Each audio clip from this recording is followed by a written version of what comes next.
Probably the cheap option. So when are you seeing your photos to? Lancashire players.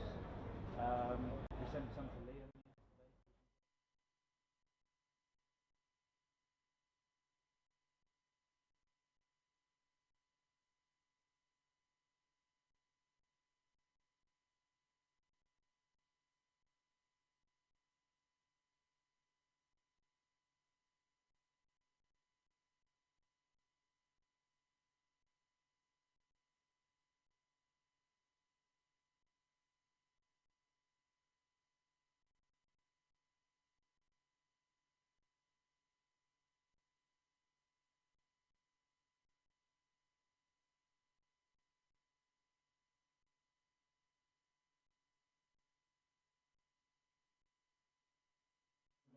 The Spitfire Ground still on, stick on the umpires to start day 3. Rob White and James Middleton.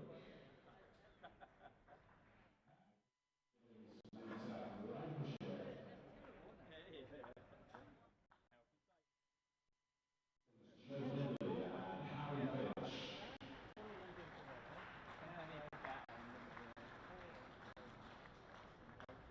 Scorers Phil Hart and Chris Whitlock. The match referees weighing in the data scorer, Lancashire.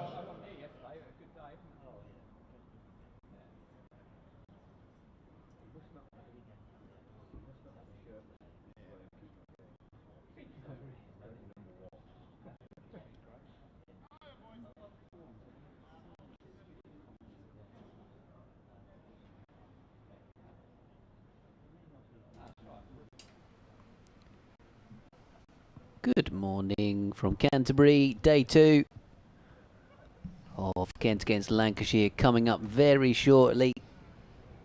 Players are making their way out onto the pitch. Kent to resume on 345 for 4.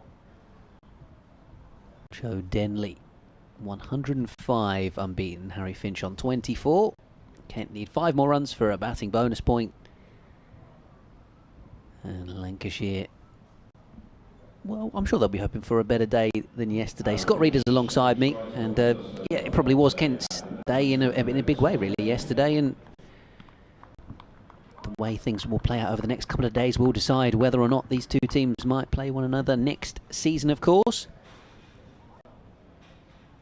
Yeah, I thought Kent were excellent. I think they've had a really good couple of days, haven't they? We're in a position of where, if they bat well today, they could have themselves a pretty sizable first innings lead and in a position to try and win the match. So kicking us off for the day, oh, that's Tom Bailey from the Nackington Road end, bowling seam up once again, having put a bit of off spin yesterday to Ben Compton, and it almost snuck through the defence of Harry Finch. Yeah, Lancashire have still got this ball relatively new, haven't they? It's 89 overs, so it's 9 overs old, so pretty new. So Bailey and Balderson, I think, to start this morning. Oh, that's a beauty from Bailey. A nice bit of bounce through to the wicketkeeper. I say Balderson because we must mention that there's no... without Jack Blatherwick, he can't bowl for the rest of this innings. And Will Williams has been substituted out. So Tom Hartley replacing Will Williams. Bailey bowls, punched off the back foot by Harry Finch. Yes, indeed, that's a good point. So that substitution has taken place. And as you point out, with Blatherwick out of the attack, actually Joe Denley did even reference that yesterday evening when I was chatting to him about Lancashire being a seam bowler down, and they've opted to take another one out. So, like you say, very much the onus on Bailey and Balderson. Bailey a little bit wider on the crease. Finch angling this down towards backward point, where it's collected. Yeah, if you're maybe new to the game or missed it yesterday, Jack Blatherwick with 2 beamers and an over, so he was taken out of the attack and he can't bowl for the rest of this innings. Obviously he can bowl in the second innings if we get to that. And Williams out for Hartley. Bailey, another good delivery. A little bit of movement away from Harry Finch. And this, at the moment, is kind of mirroring what we saw yesterday morning, where Lancashire, with the new ball, really got it to talk. Yeah, they bowled well, didn't they, yesterday morning? In that first half an hour, 45 minutes, they bowled really well. Bailey and Williams just did what they do, what they have done for most of the season. They beat the bat on quite a few occasions. Kent could easily have been 2 or 3 down with inside that first half an hour, but they got through it. Bailey bowls on the stumps, Finch defends. I was thinking about this last night, actually, as I was driving home, and I reckon that they almost were moving it too much. Kent weren't able to nick it because it was really jagging around off the pitch and swinging. And yeah, I think if it maybe had done slightly less, yeah, they might have got a couple of edges and a couple of wickets. Because, you know, going back to the first morning when Lancashire were 18 for 3, Quinn and Gilchrist weren't getting anywhere near the kind of movement that we saw from the 2 Lancashire bowlers on day 2. Update on the way for BBC Radio Kent to kick us off. Good morning, and yes, Kent resuming on 345 for 4 in this game this morning. Joe Denley 105 not out overnight. Ben Compton making 95 yesterday to help Kent get in a really good position to try and stay in County Championship Division 1. 5 more runs would get them the same amount of batting bonus points this week that Middlesex are going to collect. So at the moment, Kent will feel like they are in the best position to try and stay up out of those 2. It's the 1 point between them at the start of the week, but Kent will look to now try and put themselves in a position to win this match against Lancashire. A win here for Kent would certainly seal the deal in terms of their Division 1 status for next season. Denley up and running for the day as he just gently nudges the ball into the onside for a couple. So commentary online via the BBC Sport app and website. Kent now just 3 runs away from another batting bonus point, 347 for 4. It's actually left-arm spin of Jack Morley that Lancashire is starting with this morning, not Balderson. He's into Denley, beaten on 107, and he's off the back foot and defends into the offside, and there is no run. So yes, another day where we're keeping across what's happening here, obviously, but with an eye firmly on what's going on at Trent Bridge. Runs for Denley this time, just hooked across his pads through square leg for a single. He moves on to 108. Kent a 348 for 4. Of course, 2 runs away now from another batting bonus point, and that will draw them level with what Middlesex were able to achieve. And that, I think, and I get a bit confused by these things, I think that would also almost make it irrelevant now for bonus points, wouldn't it? I don't think it really matters whether they were to get to 400 or not after to get to 350. It's flicked by Finch out towards the onside. There's no run. Yeah, correct.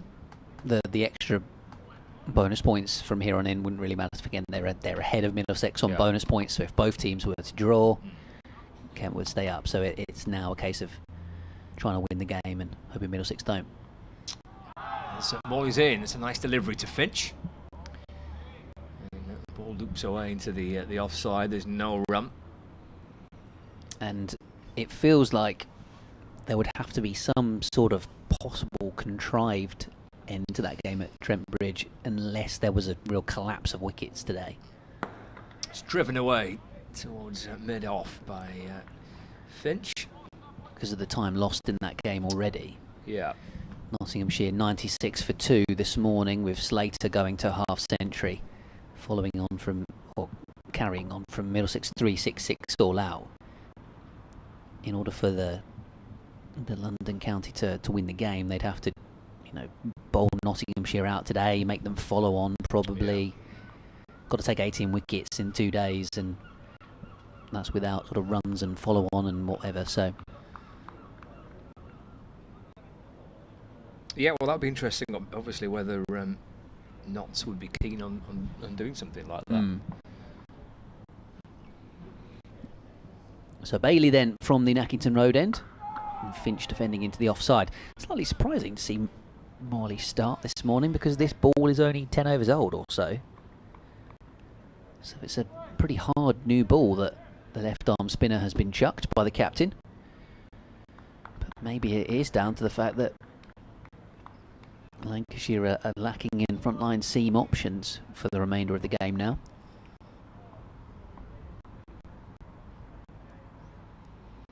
It seems pretty flat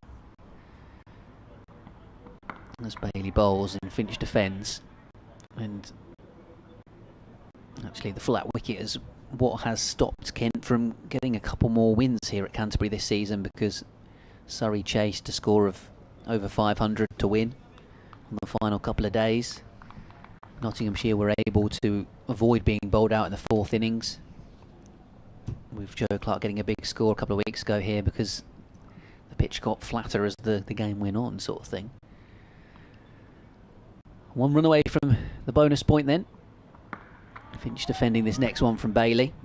It's an interesting conversation. I was chatting to Dave Fulton about it yesterday when we were on air together, and I mean, you want to produce good pitches. You want to produce good pitches that are good to bat on, that also you can't just rock up and nibble the ball about and bowl teams out. You need to, if you're going to produce good bowlers and fast bowlers and good spinners, then they need to be good surface. I mean, there are good pitches at Old Trafford, you know, for that very reason, but they are also tough pitches to win games on, unless you've got perhaps a little bit of extra X factor in your side. Back goes Finch. Defends away into the point area. Yeah, like you say, and that's ultimately what, say, England are looking for. They want bowlers that can, you know, bowl 90 mile an hour or swing it both ways, or a spinner that's going to win you a game on a fourth day. Those are the sort of players that you want on like you say, good pitches that batters can score runs on. As Bailey is in and defended away, no ball, so that'll be the bonus point. 350 up for Kent, so they match Middlesex effort. So in a way, bonus points are out of the equation now, and it's about which of the two teams that are trying to stave off relegation can get, obviously not maximum points necessarily. Kent could still get maximum points, but obviously try and win the game. Which is distinctly possible, isn't it, if they bat well today? Bailey to Finch, left alone outside the off stump. Yeah, 100 more runs or 99 more runs to get up to 450. Probably depends on the next couple of partnerships, largely. What's to come? Joey Everson is the next man in, who is averaging 32 this season. After that, however, with all due respect to the remaining Kent batters, they are bowlers. Yes. Bailey bowls to Finch and he defends this one away. Aaron Nijar's, I think, useful enough. I haven't seen a lot of him with the bat, but he averages in first class cricket with the bat 21 actually, which is pretty reasonable, but has only got one first class 50. Matt Quinn is a bundle of fun with the bat. I like the sound of that already. Because he's a bowler who can block and can swing, and you never quite, I don't think he quite knows what shot he's going to play next sometimes, which makes it even more fun when you're watching. And you've got Gilchrist and Chahal after that. It's Morley in, it's off the back foot by Denley. Driven to Tom Hartley, who's at backward point. There's no run. So yeah, I think onus on these two and Joey Everson, if Kent are going to get maximum points, which, as we say, it doesn't necessarily matter now, it's just about trying to win the game. Runs for Denley here. Down to long leg. Moves on to 109, 352 for 4. All the details on the BBC Sport app and website of the other games going on. Surrey are still trying to win the division, aren't they? They haven't done the job yet. They haven't. Making hard work of that, aren't they? Punched away by Finch just leaning onto the front foot, bouncing out to Vahanen, an extra cover, no run. I think actually, if they do win the title today, it will be down to Essex not making 400. Only to Finch, he wants a single but can't get it past Vahanen. And at the moment they are 133 for 5, having lost the wicket of Paul Walter this morning. It's Morley to Finch. Smothered away into the offside for no run. So they have to get to that 400 mark for the bonus points, and then Yeah. but then still have to go and win the match. Yeah. And then Surrey lose. Yeah. It's a big ask. This is a nice looking shot by Finch. He's clipped it away through mid wicket, barely just catch it with it. And Finch comes back for 2, moves on to 27. As someone who follows Kent, I'm not sure. Well, either scenario is not really ideal. Surrey winning the county championship or Essex winning the county championship, but I think it would be. I mean, yeah, if Essex were to pull that off, that would be a bit of a sick note, wouldn't it? Yeah, you know, I mean, Surrey win the county championship. That's kind of par for the course a bit. They bought it. Well, Is that what you're hinting at? no. That's clearly what you're hinting at. No, I'm saying people expect Surrey to be good because they have a lot of good players, and in fairness to them, they do produce a lot of them. Yes, they do. Yeah. But they do have a few quid as well, Yeah. which helps. Whereas Essex don't have quite so much, and you know they overachieve every year really to be where they are. So that would grind the most with it, an Essex title. Then. Yeah, I think so. Okay. As Bailey bowls a short ball to Denley. I think, you know, the patrons here at Kent would probably see themselves on an equal footing really in terms of size and stature and history to Essex, maybe even, you know, history. Kent would say they've won more stuff, but I'm not counting trophies or anything, but at the moment you are a little bit. In recent years though, Essex have been by far and away better than Kent, certainly in county championship cricket. There's Bailey bowls and defended away by Denley, which, you know, people of Kent don't really like that, being second best to Essex. Well, I could imagine. I mean, it's not quite Lancashire, Yorkshire type stuff, but Well, we don't really count them much. I was going to say, you probably forgotten about them. They're in Division 2. You haven't played them for a while.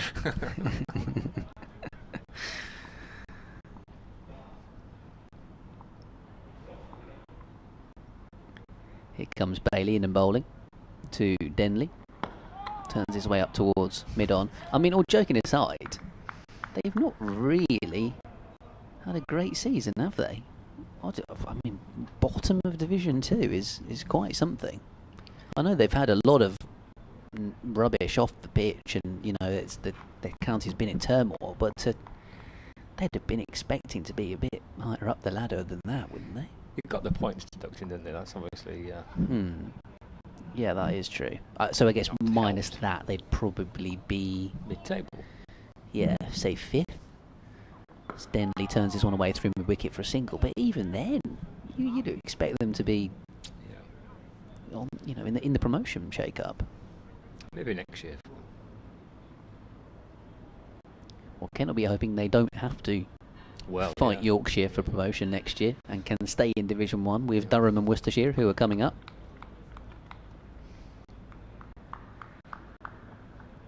Durham by far and away the best team in that division this year. 6 wins and a single defeat. So 3-5 for 4 here, Kent, against Lancashire, defended away by Harry Finch. And then, yeah, in terms of Division 1, Surrey v Essex for the title.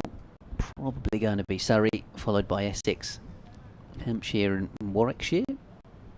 Could swap places in 3rd and 4th, potentially. Lancashire in 5th. Somerset 6th, Nottinghamshire 7th at the moment. Kent, Middlesex, Northants, of course, who are already down.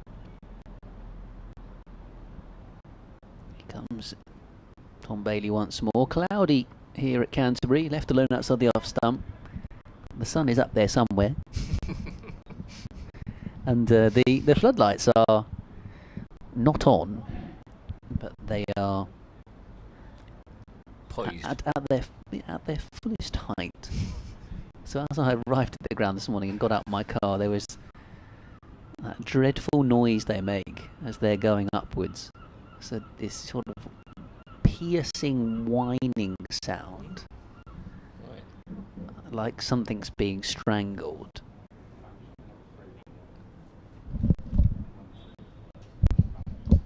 Apparently number 3 is the worst. Oh, it's right, the okay. noisiest. Oh dear. It's the Alex Hartley of floodlights, if you will. I know she's got one named after has, her at yeah, Old Trafford now. It doesn't seem to make much of a noise, that Oh, one. really? No, the one at Old Trafford's pretty quiet. Oh. Yeah. No, she's an excellent talker, Alex. Love listening to her on BBC TMS.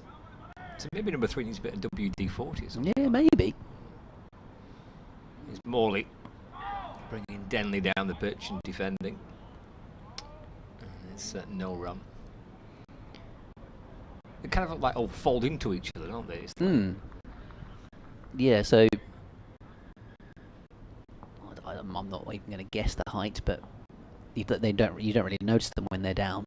Morley in, forward goes Denley in defence, no run. But I think they had to have, something like that. They couldn't have floodlights that were Fully up. yes all the time. Denley down the pitch, good looking shot, 4 runs. Hit firmly and straight through mid-on. And Denley moves on to 114. 3-5. 9 for 4. I got quite familiar with Floodlight 2 during the COVID year. Yeah, you did, didn't you? Yeah, I became quite good friends with it. You had to do all your interviews there Yeah, we had to meet at Floodlight 2. because the away team were housed in the Les Ames stand, which is the sort of boxes underneath the manual scoreboard, if you know Canterbury. It's Morley to Denley. It was your COVID-secure spot. It was. Turned through mid-wicket for a single. 115 to Denley now, 360 for 4. So it was very nice, just like a little romantic meeting with a Lancashire player underneath floodlight number 2 every day. Hmm. Quite nice. Yeah. Very friendly floodlight as well. Morley in, forward goes Finch in defence, and there's no run. Didn't interrupt any of your interviews. I don't know, very well behaved. Mm. Just there to observe, really. Good to hear. Yeah, and just just take on board what the Lancashire player was telling me at the time. Morley to Finch. Again, defending. It's a shame it didn't have like a little stand kind of to put a camera on. Yeah, or that something would have been you could have videoed. Yeah, that would have been ideal. That. 360 for 4, Denley 115 and Finch on 27. So a lead of 33. KentCricket@gmail.com if you want to email in. At BBC Kent Sport as well. Scott Reed 16. Gary actually messaged in last night, but we didn't get a chance to read about it.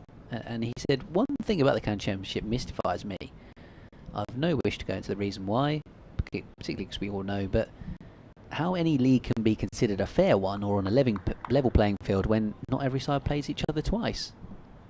Last season, I believe this definitely ended up working against Kent as we had to play against the top 4 sides home and away.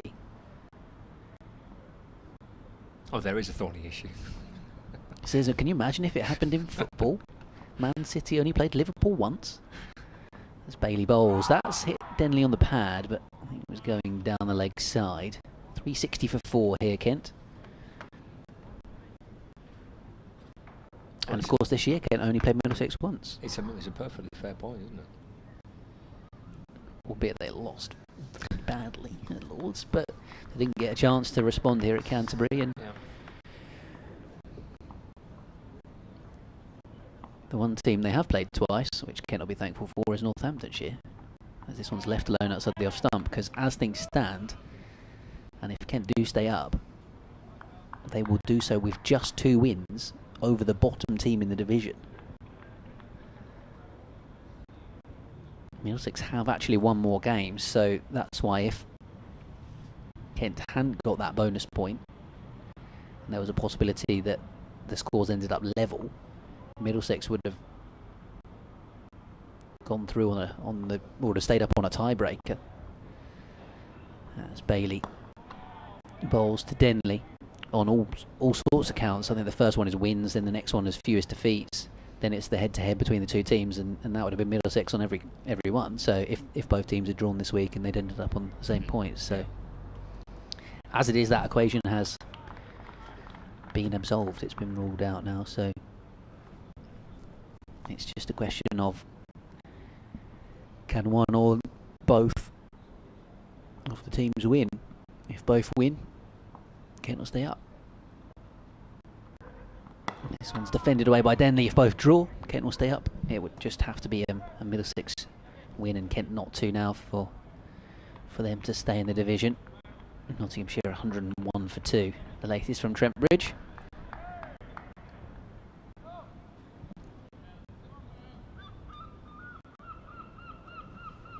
It's been more about the relegation, hasn't it, really, in Division 1 the last couple of seasons than the title.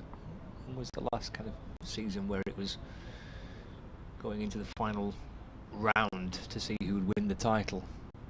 Season when Hampshire and Surrey were going for it, maybe a couple of years ago, 3 years ago maybe.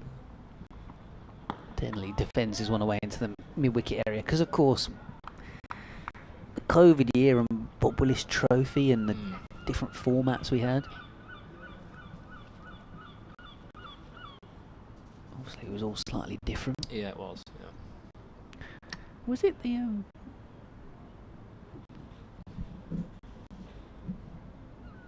let me just Google something.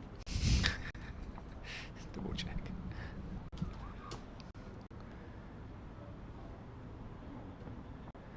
Denley lets this next one go outside the off stump. Maiden that for Tom Bailey. 23 overs, 6 maidens for 63. Wicketless so far for Lancashire's leading wicket taker. My mind just went back to 2016 when Toby Rowland Jones took a hat-trick on the final day of the season, and Middlesex managed to beat Yorkshire at Lords to win the title, and that was really dramatic, wasn't it? Yeah, I remember hearing that. Kevin Howes on commentary for that right at the very end of the match. Denied Somerset. Here's Morley to Finch. Turn to mid-wicket, no run. Is that kind of the last proper dramatic final day title deciding? That's the one that springs to mind for me. Morley again, flatter this time to Finch. It's going to be a quick single, but he's actually not picked it up cleanly, Josh Bohannon. I think credit to Finch and Denley. They put a bit of pressure on Bohannon to try and scoop the ball up. He fumbled it a bit as they ran quickly through for 1. Finch to 28 now, 361 for 4, lead of 34. Yes, Middlesex ended up winning it by 4 points over Somerset. That's a proper good finish to the title race, isn't it? That's defended by Denley. Back to Morley, no run. I think in theory, if the result had been different at Lords and Yorkshire had won, they might have even won the title. Morley to Denley, using his feet. Beautiful shot, lofted drive. One bounce and down towards the long off boundary for 4 runs. Nice use of the feet, little dance down the pitch, and handsome looking lofted drive for 4. He moves on to 119 not out, 365 for 4, lead of 38 now. That's a bit of Joe Denley in Nick right there. Great movement down the pitch and perfect lofted straight drive. Let's push Tom Bailey back towards the long off boundary. Well, he's played forward, the ball's gone past him, taken by Bell. He's also flicked off the bails, and he's pleading towards the umpire at point, who shakes his head and says not out.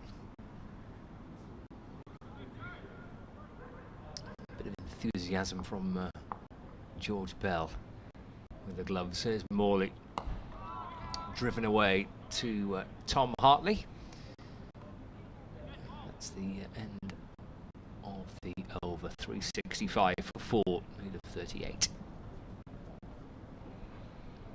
The first wicket of the morning is falling in the match at the Ageas Ball, where Hampshire 13 for 1. And they came against Surrey pretty even on first innings. 219 for Hampshire, 209 for Surrey, and now 13 for 1. Yeah, so Surrey, I mean, may well be that they don't need to win that game, but obviously looking to try and get Hampshire out cheaply and chase it down tomorrow. See if they can end the season on a high.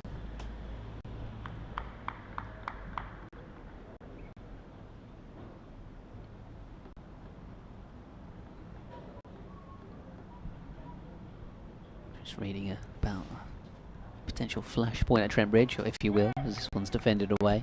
Tom Helm drops one into Bensley to the opener, takes on the hook shot. 3 men out on the leg side. Goes just over the head of Mark Stoneman, a deep fine leg. He's about 10 yards in from the rope. Slater 61 not out. Saying to David Vaughan yesterday, good player Ben Slater. Got runs against Kent in both innings at Trent Bridge. A little bit more cloud just drawing over the ground as Finch defends out into the offside. What did Harry Finch start the day on? 24 not out, so he's added 4 runs to his overnight score. And that has been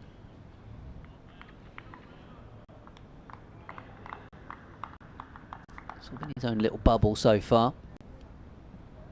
Not been drawn into too many strokes. Bailey to him. He's just tucking this one away off his hip down towards fine leg. Stephen Croft was actually chatting to the subfielder who's down on the boundary's edge in a bib. It's Will Williams. Had to get a shift on. Away to his right. Wonder how disappointed Will is to have been substituted out of the match. No, I mean, you'd know more about his character than I, as this one's pushed away off the back foot by Harry Finch. But how many overs did he get through yesterday?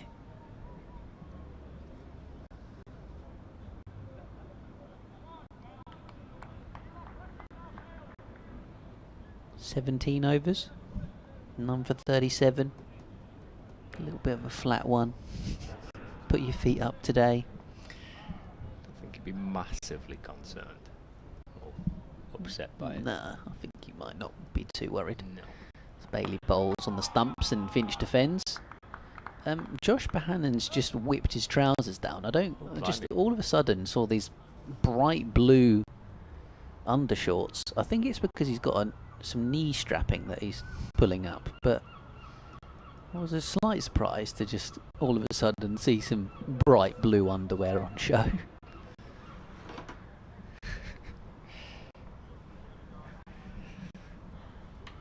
I mean, you could have pulled up the trouser from the other way around there, Josh, but no worries. Well, why not? You must get used to, as a county cricketer, just getting undressed in front of a crowd full of people. It's not bothered anymore.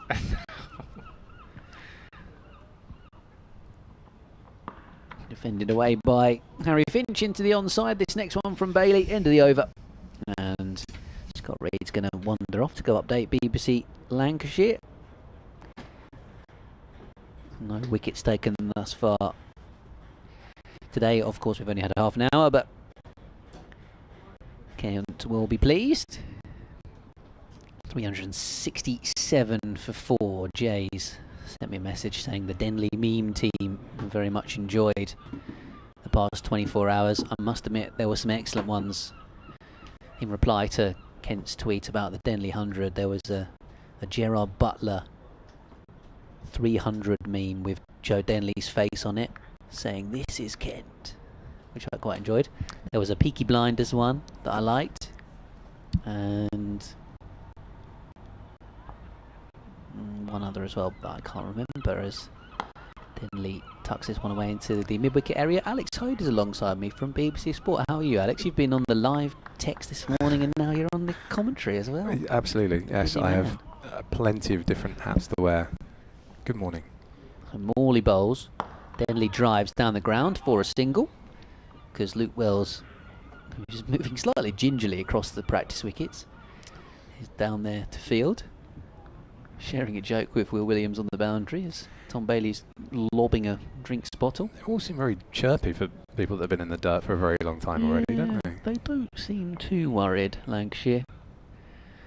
Having a fairly relaxed week, it seems, as this one's driven back by Harry Finch. Kent fans will be hoping that continues, that level of intensity for the remaining day and 3/4. Yeah. Or less, ideally. It seems even Lancashire are struggling to sum up the determination to grind out a result on a bit of a flat one last week of the season at Canterbury when they don't need a result, as this one's turned away by Harry Finch into the onside for a single. It's a strange one. It feels like the calm before the storm, but I'm not actually sure if the storm is going to come. The levels of noise have definitely dropped down from the first couple of days, as well in the field, and the intensity feels like it's gone, but I've been hurt before. Yesterday morning, the Kent huddle, as this one's lobbed up by Morley, and Denley driving, bump ball into the covers anyway. The Kent huddle was perhaps the most serious I've seen. There was a glaze of determination on the players' faces as they were intently listening to whoever was talking at the time. And Denley driving here up towards mid-on. It was obviously a big day. Kent knew that they were potentially going to have to try and bat all day and put a score on the board that would potentially keep them in the division, and there was a laser focus from them, and we saw that from Ben Compton with the amount of deliveries that he faced for his 95, and Joe Denley came in from ball one really and looked at ease, actually, looked in good touch. I mean, to be completely honest, I'd struggle to tell you two better days back to back for Kent in the entire season. I mean, they've had good days, but a great day with the ball, taking 10 wickets on the first day, to finish with the last wicket with the last ball was a great way to finish it on day one. Yesterday to pile on basically 350 for 4.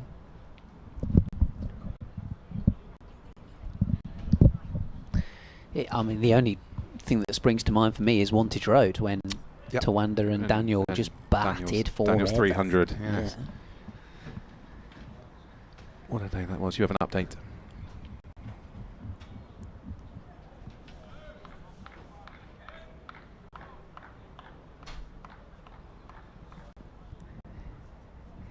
Yeah, we're just discussing that there's an ease around the ground at the moment. The pressure of yesterday doesn't quite feel there today, because Kent have now put 370 for 4 on the board. So they've got enough bonus points in this game that if they were to draw, Middlesex were to draw, Kent would stay up. So now it is just a question of trying to build this lead over Lancashire to give themselves a shot of winning the game. They lead by 43 runs at the moment.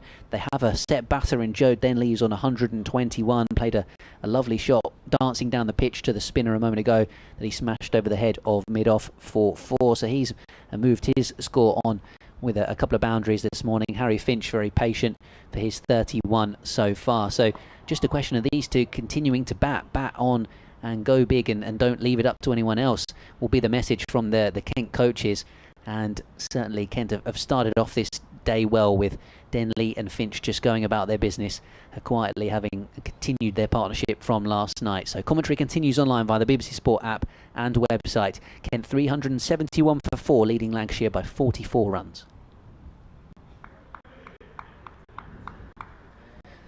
Yeah, that one nudged away by Denley into the onside, and Lancashire, as Bailey from the Nackington Road end is into Finch here and tucked away behind square on the leg side. Would you like me to take this over, or would you like me to take the next over from Morley, perhaps? You take the next over. Okay, that's fine. I feel like I should do something. That's okay. You take the next over. I was just going to say that Lancashire have gone a bit funky with the field. Because all of a sudden there's no slips. Yeah. There's a leg gully. There were 2 catching mid-wickets, but now there's only 1. They've all been very much leg stumpish so far from Tom Bailey in this. There's 2 men out on the hook, if you will, plus a square leg. But Bailey's not really showing any signs of digging it in particularly short. Like you say, I think maybe it's just going to be a leg stump line and hope that Denley clips one in the air. As it is played behind square with soft hands by Denley down towards fine leg for a single. He moves to 1-2-3, Finch 32. Yeah, I'm surprised that maybe Balderson didn't start as well as Bailey this morning. Well, I heard you two chatting earlier on about the first half an hour, and obviously we saw the first day when Kent had Lancashire 18 for 3 or whatever it was, and in that first half an hour. Yesterday, the first hour looked very tricky as well. Yeah, for sure. There's not. Oh, I don't want to say anything. Here comes Bailey. Hooked away by Finch. That flashes past leg gully. I mean, a few balls early on. Yeah. Moved for Bailey. Maybe that first couple of overs, he got a bit of extra bounce. But other than that, he's also had quite a bit of workload, and also psychologically knows he's got a lot more workload to come as well. He's without Williams. Hartley's obviously a new weapon. He's going to come in fresh, but very different role for him to play. I'm not sure we'll be seeing so much of the off breaks from Tom Bailey today. No, perhaps not. And even Luke Wells's leg spin, 7 overs, none for 39 yesterday, going almost 5.5 and over. Denley again clipping away in the gap. They might even get 2 here because it's in between long leg and deep square, so they do come back for a second. Jack Morley so far in the game, 29 overs, 2 for 114, so he's been going at just under 4 and over. Blatherwick expensive and then no longer able to bowl because he's bowled. That was a very strange 2 couple of beamers. minutes. Yeah, very weird. It really was. They got back out there after the bad light and then The very first ball.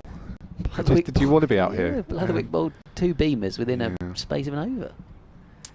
It was unusual indeed. A little conference taking place. And they'd gone off because of his bouncer hitting Denley in the lid in the first place. Yeah, and it was gloomy at that point, but as you say, it did brighten up pretty quickly. Yeah, I was moaning that they didn't get out there quicker, to be honest. The the umpires and the ground staff were looking around, and there was me on the balcony going, "This is surely better light. Come on, everybody!" Just waving my arms around, looking confused. And that tin foil that you brought to try and reflect the rays back onto the middle as well. Whatever you could do. It is going to be Morley continuing. There was a fairly lengthy discussion about quite what was going to be taking place with Keaton Jennings. He's going to be bowling to Harry Finch. He's on 33. This partnership, what is this partnership up to? It's a significant partnership anyway, another significant partnership, and that's what Kent have done well in the opening couple of days. 100 and... In comes Morley, and this one's just driven away through the cover, or past cover. There's going to be a couple there for Finch as well, just easy ones, fielded out in the deep. Strolling through. 133? 133, that sounds about right. Ben Compton was out when the score's on 245. There's a lot of big numbers this week. It takes some getting used to. Morley comes in, 18 on his back, looking for a breakthrough. This one's heading down the leg side, just helped on its way. Actually, I don't know if he got any bat on that. Not sure. Gone all the way, and that's going to be byes. It's going to be 4 byes. It's beaten Harry Finch. It's beaten George Bell behind the stumps and gone all the way to the rope. Kent will quite happily accept those freebies. And that takes on to 380 for 4. Got a few emails that I'll get to in a moment. Morley comes in once again. And this one's driven away just at fielder recovered by Harry Finch. No run there. Who's been emailing, Ben? Andy's emailed in, and his email is titled "Stop" in capital letters. I think he's even more pessimistic than you, isn't he? That's hard to do. But as Morley comes in, this one's cracked down the track towards mid-off by Harry Finch. Scampers through for a single. Takes on to 36. So for context, we have a Kent media group chat, and a few of the staff here at Kent have a slightly annoying habit of suggesting Kent are going to win things every now and then. And every time they do so, Alex Ho dies a little bit on the inside. Yeah, that they are fate, don't tempt fate. Sporting gods are really important to respect. Smalley comes in, clipped away into the leg side. So I think perhaps Denley, no run. you found a kindred spirit here in Andy who has emailed in.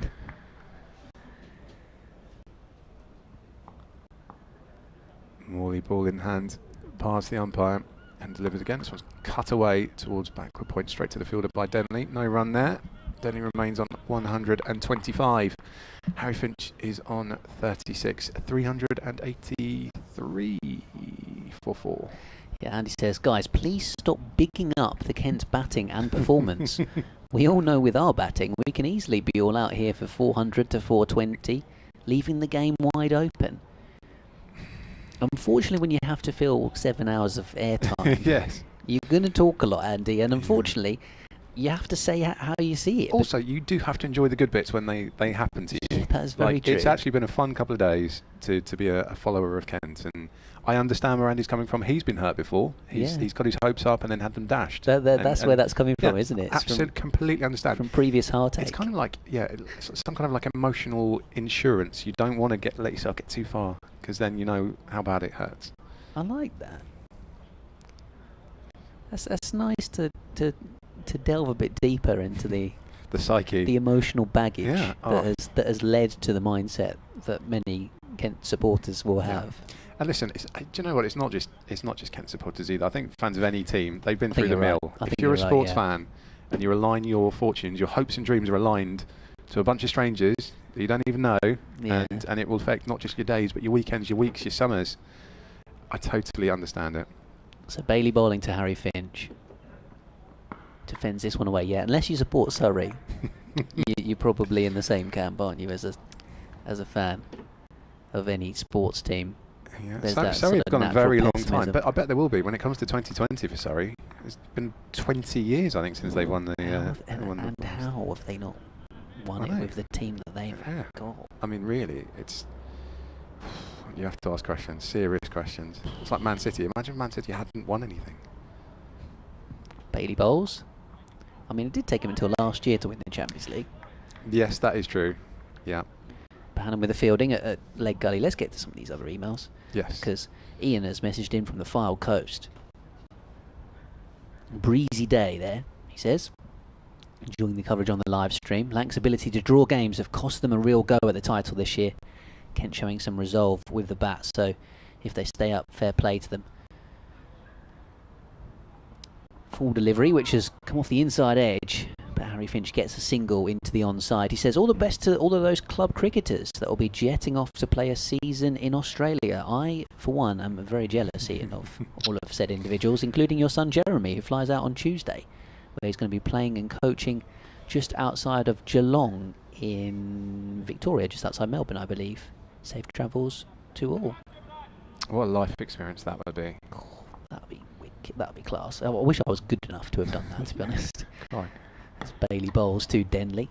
It's defended away into the onside. Yeah, Lancashire drawing was a thing for a long time, wasn't it? I can't remember what. I feel like it was maybe 6 in a row to start the season. Yeah, they were unbeaten. Perhaps the last team unbeaten, but also without a win, which is incredibly strange. When you look at the talent they've had at their disposal and players that have come in and out of the side as well.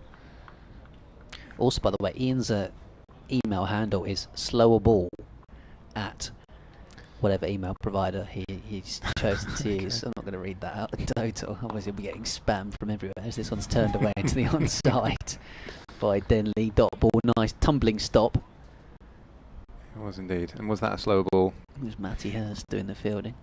Yeah, so I saw you take a little glimpse at the state of play at Trent Bridge. No news is good news, I guess, absolutely. For Ken. You don't really want regular wicket updates. 123 for 2. Just tell me what Ben Slater's on. Ben Slater is up to 67. Is he fantasy prospects for you, is he? Or No. any particular interest? You just want him to go big? Just if Ben Slater's going well, then Nottinghamshire are probably doing okay. Okay. As this one's again off the hip from Denley, turned away into the onside. End of the over, 384 for 4. Yeah, I must admit, I haven't really ever quite committed to the fantasy cricket thing, not for quite a few years now. And I think it's mainly because I get so jaded of doing the football one for however many months of the year that I need a break in the summer. It definitely takes a lot out of you. I'm one of these people that does the fancy NFL as well, so yeah, it's, I do an NBA just year round. Yeah. Big trade in the NBA later. Last night we talked about it another time. Damian Lillard. Yeah, I was, well, one of my mates at uni got me into that, and that was my only way of sort of keeping up with it, by doing and then checking the scores when you wake up the next day. Yeah. What happened the night Wait, before. you don't stay up all night? Forgive me, I think, is this Tom Hartley coming on? It is. There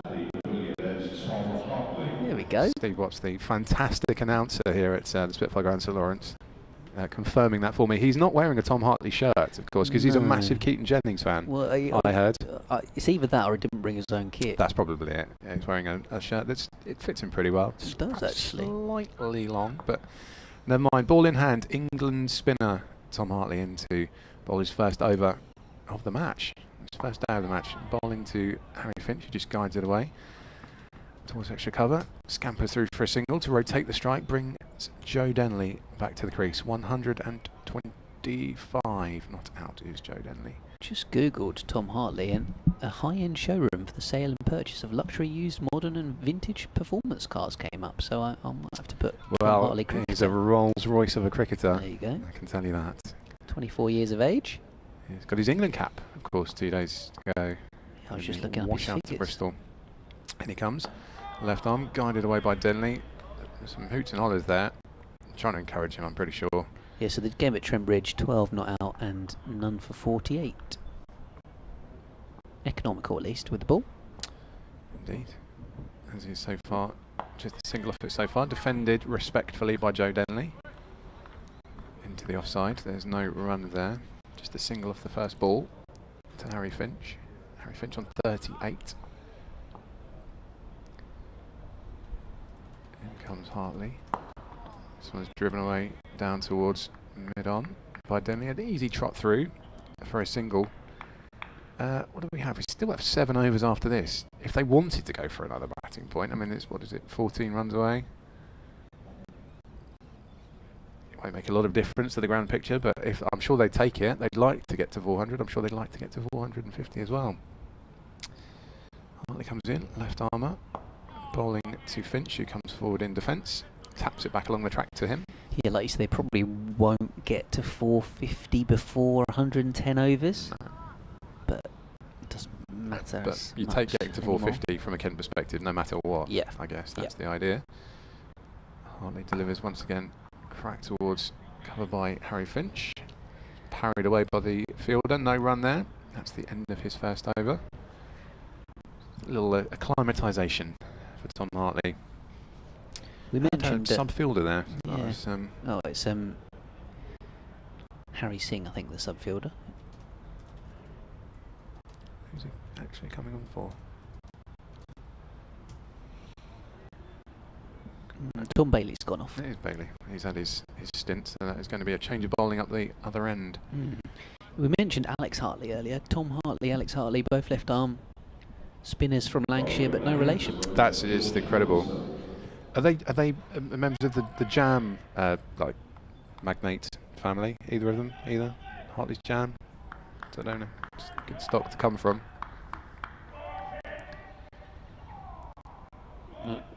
Some enthusiastic shouts of "Come on, Kent!" Yes. Well, it's because Matt Quinn's not bowling. Normally he'd have been saying "Go on, Quinny." That's the chap, a very vocal supporter, a fixture here at the Spitfire Ground. Well, it's very vocal. So Balderson is going to come on then, because Bailey's off the pitch at the moment. So from the Nackington Road end, he's hurrying in, bowling a shortish ball to Denley, which he rides. What about those other emails we had?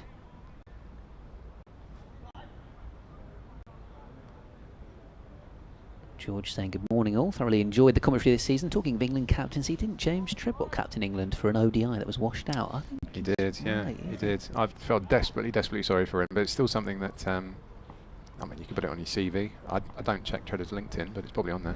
Here comes Balderson. It's off the thigh pad and away for a run into the leg side. George also brings up quite a nice topic, which I would like to invite everyone else who wants to get in touch with us to tell us what's been your highlight of the season. He says he's going to save it till tomorrow, hoping that it'll be when Kent stay up with a 9-wicket win after Lancashire have been skittled out tonight. He says with a smiley face, slightly tongue-in-cheek. Is this a question you would like me to answer as well? Yeah, you have a think. Because this one's played away by Finch into the gully.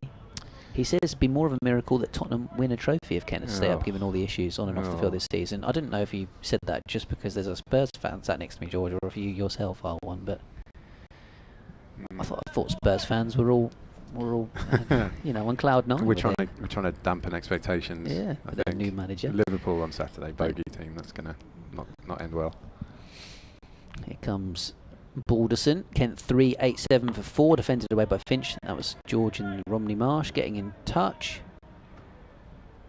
Ian saying they're clearly not Tom's flannels either. Half-mast, maybe they're Josh Bohannon's. Yeah, a little bit of a height difference between the two chaps.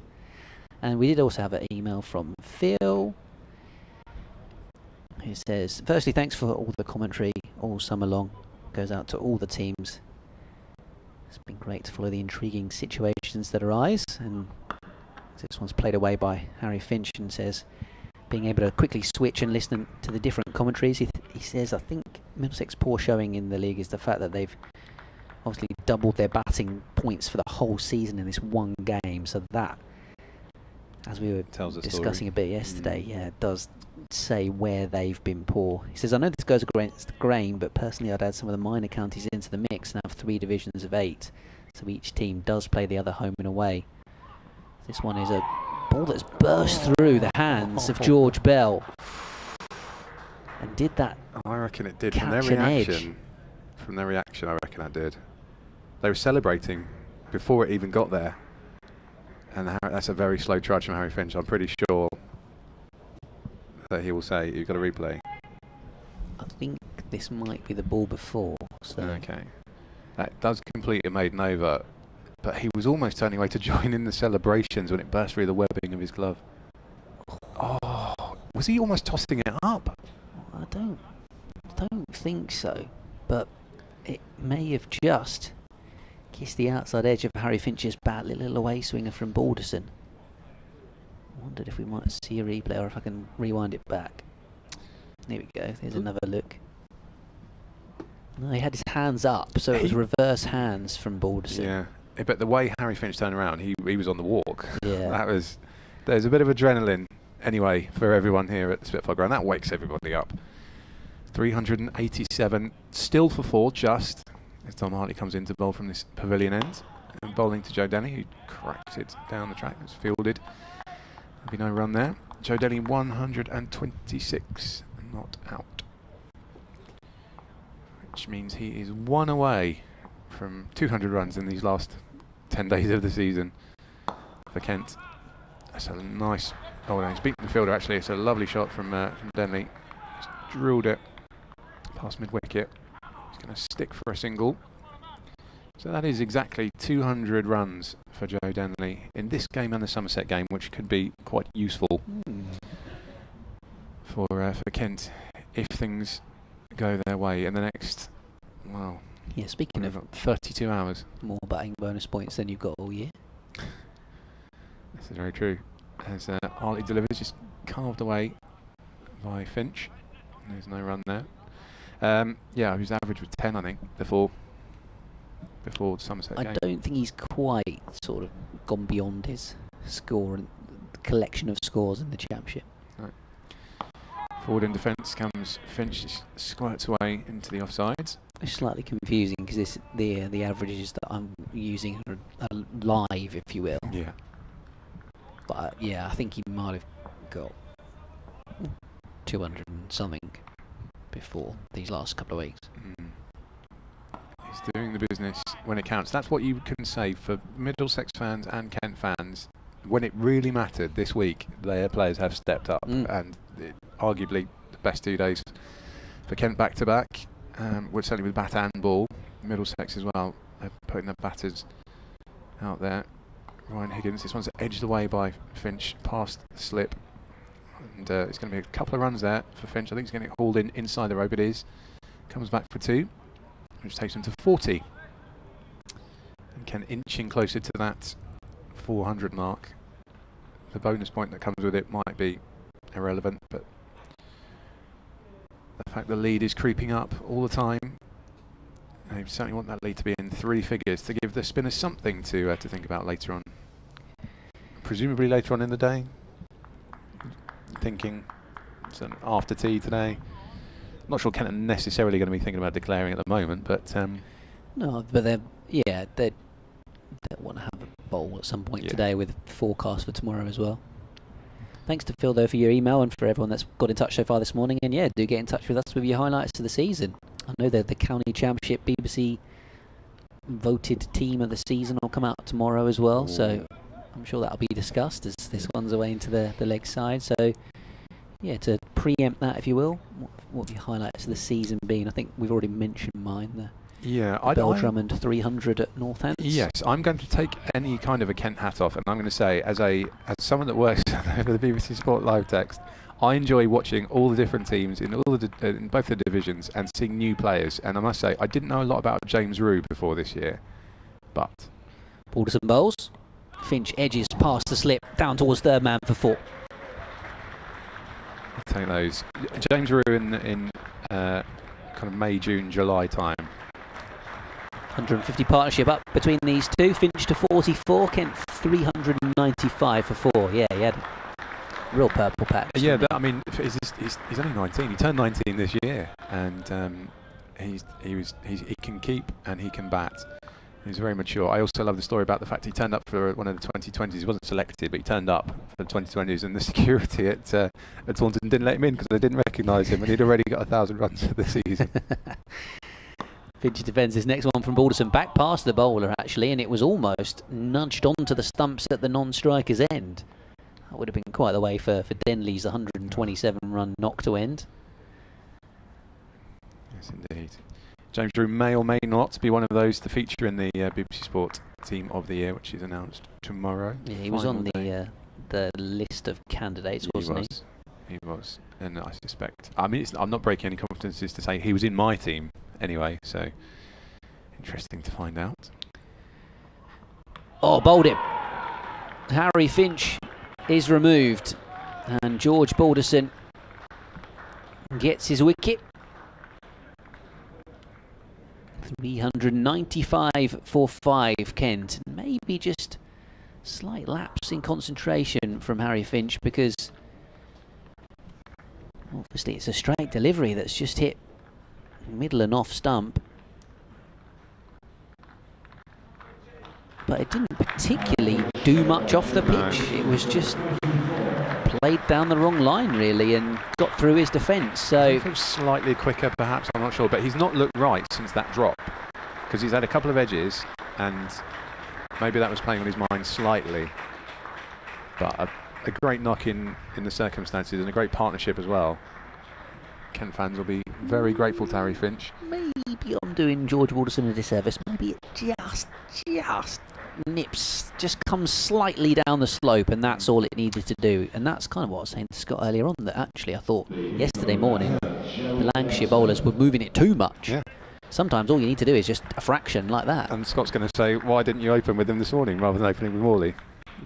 Balderson and Bailey in that first hour. I'm sure some Lancashire fans will be saying that right Conditions have brightened up a little bit. There was more cloud cover earlier on as well.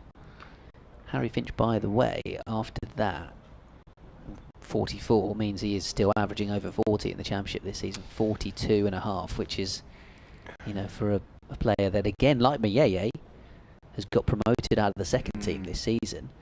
And that is a fine effort from Harry Finch, and he's really contributed in an excellent way for Kent. Yeah, so I'll tell you, the catch on the first morning as well was for someone that's not actually a wicketkeeper. And if you think about it, he wasn't born as a wicketkeeper, he's become one. and evolved into one. Just absolutely top notch. He's come of age at a time when Kent needed him. I think it's safe to say as well, with the bat and the gloves. Joey Everson is the new man. He's having a little walk up and down the track, a little spot of gardening to start with.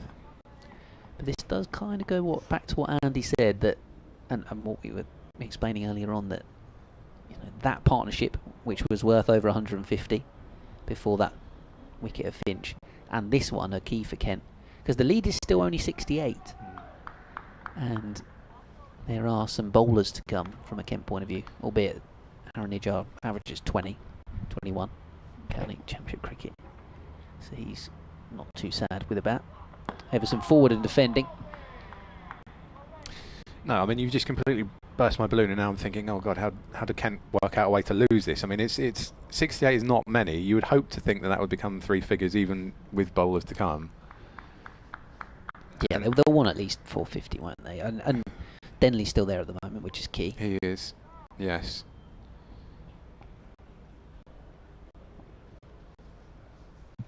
Balderson bowling to Everson, defends this one away. Jonathan's got in touch with his highlight of the season from Norway. Says, good morning Thursday, thank you for yet another season of commentary. So lucky for us expats, and UK folk of course, but expats as well, who get to watch and listen to every ball of the season, minus work commitments. Yeah, sometimes while you work.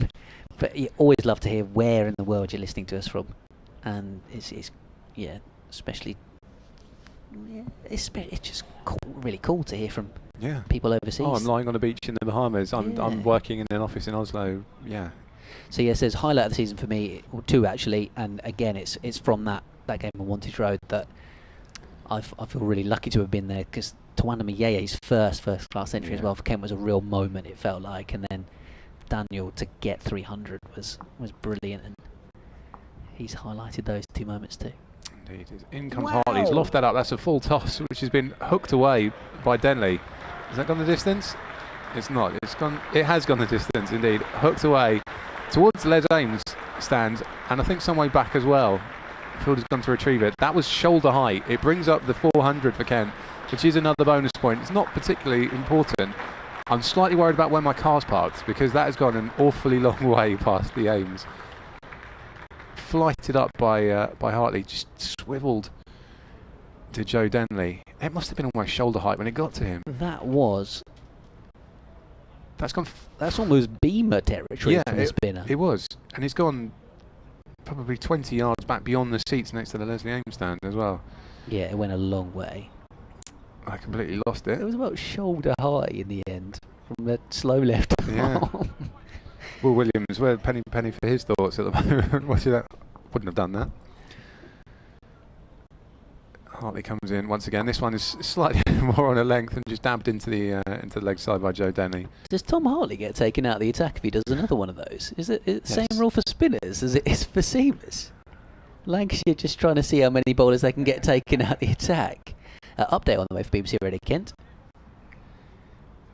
Kent have actually lost their first wicket of the day, but other than that, they are the happier of the 2 teams here. 404 for 5 Kent, because Joe Denley just got a slower ball, but a huge full toss from the spinner, which he's hooked away for 6 runs to move on to 134 not out. Harry Finch was there with him, and they had put on 150 together as a pair before. Finch just one getting through his defence from George Balderson, maybe just snips back slightly down the slope. Finch out for 44, another valuable knock from him. So Joey Everson in at number 7 for Kent, who lead Lancashire by 77 runs. They will want to build that lead and give themselves the best chance of trying to win this game here at Canterbury. They have the bonus points they need to stay ahead of Middlesex in the table if both teams were to draw this week, but Kent will now look to try and guarantee themselves Division 1 cricket next year with a win. So commentary continues online via the BBC Sport app and website. Kent 404 for 5, leading by 77.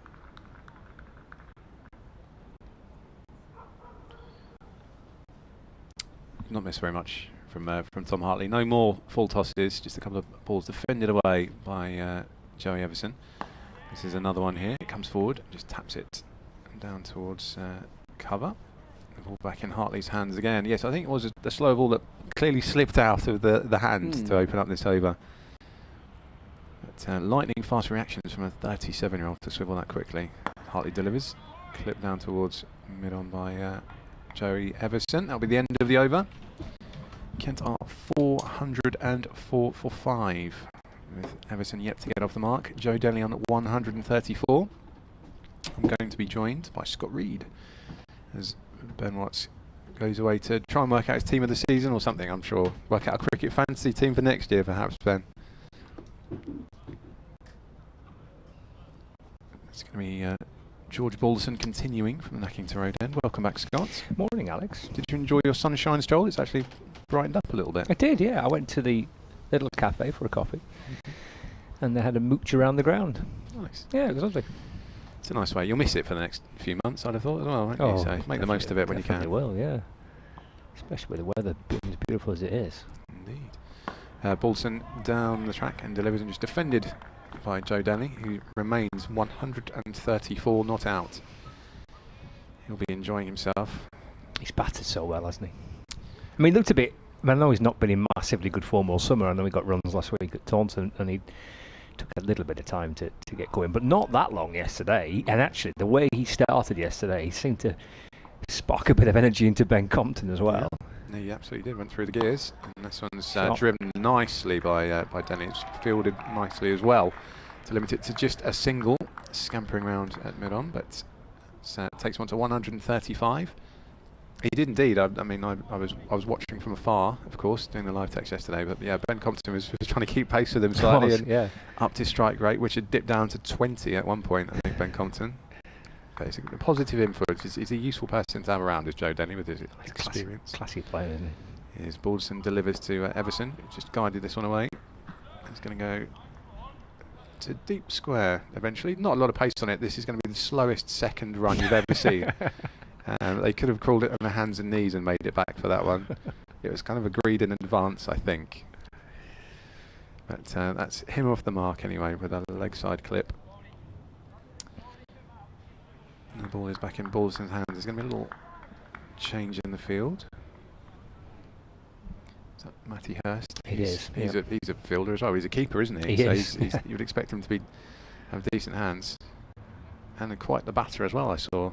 Yeah, he's been pretty impressive since he came into the team.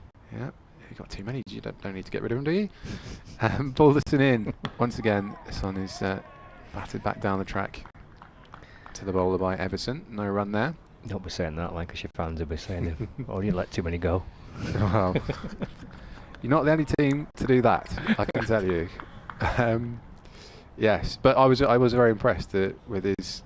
He was quite composed as well for a young man. What? And back-to-back unbeaten 50s to start a career. What more could you ask for? In comes Balderson. This one's slightly left with a flourish, but was that no ball? I think it was. By Joey Everson. A few yelps from Lancashire. They're quite vocal, aren't they, in the field and around the cordon. Get excited. But not too much to be excited by there. 409 they are for 5 now, Kent. There won't be another bonus point. They are just a couple of overs left in the 110. Balderson delivers. This one's clipped away again towards kind of backward deep square. Just a single this time. A little bit more purpose in the field. And return to George Bell. Did you see the George Bell? I'll call it a drop. I was side on. So yeah, I was actually about to go around to ask George Balderson because I couldn't really see it, and then I realised I had to come back here to do a commentary. So no, I didn't. It was slightly unfortunate for everyone involved, I think. Right. As Balderson comes in to complete set, just ducked under it. There's Joe Denley, a little bumper, and that will be the end of the over. Denley on 135. Joey Everson on 3. So he hit it then. He did hit it. I'm sure the way he turned. To me, it didn't get a lot on it, but he turned to walk immediately, and the way that Bell, it almost looked like it broke the webbing. Right. But they were already celebrating in the slips as well, and I did wonder. My initial reaction was: has he lost it trying to toss it up to celebrate? Like a Ben Stokes. Yeah, thing? yeah, right. Okay. Exactly that. Not reviewable. But it was a strange moment. But then he would look slightly shaky for the next 4 or 5 balls, and then got bowled. Did a Harry Finch. So I got the same outcome eventually. Well, I enjoyed a good partnership, didn't he, with Joe Denley. It's Hartley's in, and Everson drives to mid-on, and there's no run. What was it in the end, that partnership? 1-5 Something. 5-ish, I think. Oh, it's actually 150. Oh. So Everson's off the front foot and defends, no run. On the back of another century partnership between Compton and Denley, and before that a 56 partnership between Compton and Leaning. So Yeah, Kenneth found the blueprint for winning games of cricket. It's just that they've done it in the last week of September. Hartley in. Joey Everson drives on bounce back to Hartley, and there's no run. But I was saying to Ben earlier that both Kent and Middlesex have basically, just when it really matters the most, have actually done what they need to do so far, touch wood. Hartley to Everson goes back, and he defends, no run. Ryan Higgins in particular for Middlesex the last few weeks has just put the team on his back and batted incredibly well. Deserved century at Trent Bridge, where there's been no fall of wicket yet today. Hartley to Everson, little flatter to him, leans into it, works it away to the leg side, picked up at mid-wicket, no run. 410 for 5, so a lead of 83. Short leg and a slip, and it's Hartley. And Everson back and across and defends. And there's no run. A maiden over for Tom Hartley, his first. He's bowled 4 overs now, 1 maiden for 14. Having been, I must say, parachuted in. It sounds a bit dramatic, that, doesn't it? But it was, I'm sure, much more of a gentle trip from Bristol to Canterbury for him. They parachuted that first ball in. That's level, I can tell you. Yeah, true. Yes, we did wonder if they were going to car share. Zach Crawley and Tom Hartley back down the M4 and around the M25 and down the M2 presumably. But no, if he'd done it, maybe he'd been unwell as well if he had done so. That's perhaps a good true. swerve. Yeah. You never know. That's why Zach Crawley's not well enough to be taking part in this game. I'm sure he'd be gutted because he'd want to do his part to try and keep Kent in Division 1. He signed a new contract, of course, to be here, so whichever division Kent are in, he will be here playing next year. The ball is back in Balderson's hands.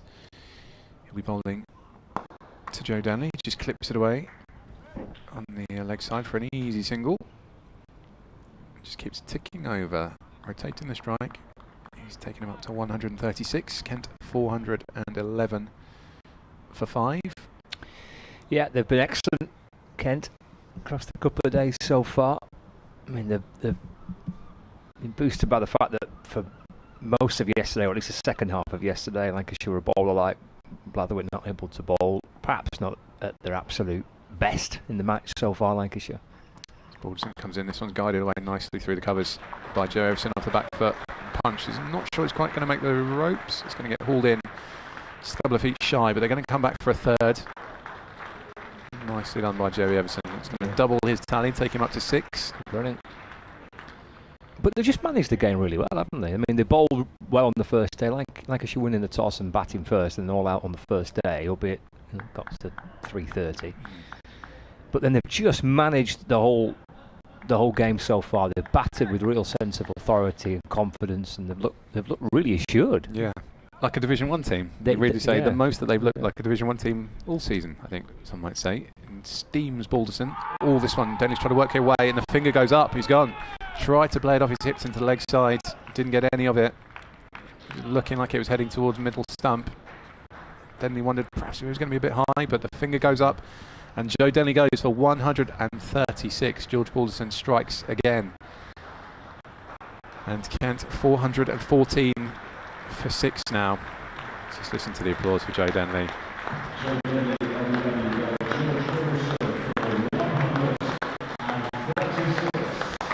He's looking at the ground in frustration, swinging the bat. But he is turned up to the Kent party when it mattered most. some huge partnerships with Ben Compton and Harry Finch. He's helped guide Kent into the lead, secure all those vital batting bonus points as well. Acknowledgement to the crowd as he strides off. The season has not been easy for him, but certainly in terms of the way it's finished with that vital knock against Somerset and then this huge century against Lancashire, he's contributed when it matters most. Yeah, it's been a fine innings by Joe Denley. He's found some form, as you say, Alex, in Taunton last week and in Canterbury this week. Perfectly timed form for a real class act in Joe Denley. Balderson with his third wicket. He does have this wonderful little habit of being the guy that can pick up pretty quick wickets, and then he tends to get them in little bursts. He tends to get them in 2 or 3 wickets in a little spell, and then he might go quiet for a bit. I think that's something he said to me the other week he's trying to work on, being a little bit more consistent in terms of obviously not taking wickets, but in terms of the runs conceded. He thinks that's something he can perhaps improve on. He's really happy that he makes an impact, that he does take wickets, but maybe a little bit too expensive over the match in its course. But pretty good habit to have, isn't it, to come in and take wickets? Yeah, absolutely is. And one's brought 2. Will 2 bring 3 here. And Aaron Najjar is the new man who's going to be facing him. 4th ball of this over. Delivers and just jabbed away into the leg side by Aaron Najjar. Left-hander who's coming in with, I'm not sure if pressure is quite the right word, but Kent certainly don't want to collapse here. No. The lead is fairly slender. What's that? 87. Yes. It's not a massive first innings lead to try and... There won't be any innings victories here, I don't think it's safe to say. Balderson in again. Najjar, this one's cracked down towards mid-on, but no run. It's not a massive lead, but if they should be able to push it up north of 100, and that's still quite decent. That's still quite a bit to work with, isn't it? Yes. And you look at the spinners that Kent have got, Jahal in particular, leg spinner. What impact could he have in this match later today and into tomorrow? Yeah, this is true. And you've got some left and right batters as well, haven't you? Balderson in once again. This one's defended by Najjar quite nicely actually down the track. And takes a little stroll. Negotiated the over. 414 for 6 now. Kent, 2 new batters at the crease. Joey Everson on 6. And Aaron Najjar yet to get off the mark. That is 110 overs gone. No more bonus points. We don't have to talk about bonus points for at least 6 or 7 months now. Quite glad of that fact. But they actually sneaked a second bonus point for Lancashire, actually, the bowling point, didn't they, with that 6th wicket? They did, just in time. 4 balls to spare. There you are. You want jeopardy in the last week of the season. And there it is. I know that a lot of Kent fans in particular will be interested in goings-on at Trent Bridge. I will tell you, it's 159 for 2, Nottinghamshire. Ben Slater is he's moved on to 74. Joe Clark's up to 65. He's passed 1,000 runs for the season. Does he make your BBC Sport Team of the Year, though? That's the question. Find out tomorrow. It's Hartley to Everson. It's punched into the offside, no run. Yeah, I did put it up on the BBC Lancs Cricket Twitter yesterday again. I think there's 4 Lancashire players that were up for selection in that team of the season. Hartley in bowls. It's drilled to mid-on. Bailey picks up and shy at the stump. It's a tricky one this year because there are a few nailed-on ones, and then the problem is the drop-off is quite a lot. So you've got there's a pool of 3 or 4, and you think any of them could kind of make it. So it's going to be very interesting. It's something to look forward to on the last day of the season. Whether there are still things to be decided on the pitch by then, who knows? We shall see. I just quickly need to plug in. I'm just going to turn my mic off for a sec. Najjar on strike. Tom Hartley, who's wearing Keaton Jennings' shirt. So it's not Jennings bowling left arm spin here for Lancashire. He's obviously wasn't expecting to make the trip from Bristol to Canterbury. He doesn't have a shirt with him, so he's got his skipper's top on. And he's into Najjar, who drives. Bounces out towards Blatherwick at extra cover.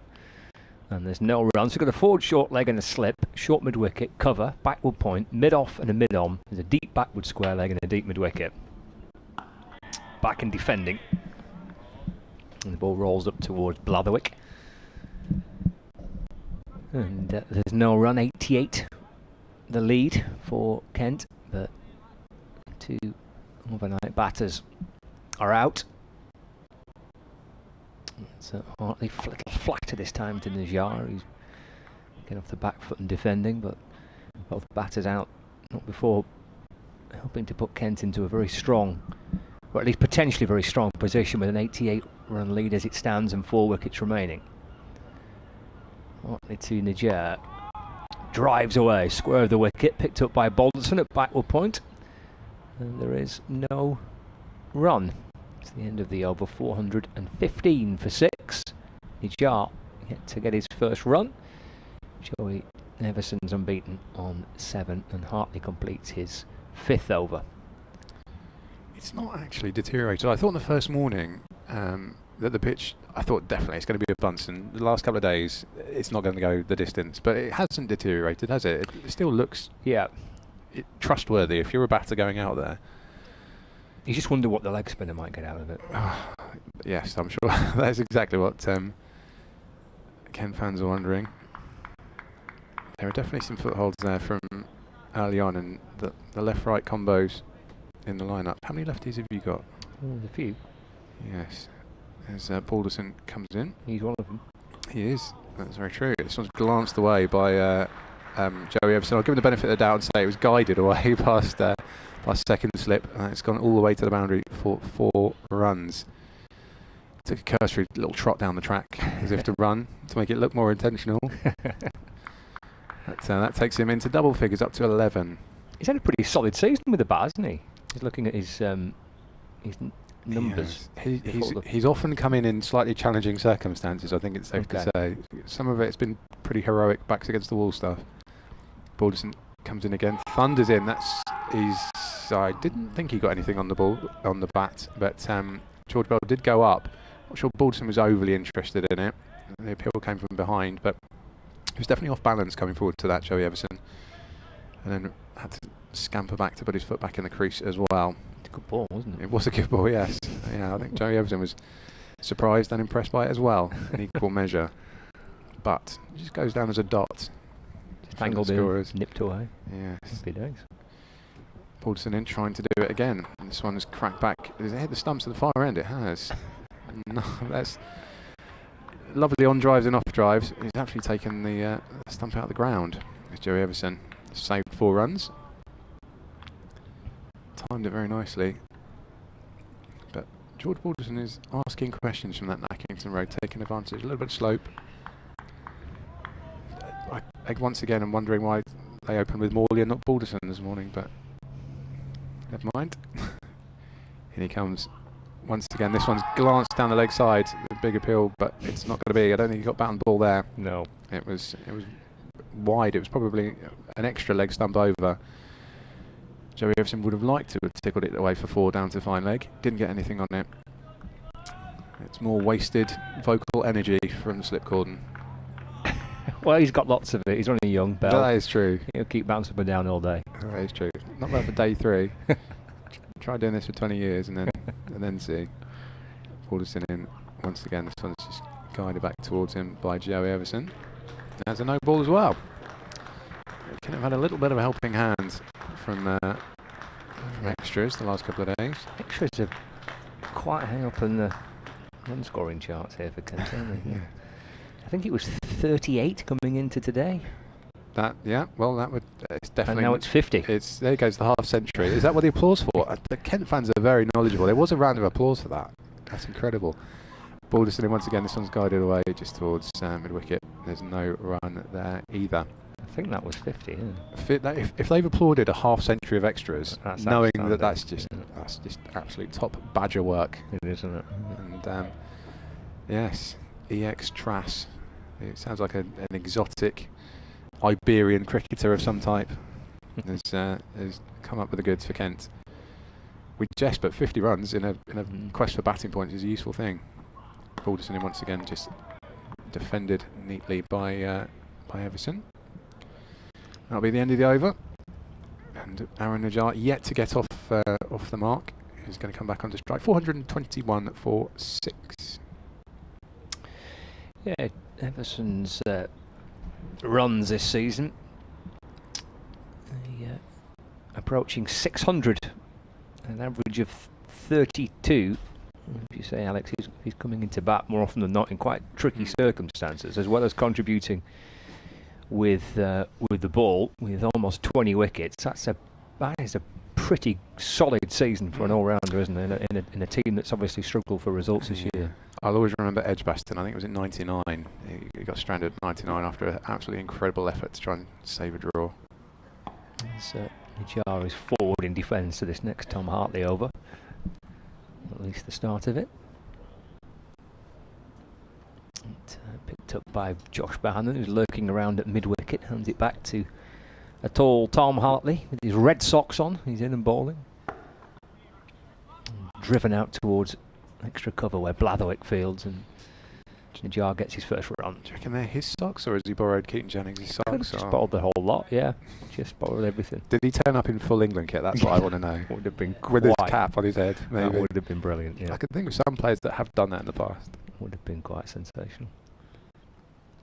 Everson is beaten there. It's a good ball by Hartley. It's kind of rocking onto the front foot, just teased forward the ball. Slides past the edge of the bat. Taken by Bell with his black wicket-keeping gloves on. Hartley again, forward goes Everson, back to Tom Hartley. And there's no run, 422 for 6. Lead is 95. Hartley from around the wicket. Left by Everson, just bends his knees, gets the bat out the way, watches it go past into the gloves of Bell. Loops it back to Hartley. Sets off again to complete the over. Driven away to mid-off. Wells is there to field. And there's no run, just a single off the over. 422 for 6. And that's the end of the 113th over of the Kent first innings lead of 95 runs. It's a long time in the field for Lancashire. I know they had a slightly shortened evening session yesterday, but they won't really want to be out there for too much longer either. They'll want to be on the balcony and doing what they do and relaxing and things. I think they probably just want this to be over and done with as quickly as possible. Kent trying to avoid that happening. Aaron Najjar out there taking some interest in Tom Hartley. He'll be having a keen look at the pitch as well to see what he's got to work with whenever that time may be.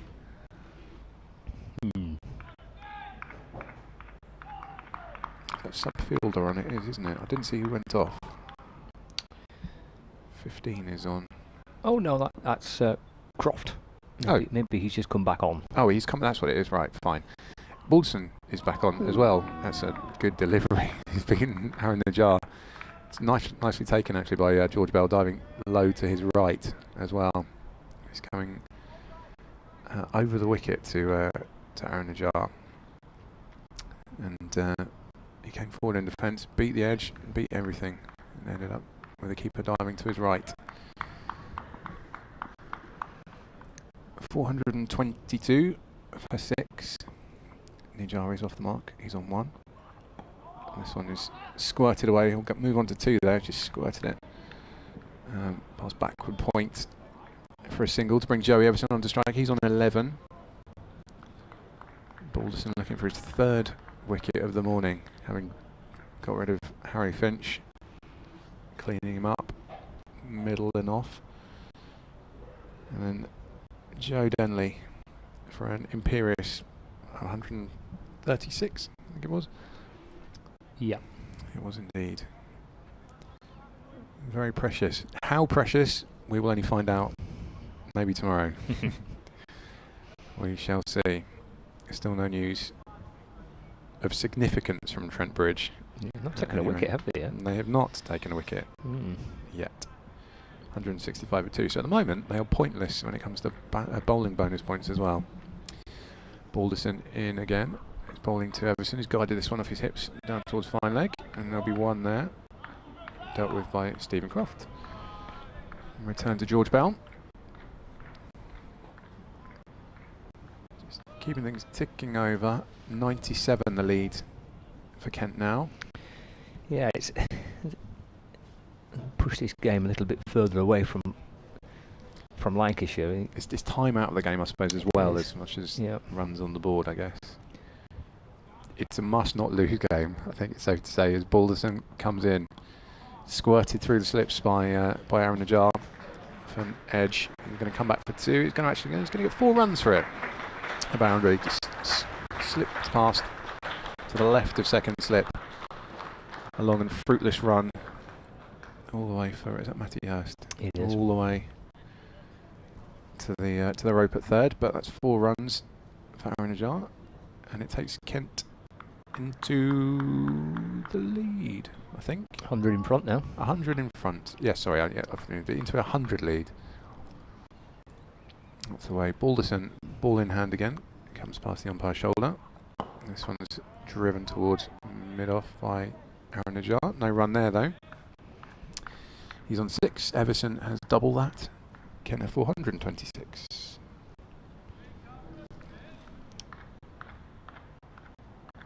It'd be fascinating to see how Middlesex and how Stephen Mullaney, the not skipper, looks at it, because Middlesex need to win, need to try and come up with an agreement. They do. Guided right. This one's popped up into the air by Aaron Najjar. It dropped short, a couple of bounces short of mid-on, but nothing doing. There was a strangled yelp of excitement from the cordon, but nothing doing. Yes, you worried me there with talk of contriving a result, because that's already happened once this season, and Middlesex chased down 240 odd in 40 overs to beat Notts on the final day at Lords, which is why we're even having a discussion about the relegation picture at the moment. Well, it could come down to something similar. It was. I'm just going to check with Ben if I'm supposed to be here anymore. Is Ben returning to? Yeah, you might just need to wait. Oh, I'm waiting for you to do your update. Yeah, I think so. Absolutely, I'll absolutely fine. Well, I'll take Hartley's over then from the pavilion end down in front of us. Lovely spot we've got here this week. The track is right in front of us. In fact, the umpire's head is slightly obscuring anything. Hartley's just trying to reshuffle his field. He's bringing Croft in from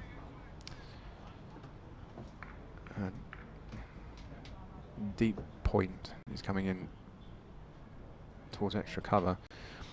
Hartley does deliver to Joey Everson, who comes forward in defence and bats it back down the track. Welcome back to Ben Watts, who's had a wander himself. It's not as sunny as for you as it was for Scott when he went. No. Ball back in the hands of Tom Hartley, substituted into this game. Not one for the purists. He's got a wicket. He's bowled Joey Everson through the defence, through the gate by the look of it, and Joey Everson has to go for 12. 426 for 7 now. Okay, sorry, 428 for 7. The scoreboards are all confusing me. It is 428, so it's a lead of 101. But Hartley's taken the wicket, introduced to the game this morning as a substitute in place of Will Williams, and he's made the breakthrough. Joey Everson, a fairly forlorn trudge off, having made just 12 with 1 boundary. Aaron Najjar is still there. Expect he will probably be joined shortly by it's going to be Chahal. It's going to be Matt Quinn, surely. Oh, you reckon him? Oh, surely Matt Quinn. So you got Quinn Gilchrist and Yuzvendra Chahal. It is, isn't it? No, it's Gilchrist actually. It's coming out at number 9. You never know which scorecard to believe, and it is indeed Nathan Gilchrist who's going to come in. Cool. Let's pick the batting order. Well, it's different on the. They're no fun. Everyone wants to see Matt Quinn come and play a few shots here. That was a beauty, by the way. That was Jack Morley to Jack Leaning-esque. Perfect sort of left arm spinner's dismissal, really. Yes, Joey Everson didn't particularly care for it, but yes. We'll Never mind. 7 down now, Kent. The lead is 101 runs. The Leslie Ames scoreboard hasn't caught up. So yeah, a few wickets then in quick succession for Lancashire. Finch bowled by Alderson for 44. Denley a double century. 200 ball got him. LBW for 136, and now Joey Everson bowled by Hartley for 12. Probably repeat that in 2 minutes' time for the BBC Radio Kent update. Just practicing in. So Aaron Nijar joined by Nathan Gilchrist, and Kent might need Nijar to get up to his first class average, as this one's left alone. And goodness me, Nathan Gilchrist, that was a bold leave. Yes, it was, yeah. That was the arm ball, he was out of here. Shouldered arms to that one. Lancashire have got that intensity that they didn't have earlier on. They've got it, unfortunately, haven't they? He delivers again to Gilchrist. He's defended it. There's an appeal, I'm not quite sure. I think more bat than ball there. Yeah, I think the appeal was maybe if it banged him on the toe first. But here comes that update then.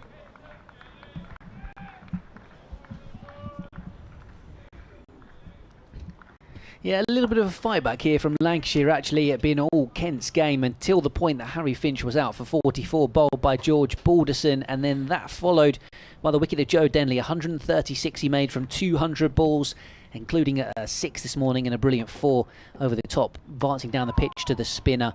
But since then, Joey Everson has also been removed. A classic left-arm spinner's dismissal for Tom Hartley, who's come into the game for Will Williams today, having been on England duty. A wicket maiden there for him. So Nathan Gilchrist has now joined Aaron Nijar, who's on loan at Kent from Essex. He's 6 not out. Gilchrist yet to score. So the key ingredients, though, really at the moment are the 101 run lead for Kent here over Lancashire. They will want to try and get as many runs as they can before they have a bowl in this game. And of course, having got the extra batting bonus points this morning, if they and Middlesex were to draw, then Kent would stay up. So it's now about Kent trying to win the game. Nottinghamshire currently 140 for 2 against Middlesex. So no issues in the game currently at Trent Bridge. That's all good news from a Kent point of view. They just need perhaps a few more runs here as they keep on batting. Commentary continues online. Lunch break coming up in 25 minutes. Kent 428 for 7.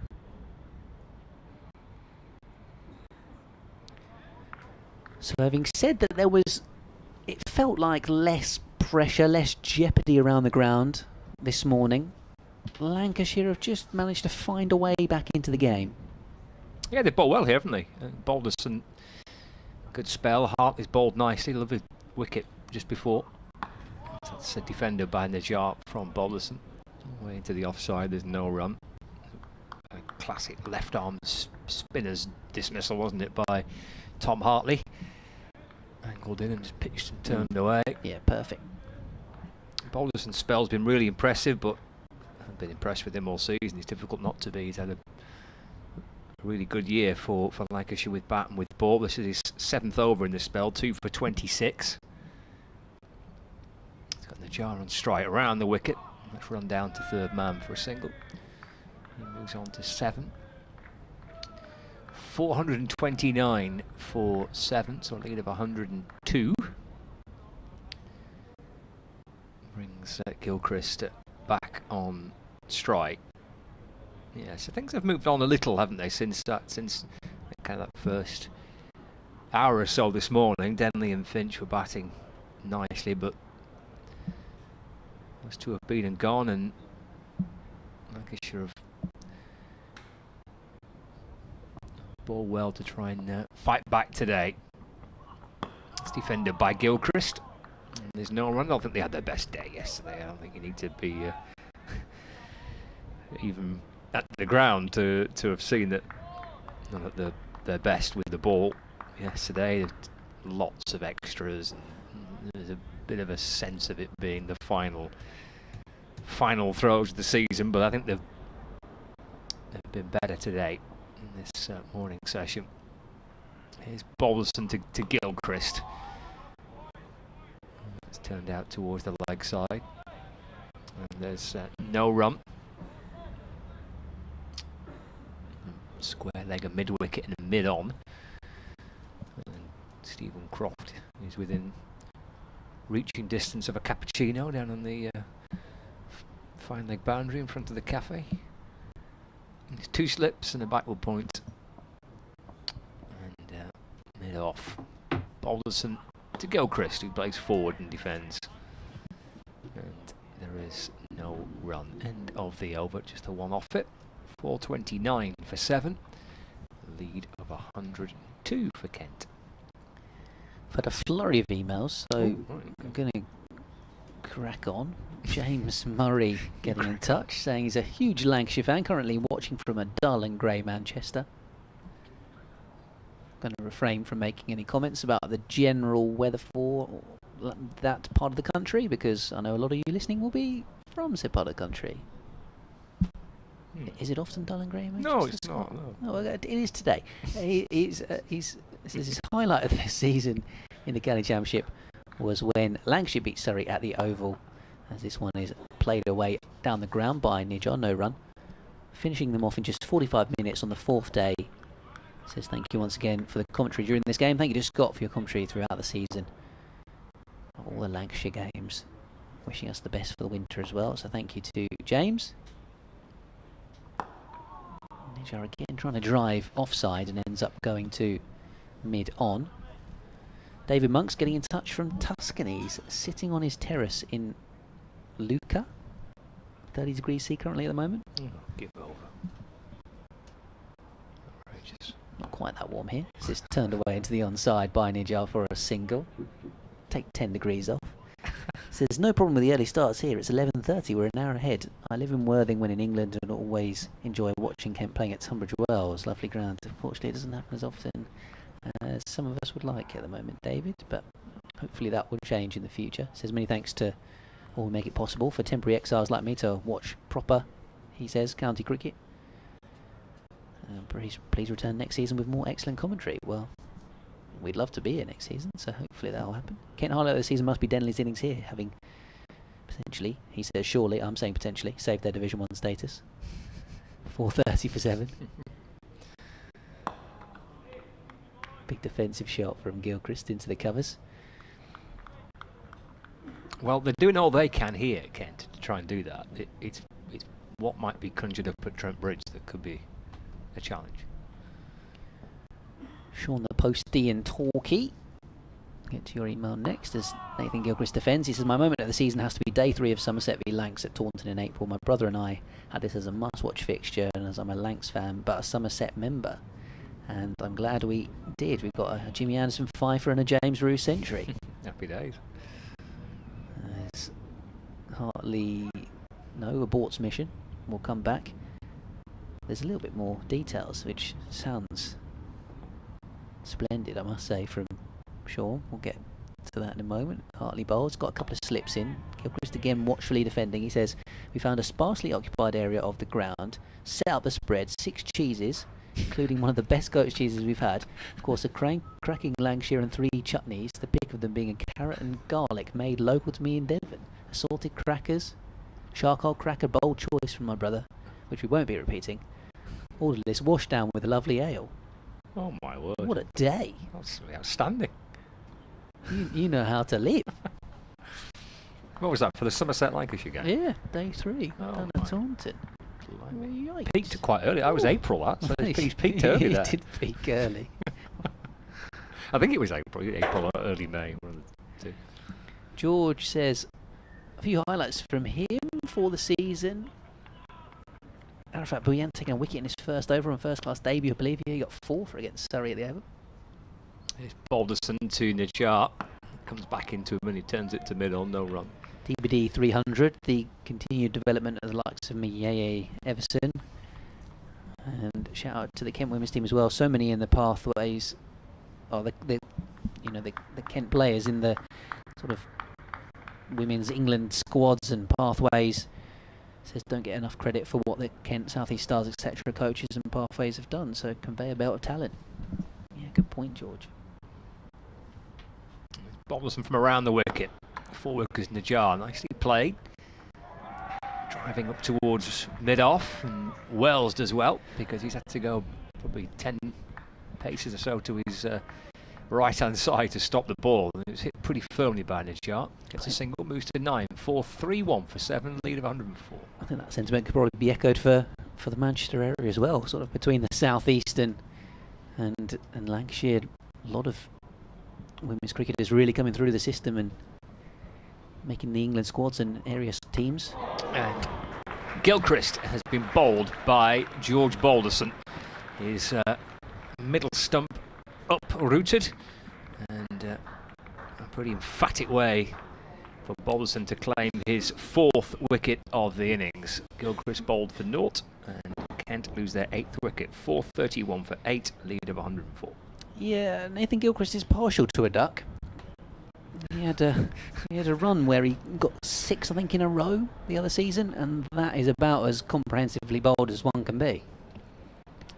So he's out, and maybe Matt Quinn will bat 9 next time. We'll have to wait and see. He's going to have to back up my comments now with an entertaining innings. Well, I assume he will be in next, but George Balderson has been the pick of the bowlers today for Lancashire. Yeah, he has. He's gone past 20 wickets for the season now. I think he might be on 23 championship wickets for the season. Mike might not get his wish, saying that he thinks it's important for Kent to get a lead of 150 and to not be bowled out by lunch. Well, at the moment, 150 leads looking away. Only 104. It says no silly slogging from the tail to lose 3 wickets in an over. Well, one might suggest that as Matt Quinn heads to the crease, slogging might be the way to get a few more runs, because there's no point batting 10 balls and getting 0, as Nathan Gilchrist has done there necessarily. So yeah, it says must not give Lancs a sniff of a win. Well, Lancs are back in this game, that's for sure. Yeah, I think they've had a good session this morning, Lancashire. I'm not so sure they've had too many in the match. No, but they have this morning. They certainly have. And with the bowling situation, with Will Williams taken out of the game, and with Blatherwick out of the innings, Balderson's really had to step up with the ball, and it's been a splendid effort from him. Oh, Notts have lost a wicket as well. Oh, okay. Clark for 48, I think, just shy of a 50. No, that's not right. Refresh my screen. He was on 69 a minute ago. He's on, yeah, LBW for 70. Taking runs off him. I was like, where's 48 come from? Just hadn't refreshed the, yeah, so Slate's still there on 77, but Joe Clark out. So here comes Quinny. Matt Quinn for Ken. What kind of a knock are we going to see from him today? Well, how did you describe it a few minutes ago when Quinn bats? Balderson comes in and bowls to Quinn. He's defended. He actually gets a run, just leans into it. Could be a tight single. They've gone for a throw towards the keeper's end. And they have managed to shuffle through for 1. One would argue that George Bell has taken that off the stumps. I think I think Hartley was pointing that out, saying if you'd have let that go, that was going to hit the stumps, mate. I think Najjar might have been home. Quinn gets a slightly frantic single, 4-32 for 8. So he's good fun to watch batting, is he, Matt Quinn? Then? Yeah. Okay. Yeah. Nice. He's a. I think all bowlers should bat like Matt Quinn. You know, Okay. these bowlers that can block it. Try and bat properly. Yeah, they're no fun. Balderson to Najjar. Oh, it's a lovely ball that beats him. Turns him round, slides past the edge of the bat. It's the bowlers that just block it and don't really get many runs and just kind of hang around. They're just a bit annoying. Whereas Matt Quinn, you're not going to get that from him. It's the Mitch Clayton school of batting.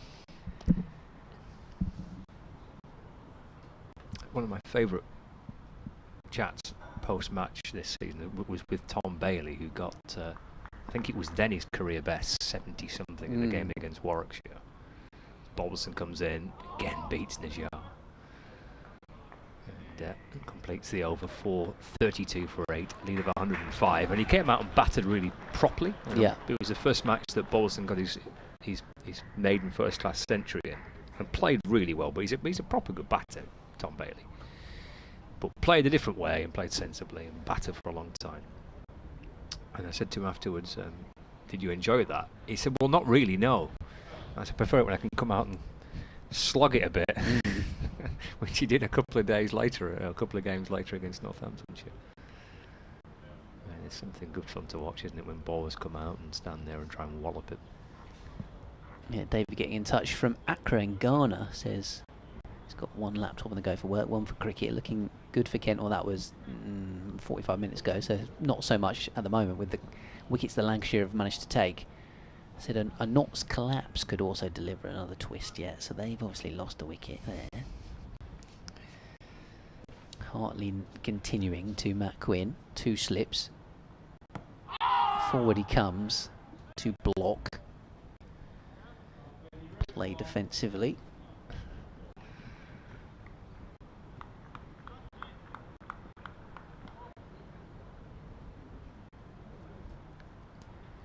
Hartley with Jennings top on, in and bowling and beating the bat once again. Quinn almost hiding his bat, or keeping it in line with the stumps as that spun past the outside edge.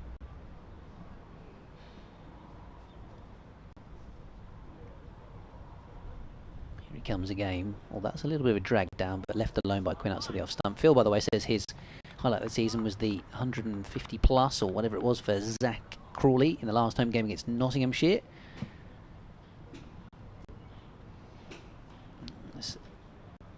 Quinn lets this one go outside the off stump, and of course Crawley had another big 100 against Essex earlier on in the season, which would have been pretty special to watch for those that were here. Hartley once more bowls to Quinn, who's right forward. He's a tall man, long legs, so he can really make a good stride when he comes to blocking the ball.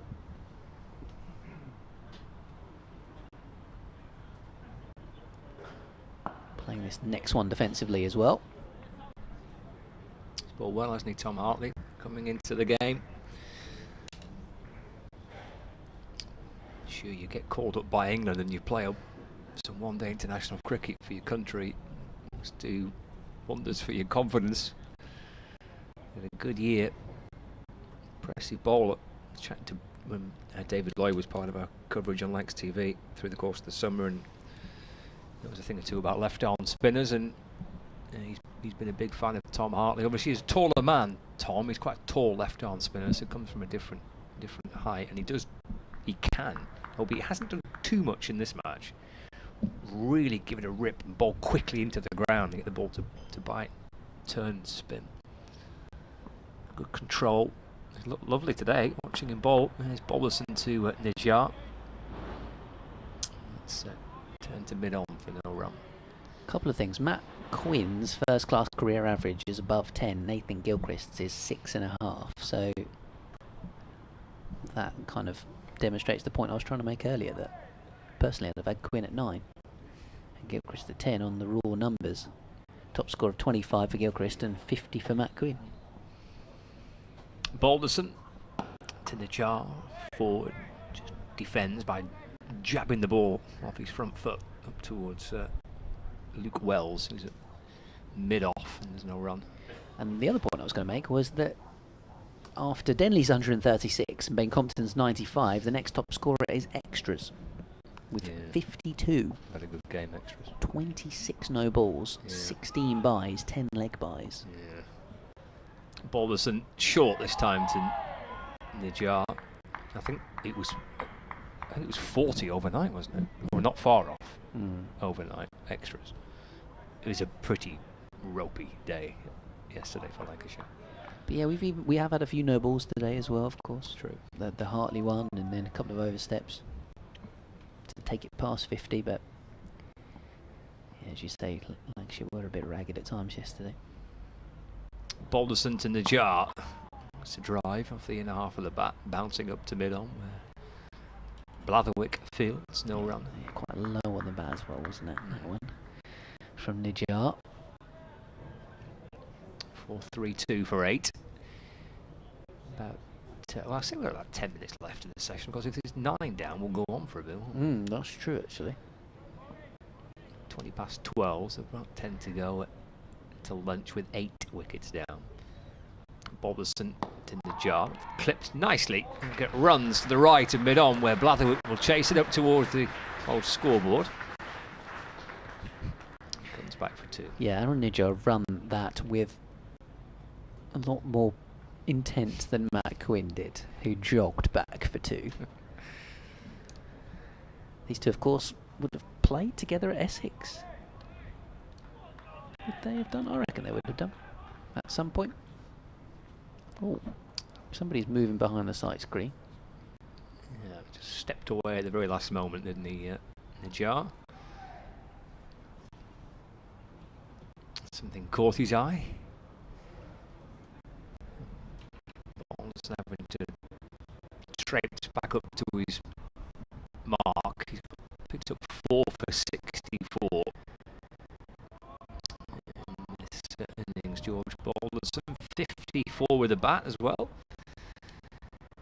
Reflects his season, contributing with bat and with balls with the course of the summer. Defence, Jar. There's no run. End of the over. 434 for 8, lead of 107. Yeah, a little bit of an audition for Najjar this game, who has not had his contract extended by Essex for next season. So although he's on loan with Kent at the moment, he's without a club from 6 o'clock tomorrow, or whenever his contract ends. But so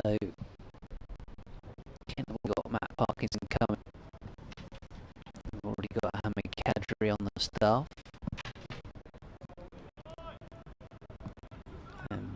Jaden Denley, Marcus O'Riordan, guys that can bowl spin, but none of them are a left arm spinner. So as Hartley is in and bowling to Quinn, and it's defended up to mid-on. Wonder if Kent going forward, thinking about maybe producing more spinning wickets here at Canterbury, or wickets like this one perhaps. I think Najjar has shown he could offer something in the squad. This one spins past the outside edge of the batter through to the keeper. Wonder whether it might be something that is considered. He's been playing his club cricket in Kent all season, for Minster anyway. As Hartley bowls again. Quinn forward and blocking.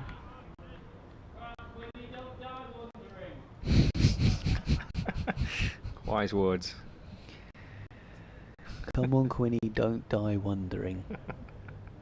As Hartley bowls to him, and he drives up towards mid-off. You can just tell that Matt Quinn is restraining his natural instincts at the moment by being quite technically correct to the left arm spinner. That one's lobbed down the leg side, and it wasn't far away from the leg stump actually. Quinn just left it, but the ball did turn back down the slope. Kent's lead 107, 434 for 8. As Hartley, for the final time in the over, lobs it up. It's defended away by Quinn. Maiden over. 1 for 17 from 10 overs for Hartley since he's come into this game. 4 of those maidens, including that one. Yeah, it's spectator saying don't die wondering to Mike Quinn, but it's as much about time as well, this 2 foot for Kent. I think potentially the message is don't come back until lunch. Like you say, you don't really want the extra half an hour or so. Yeah, we've got 5 minutes left. So time certainly for another Balderson over. Of course, if a wicket does fall now, then extra half an hour. It's hammered away by Najjar to Wells, who's a little deep at mid-off. She's quite on the long-off boundary, kind of halfway back. Najjar declining opportunity to shuffle through for a single. Extra cover's been dropped back as well. A deep point, third man, 2 slips. Mid-on just going a little deeper as well. Runs for Najjar if he wants them here. Short from Balderson, ignored by Najjar. Through to Bell, no run. Bit of news from elsewhere. Okay. Essex, 211. All out. Oh. Okay. So sorry, I've won the title. County champions, once again.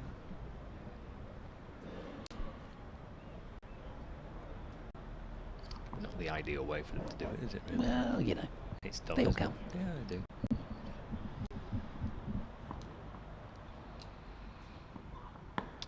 Takes a single this time. Just easing it up towards mid-on. Najjar moves on to 12 for 35 for 8. Yeah, Lancashire's field that you were describing there, very much suggesting we'd rather have a bowler Matt Quinn right now. Aaron Najjar saying okay. Taking the single. And saying to Matt Quinn, over to you. So, a little bit cloudier here at the moment at Canterbury. Floodlights are up, but not been used so far today. Comes Balderson to Quinn, plays forward, defends, no run. That could be a factor as the day goes on, which Kent won't necessarily mind because they'll probably be bowling by then.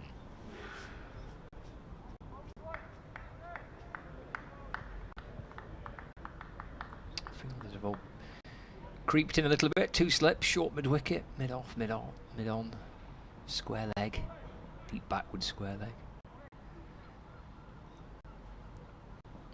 This is the 5th ball of the over. This Balderson to Quinn. Forward, again defends, and there's no run. Probably one more over after this one before lunch.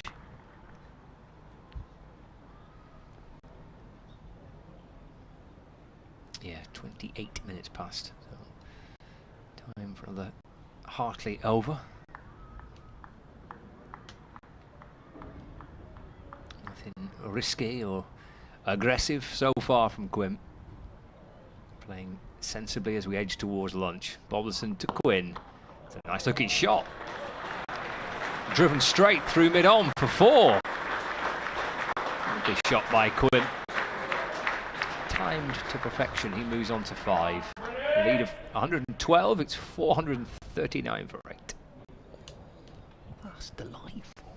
That's shot of the day territory stuff from Matt Quinn. Why is this man at number 10? He's batted as high as 8 for Kent this season, which is a bit too high. But he definitely should have been batting 9 today. Look at that. Textbook on drive. Having blocked out a few balls before. He's a great character as well, Matt Quinn. One of the, you know, the sort of guy that you want in a dressing room. On a day that's not gone too well for you, he's a kind of guy that'll lift a mood. So Hartley to Najjar, and he's trying to spin it out of those footholes into the left-hander. So this could be a tricky over for Najjar to negotiate. Kent 439 for 8 now, thanks to the Quinn boundary at the end of the previous over. Hartley tosses this one up. Najjar looking to drive. Smears it somewhat to mid-on.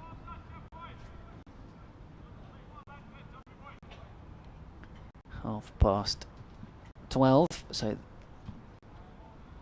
unless there's a wicket, this will be the last over before lunch on day 3. Here on BBC Radio Kent, BBC Radio Lancashire, and via the BBC Sport website. Live from a cloudy Canterbury at the moment. Hartley bowls to Aaron Najjar, and he's watchfully playing this one into the onside. Luke Welsh just doing a shadow bowl. He's not going to be doing that until at least after lunch, unless there's a wicket here as this one's turned away into the onside.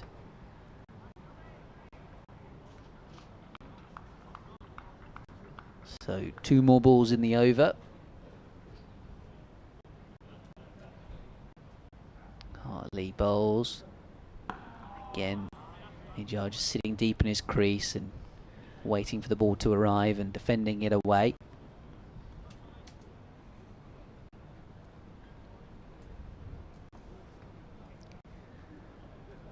Hartley bowls. Nijjar forward defends, and that is the session. That is lunch. Another maiden over for Hartley. Or is it the session? Or is it the session? Why are we not coming in? Do we have a few extra overs to be bowled today because of a little bit of time lost yesterday? Surely we didn't lose that much time yesterday. I don't know how much time we lost, but we must have done. Must be going until 20 to 1. Well, I stand corrected. Luke Wells is going to have a bowl.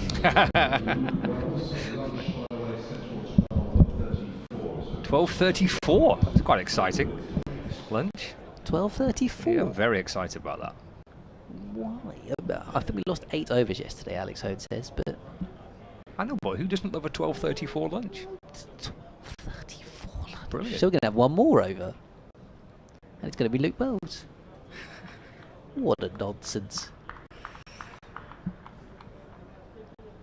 Update on the way for BBC Radio Kent.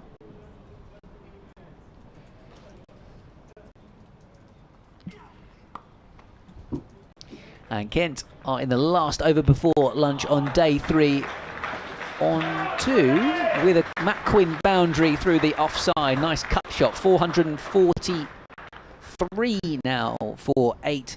Quinn hit a beautiful drive in the previous over, actually. He's there with Aaron Nijjar after a few wickets for Kent, having started the day so well. 150 the partnership in the end between Harry Finch and Joe Denley. Finch out for 44, Denley for 136, Joey Everson out for 12 since then, and Nathan Gilchrist clean bowled for naught, as this one's punched back down the ground by Quinn for more runs, 4 more as well, as it beats the fielder at mid-on. So Matt Quinn finishing the session with a little bit of a flourish. Back-to-back boundaries for him.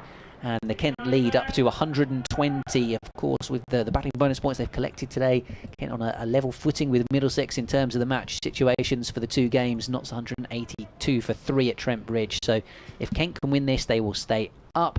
If both teams draw, Kent will stay up. So they're in the better of the 2 positions at the moment, as this one's down the leg side, another dot ball. So we will be potentially back after 2 more balls after the lunchtime interval, because if there's a wicket here we may go on for a little bit longer to see if the Kent innings closes. But Kent 447 for 8 at Canterbury and leading by 120, so a decent morning for them, even though Lancashire have managed a little bit of a fight back today.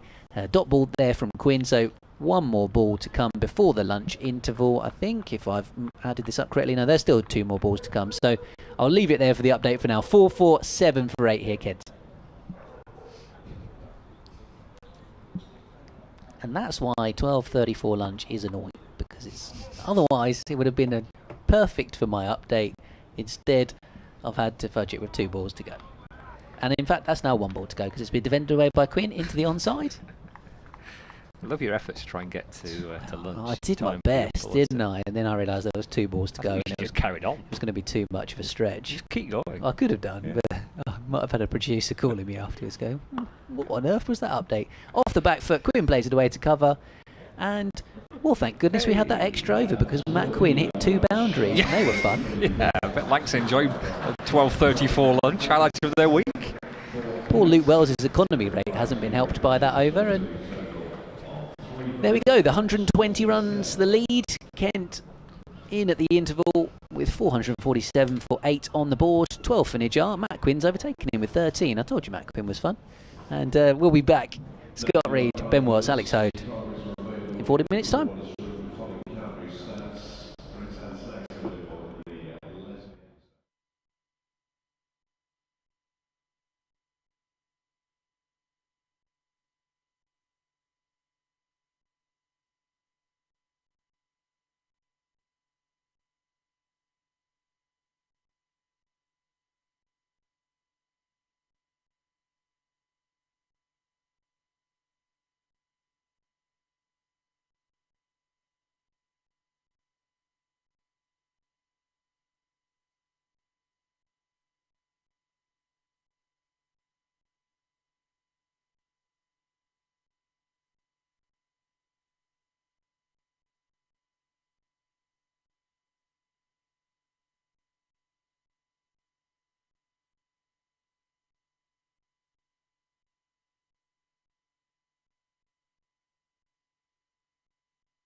Yeah, the Nottinghamshire lunchtime score 201 for 3, so that game is a long way from finding a route to a result. This one's defended away by Matt Quinn. A few sort of murmurings about Stephen Mullaney's likelihood of trying to contrive the game in some way and give themselves a shot at winning, but in 5 sessions, I'm not quite sure how they would look to do it, as this one's driven straight back down the ground by Quinn to the bowler. Yeah, which is Kent have just enjoyed a very nice, calm approach to batting today. There's no rush here for Kent. Keep blocking, Matt Quinn. Plays off the back foot up towards mid-off. End of the over, yes, indeed. One off it. Keep going, Kent. Keep going, Kent. Wise words again. Don't need any motivational speeches. She's got a couple of supporters that are doing that for them. Don't need to do anything else, though, do they? Just keep batting as long as they need to bat. I suppose it would only get a little bit dicey potentially for Kent if there is some agreement to try and set something up at Trent Bridge. Then it gets a little bit jittery again, doesn't it? Yeah. Then all of a sudden they've got to force a win here. Yeah, exactly. But just trying to win the game in its natural course is still very much a possibility for Kent. In fact, they're in a good position to try and do that. They're 120 in front. They just win the game playing the way they are at the minute. Lancashire starting a long way behind in their second innings. They're batting to do just to get level as it stands. There's Bailey in the jar. Takes a single.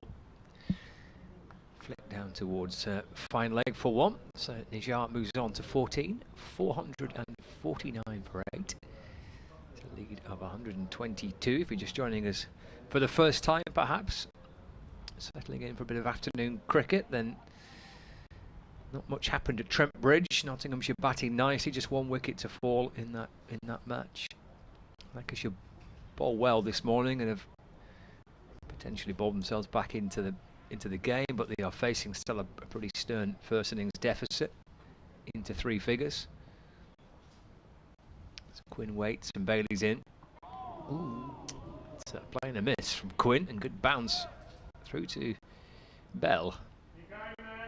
And there's no run, and I suppose the big news from today is that Surrey have confirmed what we've probably known from the first couple of weeks of the season by the way they set off, is that they have gone on to retain their title. Essex unable to get to 400 and get that batting bonus points required to keep the title race going. That's worked out towards mid-on, and there's no run, so Surrey confirmed as rightful champions. They've been absolutely terrific again all season, and sit proudly at the top of the Division 1 table as county champions. There's Tom Bailey. 2 slips waiting. Quinn waits and plays forward in defence, and there's no run. Should we get that bloke in to do some of the commentary? He's sort of giving Matt Quinn a pep talk every ball at the moment. Yeah, like that. Bit of advice coming from the stands. He's not the guy that wasn't impressed with the blocking. I'm going to say something. They were telling him he was blocking it too much earlier on. Bailey still looking for his first wicket of the match. Driven straight, and so straight it rattles into the stumps at the non-striker's end and uproots one of them. Quinn remains on 13. It was quite dramatic. It was, wasn't it? I mean, nothing resulted from it, but no. It was still quite dramatic. Lovely shot by Quinn. Yes. Yes. I'm sure he preferred to be castling stumps with the ball in hand. Look at his chance later. Square leg drops back towards the boundary. Bailey to complete the over. I think a slow ball that from Bailey, and almost kind of got Quinn into a slightly awkward position, but he managed to keep it out. completes the over. 27th for Tom Bailey. Needs a couple more wickets to get himself to 50 for the season, but no sign of his first just yet. 449 for 8, a lead of 122. Just seeing a post by Don Topley of BBC Essex on the live blog on the BBC Sport website. Anything's possible here. Saying that the question on everyone's lips at Wantage Road is it Alistair Cook's last ever professional innings, not out at lunch? Essex following on. So this is a full bunger, which has been driven straight to cover. Yeah, there was that speculation the other week, wasn't there? There was an article saying that Cook was going to retire, and the club came out and refuted that and said nothing's been decided. Nijar drives this time in the gap. Through cover point for 4. And 450 up for Kent. Made a lovely sound off the bat as well.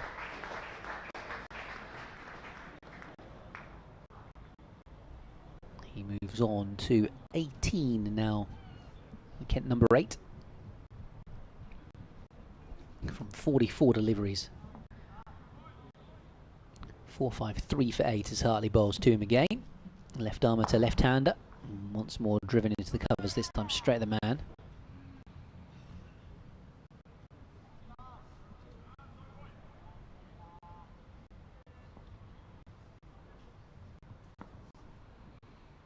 Here he comes once again. And turns down the slope. I think it was sliding down. There's a little bit of interest from bowler and slip, who of course are wearing the same top. Jennings 1. Hartley having... Well, somebody didn't bring his kit for him, or he didn't bring it. He's been away on England duty, so he's not been home, so he could be forgiven for not having any of his own stuff. This one's driven up to Bailey at mid-off. Another dot ball. 4 comes Nijar, plays defensively, end of the over. I was just looking at the lunchtime scores. And obviously we've been talking about the Surrey game because they're now champions. We've been talking about the Essex game because they were in contention. This one here, and then the Notts Middlesex game, of course, bit of relegation jeopardy. Warwickshire against Somerset. Can't say I've looked at the scorecard in 3 days. Me neither. What's even happening in that one? Does anyone actually care?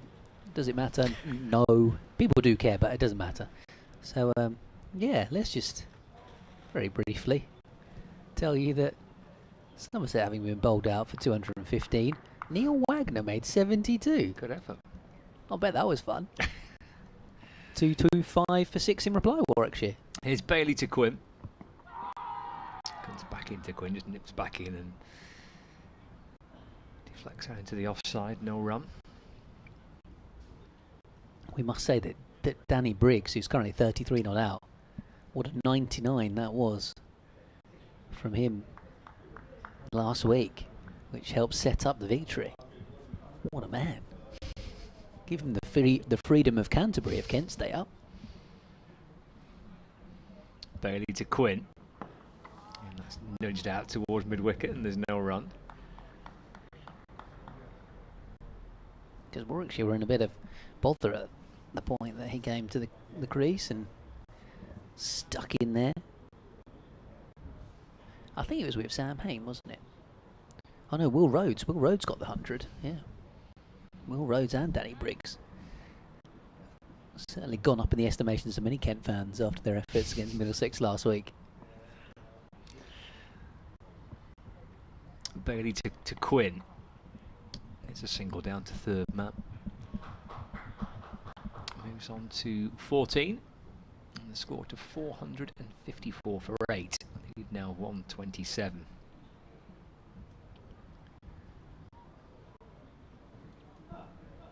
Brings Nijar back on strike. Likewise, Division 2, everything's really been decided, hasn't it? So, from the point that we knew Worcestershire were going up, not too much jeopardy in any of those matches. Bailey to Nijar. It's defender to extra cover, no run. Feel free to continue your contributions for those of you that were emailing in with your moments of the season.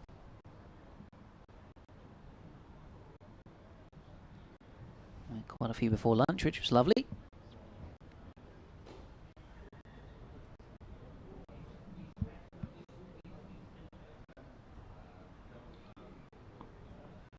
Luke Wells looked like he was being bothered by a fly or a wasp or something at mid-off. Using his hat as a weapon, though, wasn't he? Nudged by Najjar up towards mid-on this time, and there's no run. Needs to have settled back in then after the interval. Kent's lead 127 after a flurry of wickets. Kent at one stage were 395 for 4, which became 431 for 8 before this mini partnership. Bailey from around the wicket balls, and Najjar flecks the ball down to fine leg for 1.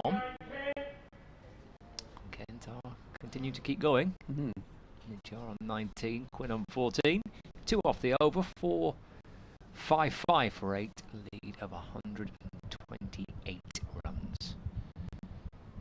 Yeah, keep on keeping on at the moment, Kent.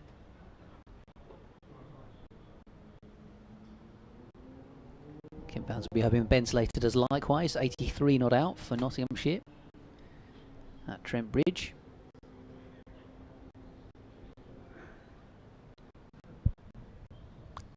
He's going to continue. Left arm spinner. 13 overs, 5 maidens, 1 for 22.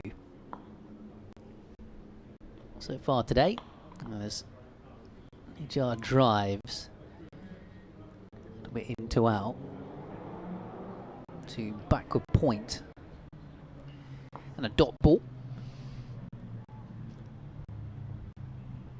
It's that bit brighter here actually at Canterbury as it's pushed away into the covers. It was getting a little bit gloomy prior to lunch and clouds were somewhat dark grey, but a lot whiter now overhead.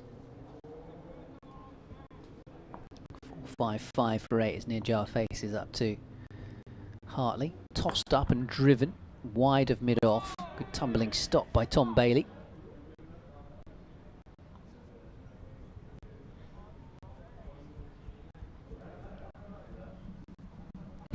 Someone at backward square leg was just having a little lie down to stretch off his back and his sunglasses went flying off his head. This one's defended away by Najjar. I think it's Jack Morley. I think you're right. The umpire sort of turned round and saw him in a heap on the floor and sunglasses. Oh dear. Had taken a little leap off his hat. Tossed up and smashed straight back to the bowler by Najjar. Wasn't far away from being a very sharp caught and bowled for Hartley there. On the verge of yet another maiden at the moment. As his final delivery of the over is defended away by Najjar. 4-5-5 for 8. The lead remains at 128. Some news I spotted over the lunch break that former Lancashire spinner, former England spinner, county championship winner with Lancashire, Simon Kerrigan, has retired from professional cricket, finishing his career at Northamptonshire. He's 34 and finishing with 423 wickets in 194 appearances across all formats during his career. He won the title with Lancashire in 2011. And he said, "I'm proud throughout my career to have given 100% and fought back from each setback along the way." Because he had a couple of years off, didn't he, in between Lancashire, well, leaving Lancashire and joining Northamptonshire. Barely over the wicket balls to Quinn. That's defended to mid-off, no run. He did, yeah. He got... he fell quite sharply, really, from being an England player where he made one Test match appearance and it didn't go well. And that took some recovering for him. And in in the end, he left Lancashire, and he took a little bit of time away from the game, and he played some club cricket still. And then got his chance back with Northamptonshire. The back foot punched away. That's 4. No blocking there for Quinn. That'll get his fan club going. He moves on to 18. And the score now to 459 for 8. Yeah, clenched fist, punching the air next to Scott in the commentary box. That's more like it from Matt Quinn. That's what the people came to see. Little back away with a front leg. Slap it through the covers. It's not out of the textbook, but it's out of the Matt Quinn manual to batting. Bailey to Quinn, says, don't be doing that off my bowling. Bangs one in short, and Quinn ducks underneath it. Yeah, good response. Yeah, so congratulations to Simon.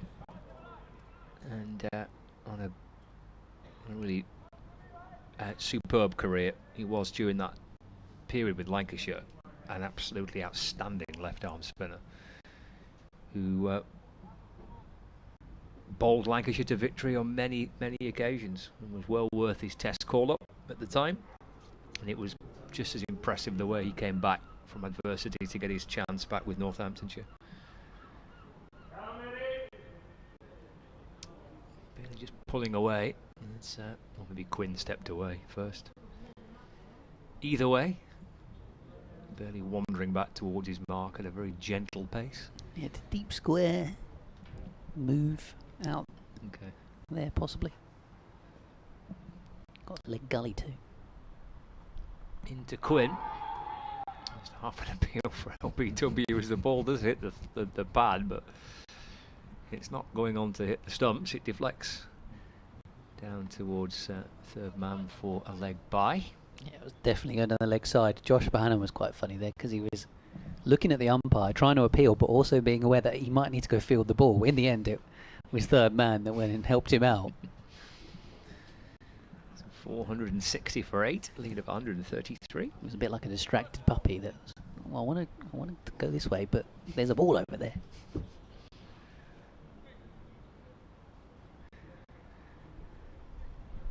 Should be an update for BBC Radio Kent very shortly after that lunch interval. I told them I'm taking the 1 o'clock update off. I'm going to the Carvery. Made an executive decision, did you? Yeah. The Carvery wins over the 1 o'clock update. There's nothing more I can tell you apart from those 2 balls. So it's Carvery for me at 1 o'clock. As this one's played away nicely by Aaron Nijjar for a single, because Tom Bailey's bowling off spin to the left-hander again.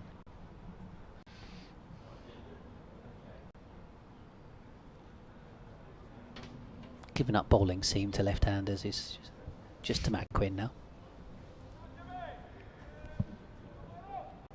Yeah, lunch was great, but Kent to 461 for 8. That's the most important thing for listeners. A lead of 134. Matt Quinn has just played a brilliant cover drive to move on to 18, and Aaron Nijjar is there on 20. A useful little partnership this for Kent as Quinn drives for 4 more runs. Have a bit of that. Always good fun to watch Matt Quinn. Coming in at number 10, he's 22 not out now, and actually Kent having to recover after a few quick wickets, having started off the day as they continued from yesterday, really, with Harry Finch and Joe Denley putting on a 150 partnership. Denley making 136. They collected a couple more batting bonus points as well before a few wickets falling. So the situation is that they are ahead of Middlesex in the table. If both teams were to draw this week, Kent would stay up. They now need to try and set themselves up for a potential win. So that lead 138 runs here on the afternoon of the third day. Kent 465 for 8. Commentary continues online via the BBC Sport app and website.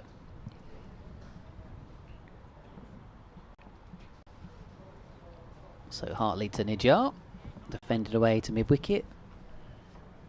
This is vintage Matt Quinn. This is just what the doctor ordered. Not for Tom Bailey. He'll be a bit miffed. As Nijjar comes down the pitch and drills this wide of mid-off, and Bailey actually does really well to make up a little bit of ground and stop that from going for 4. And just one run. Not lose his trousers in the process. Yeah, actually they almost came completely yeah, off. they did. They were sliding there. We saw some slightly darker underwear than Josh Bohannon's wearing. But Hartley tosses his one up to Quinn, drives up towards mid-off. So Alistair Cook's out. Oh. They're 6 or 7 for 3. Oh. Yeah. Goodness. Northants are producing it when It doesn't matter. it no longer matters because they're already down. As Quinn defends. Maybe Essex want to get out. Cook walks straight off, and maybe that's a truly great career finished, is the line on the BBC Sport live page on the website. County cricket section. Oh, as Quinn has a bit of a swing at this one. It was fired in towards his pad. It flicks away off the pad. He's not announced his retirement, has he? No, But there's I think he's report about it, wasn't there? Is he out of contract perhaps, and then Right, then okay. he's deciding out, in the off season whether he's got the appetite to come back again. I don't blame him. There was a report he was going to retire, but it was Essex came out as this one's drilled up towards mid-off, no run. Essex came out and said no, that's not the case. Nothing's been decided. So Which fanned the flames even more. yeah. So yeah, well. Penny for the thoughts of Sir Alistair Cook. Of course, bowed out of Test cricket in a blaze of glory. Which, I must say, I've somewhat lucked out. I don't think I've watched much England matches, or many England matches in recent years. But I was there at the Oval for Sir Alistair Cook's final game and for Stuart Broad's. So yeah, not a bad little couple of games those. Here's Bailey to continue his off spin. And Nijar going back and clipping it down to fine leg. Might get 2 as well, yeah. Yeah, well, he hurtled through the first, quickly turned to us for a second, and soon realised he didn't need to come hurrying back. He could just gently jog back for 2. 23 now. To Nijar for 6, 8 for 8. Cuts away through the offside. Jack Morley there sweeping away on the boundary. And the lead now moves on to 142 for Kent at 469 for 8. But he's retreated back to his proper mark, so he's going to bowl seam again, having sent down a couple of off spinners.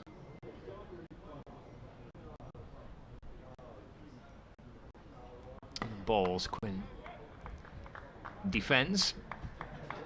Matty Hurst feels an extra cover, and there's no run. I mean, there's an art to being able to switch from one to the other like that. I think the only time I've ever tried it would be on the beach, or you bowl a few balls seam, get a bit tired, bowl a couple of slower ones. I'll probably ought to try again, or in the nets. Sometimes switch between the two, depending on how much energy you got left at the end of the day. Bounces in again, there's Bailey balls, and Quinn looking to try and turn it away to the leg side. Bailey just follows him as he steps to the leg side, and the ball deflects out towards Hartley at point, no run.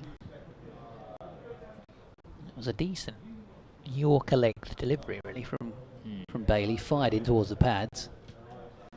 Just a little bit too leg side in the end. He just went with him, didn't he, as he stepped away to leg. Clubbed up towards mid-on. No ball. It's a no ball. So Quinn survives, having hammered it up towards mid-on, who takes a relatively simple looping catch, Luke Wells. But Bailey overstepping, and no ball signalled. Did he know? Did he hear the shout of no ball and have a hack at it? I don't know. I'm guessing not. I think he probably got lucky there. Goes for the Yorker again, Bailey. Dug out by Quinn. That does complete the over. 471 for 8. Quinn 22. Nijar on 24. And the lead 144. He's definitely eyed that up. And then He's hit the ball towards mid-on. He's spun round as if to say, what have I done there? And I'm ready to walk off. Looked up, seen the catch held, but heard the call from the umpire, and then just kind of styled it out and gone, oh, okay. It's like I meant it. Well, this is the final ball of the over with the no ball. Swing and a miss. No, swing and an edge by Quinn. And taken by Bell. Well, having survived just a few deliveries ago off a no ball, he departs almost straight away after. It is Bell with the catch, the keeper. Bailey with his first wicket of the match. He's 49th of the county championship season, and it's 9 down, 471 for 9. Yeah, swiveled and walked off straight away that time. Matt Quinn for 22. Well, there you have it. That's a Matt Quinn innings in a nutshell. 5 boundaries and a little bit of fun. Caught off a no ball. Some good blocks in there as well. A decent innings, 48 balls. Getting a good hand from the Canterbury crowd. And Chahal will come out at number 11, then the overseas player. I mean, I don't really know too much about Chahal's batting. Doesn't tend to bat in T20 cricket, and then he doesn't tend to play much first-class cricket, so let's wait and see. Wait and see what he's got in the locker.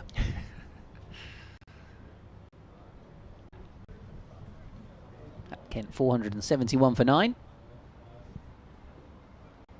144 runs the lead. Psychologically, I think Kent fans certainly would like a 150 lead.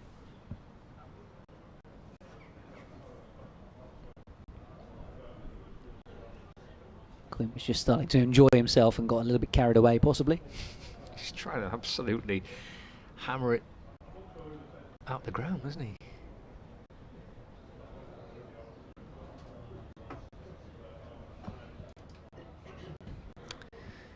So because it was the last ball of the over, Aaron Nijjar remains on strike, so Chahal won't face just yet. Oh, down the pitch he comes, and he's absolutely hoiked this for 6. That's the 150 lead.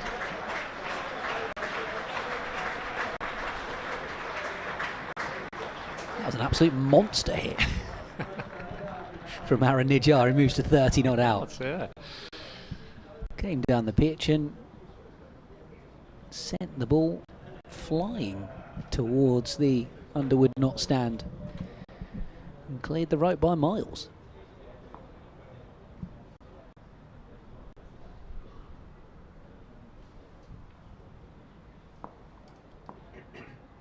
Hartley to him again. Oh, almost drags that onto his stumps. Pops up for George Bell. So yeah, I said earlier on about this being a little audition for Nijjar. Got 3 wickets in the first innings. Now he's got 30 not out with a bat. Showing he could be a very useful cricketer for Kent, if not somebody else on the county circuit, when he's released by Essex at the end of the season. Paul Downton, of course, leaving his role as director of cricket. Wonder if he's got one last contract in him. Wonder if he'll have the piece of paper and the pen for Aaron as he walks off. Sign off. One more signing. 3-year deal. There you go, mate. Congratulations. Here comes Hartley to Nijjar. We're going for a slog sweep there. Trying to pick that out of the rough. Plays and misses. So normal service resuming, really, with 4 Hartley dot balls. 477 for 9. Exactly 150 runs the lead. As Nijjar comes down the pitch and tries to hit it up towards long on for a single to keep the strike, but he hit it straight to mid-wicket, so Chahal will face the next ball. Meanwhile, Essex are 11 for 4 following on. They really do want to go home. They do, don't they? Following on against the bottom club in the division. Of course, they were on... Well, they needed to make 400 to be in with a shot for the title, but had a bad couple of weeks to end the season, I guess. Essex.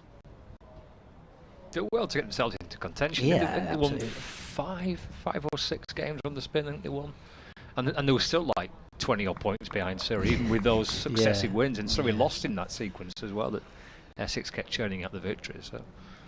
Yeah, but just at the last moment. Well, it was the Liam Dawson efforts for Hampshire that obviously denied them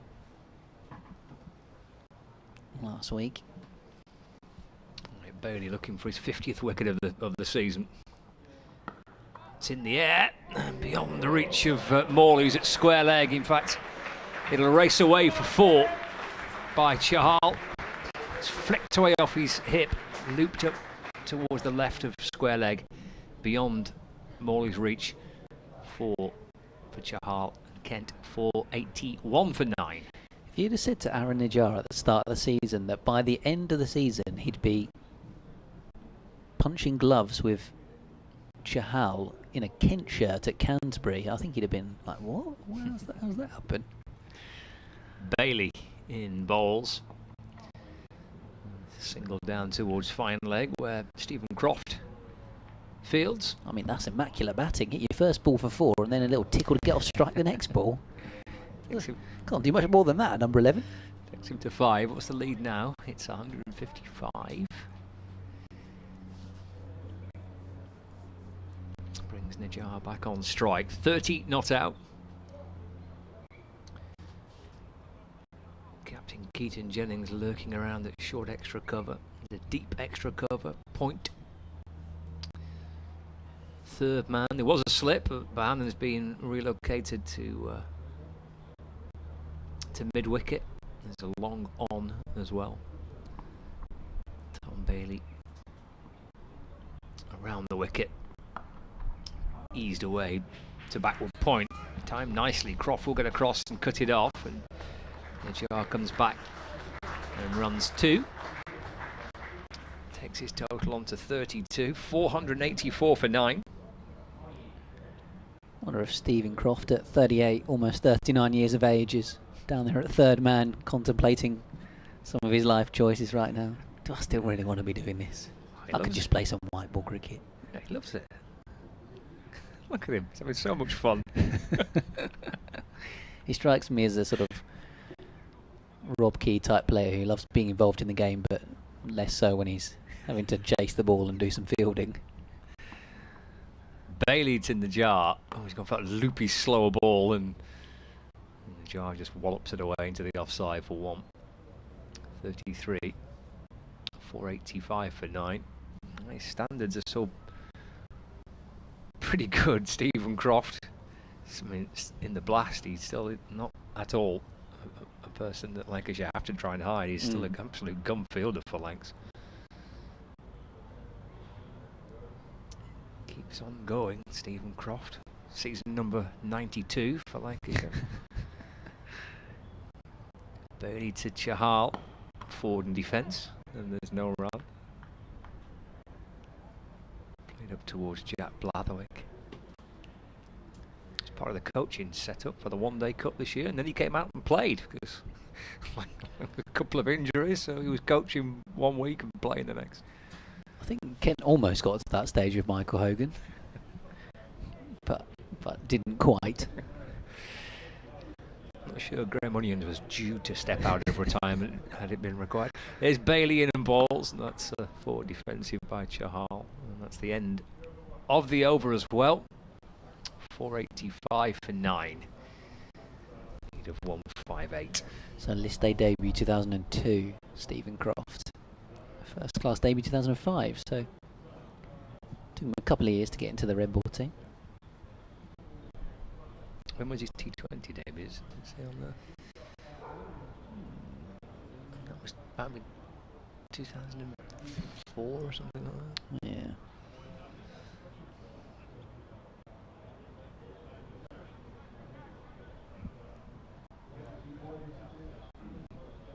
Matty Hurst, who's in the Lancashire team. What year was he born? Well, when Stephen Croft made his Lancashire debut. Here comes Hartley. Najjar back and watchfully defending. Matty Hurst was 18 months old. Nice. And I put this to him the other week, and he went, "Yeah, Crofty's been round the block a bit, hasn't he?" Nice way of putting it. Hartley bowls, Nijjar defends. There are singles all over the place to be taken, should he wish to. Give the strike to Chahal. Yeah, we had a few of those, obviously when Darren Stevens was still going. Down the pitch he comes, drives into the covers, might get 4 for this. Fielder at long off, won't cut it off. So excellent placement from Aaron Nijjar, skipping down the pitch and driving through extra cover. Moves to 37, and Kent to 489 for 9.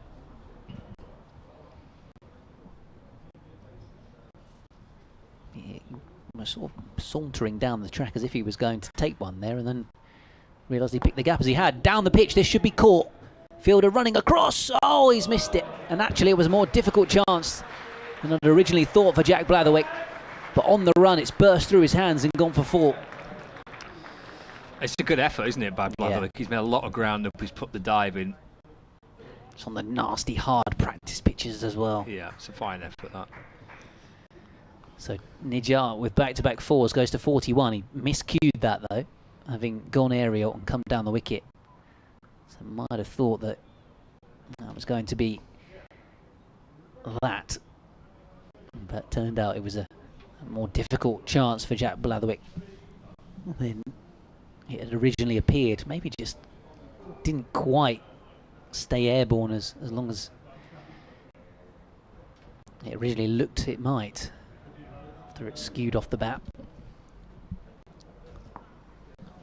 Slight change in the field.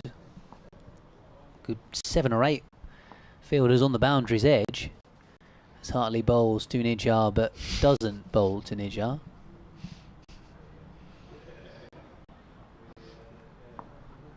Stopped in his action after the batter made his move early. Goes across his stumps and paddle sweeps into the leg side. And takes 1. They could have pushed for 2 there. But he takes 1 and says, Yuzi, just 1 ball, please. Essex are 13 for 5. Lancashire bowled them out for 22 a few years ago. Could be in danger, though. Crikey.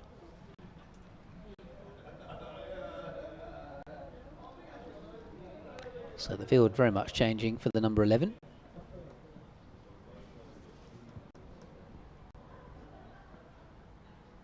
Hartley with 2 slips to Chahal. Forward he comes. Plays defensively.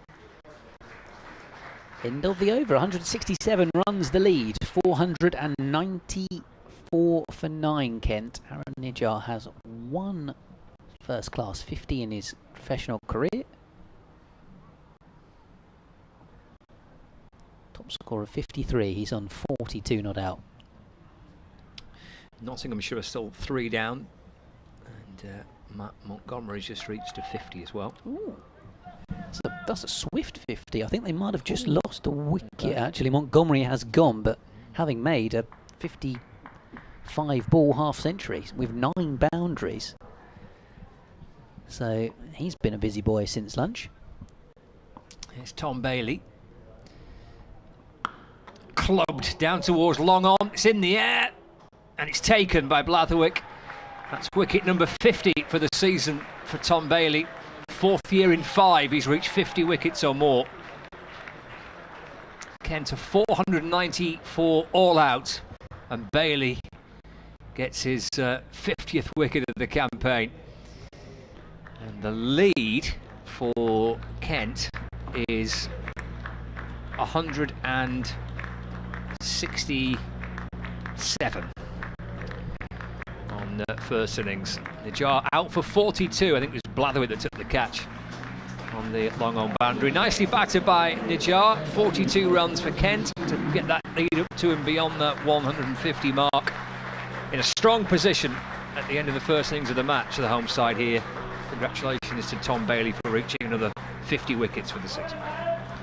Yeah, nicely rounded off. May well be that at the last opportunity, Tom Bailey has collected himself a 50th of the season. Wasn't sure if it was a slower ball, but we're just seeing the replay. Maybe just a slight cutter. But Nijar was looking to be aggressive and to slap it away for a boundary. Picked out the fielder. So, yeah, neat way to round things off. Overall, I think Kent will be more than happy with that. Despite the Lancashire fight back that we've seen thus far today, to make just shy of 500. Gives themselves a really good chance of staying in Division 1. Regardless of what happens elsewhere, they have a chance to try and win this game now, Kent, with a 167 run lead, albeit the pitch still looks pretty flat. The heavy roller is coming out as well, which will make life that little bit easier for Lancashire second time around. Well, all in all, that's a pretty good effort. Mieye 46, Compton 95, Beldrummond 3, 34 leaning. And then the wickets to fall today, Finch for 44, Denley for 136. Timely, season's best from him. 12 for Everson, 42 Aaron Nijar. Looks an impressive young cricketer, and surely is knocking on the director of cricket's door, old or new, here at Kent, to say, sign me up for longer than this little loan spell. Gilchrist out for naught. Quinn making an entertaining 22. Chahal 5 not out. 55 extras in the end in the 494 all out. We'll have a brief break online on the BBC Sport app and website. We'll be back when the match resumes and Lancashire come out to bat for a second time in around about 5-10 minutes time.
not going to do it. I don't know if he will. I don't think he'll carry on. He always does it on paper anyway. Jack Denley leads out Kent.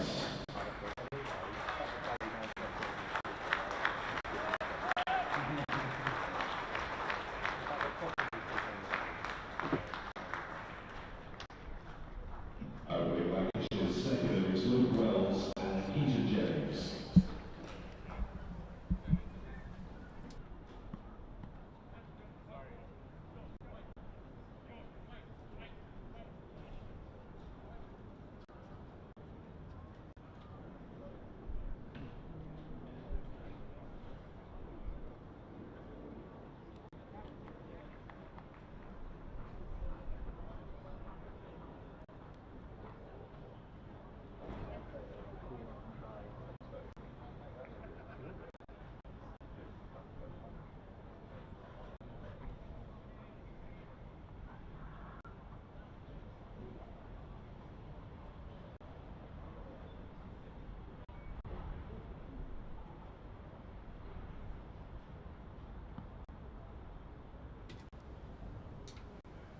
Welcome back.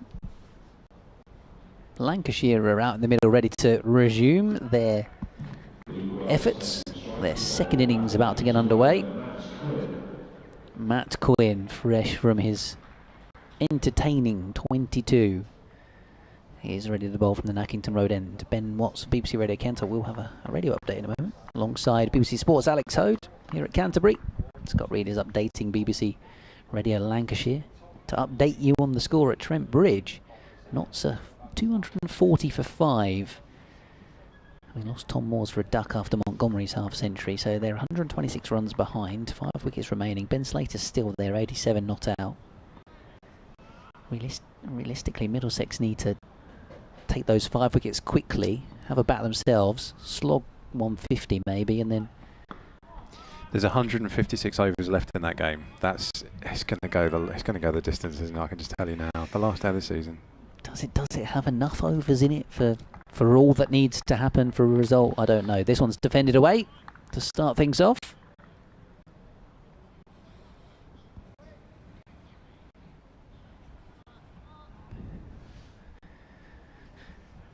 Well, Kent are doing all they can make, if you will, because they are 494 all out and a lead of 167 runs against Lancashire going into the second innings, which has just got underway. Joe Denley resumed today on 105 not out, and he ended up with 136 in the end, putting on 150 with Harry Finch, who made 44. We saw 22 runs, an entertaining cameo from Matt Quinn, as well as 42 from Essex Loney Aaron Nijjar as well. 4 fours and a 6 for him to get Kent's lead over the 150 mark. And of course, they have got enough batting bonus points now to be on an even keel with Middlesex, who themselves are trying to win at Trent Bridge. Middlesex pretty much have to win now to stay up. Kent will be looking to try and match their result, but they've certainly set themselves up and have a chance of winning this game. That one's clipped away into the leg side for 4 to get Lancashire's second innings up and running. So they are 4 without loss, second time around. The deficit 163 runs. Commentary continues online via the BBC Sport app and website.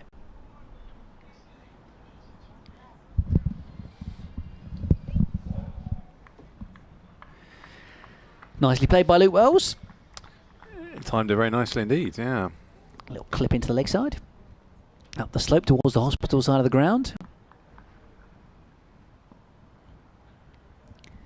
Pat Marsh is back on BBC Radio Kent Drive. You get some company. He's been unwell the last couple of days. Leo Wolf's been filling in, so good to have him back as this one's defended away by Wells. Back towards the bowler. 3 slips. Yay. Whose jumper is looking a lot whiter than everybody else's slightly creamier jumpers. Leaning at second and Bill Drummond at third. Nijjar at point. Bill Drummond's cap. Cover. Look at the Bill Drummond's cap. Bill Drummond's cap every is month, it's like, oh. It's more maroon every game, yeah, isn't it? It's just perfect. I mean, Joe Denley's is pretty faded as well at cover. Yes. Queen around the wicket bowls. Wells playing defensively up towards mid-on, where I think it's Joey Everson fielding. Nathan Gilchrist at mid-off. And then, Compton at mid-wicket. He is still out there playing, Ben Compton. He wasn't meant to be at this point. It was meant to be Zach Crawley fitting in. I mean, he's made the most of it, really. He batted obviously very well for his 95, but took one fantastic catch in the first innings in that opening hour as well. Scampering away. Yeah, it was a square leg or mid wicket, wasn't it? Yeah, we're both within the space of about a second and a half. Quinn bowls. Wells right forward to play defensively. I'm assuming that Chahal must be at long leg. There he is, just peering into our view from around the edge I was of looking for the the hat, the floppy. Frank Woolley. He loves his floppy sun hat. Wind was up a bit. Not much sun. No, Unfortunately. no, it's probably comfortable though. I don't think it's particularly cold or anything. It's for the No, last week no, of. it's actually quite mild out there. Yes. It's not 30 degrees and sunny like it is in Tuscany, No. like David was telling us earlier on the email. Indeed, lucky David. However, he doesn't have first-class cricket to watch there at the moment. We do here. Nathan Gilchrist removes his jumper and heads down towards the pavilion for his first over of this reply. 163 is the lead that Kent have to play with. You mentioned they'll be looking to match it. I think they just have to look at winning this and try to forget, as hard as it is, try and forget what else is going on. You have to kind of prepare yourself as a Kent fan and a player, potentially for the worst case scenario, which is Middlesex finding a way to win it. Whether they do it themselves or they get a little bit of help from a game being set up. So Kent have to try and win this game to take away any jeopardy at all. As Gilchrist comes in, he's bowling to Keaton Jennings, who allows it to go through down the leg side. No ball. Yeah. It was a leg side, no ball to start with. It swung back as well, actually. Yeah.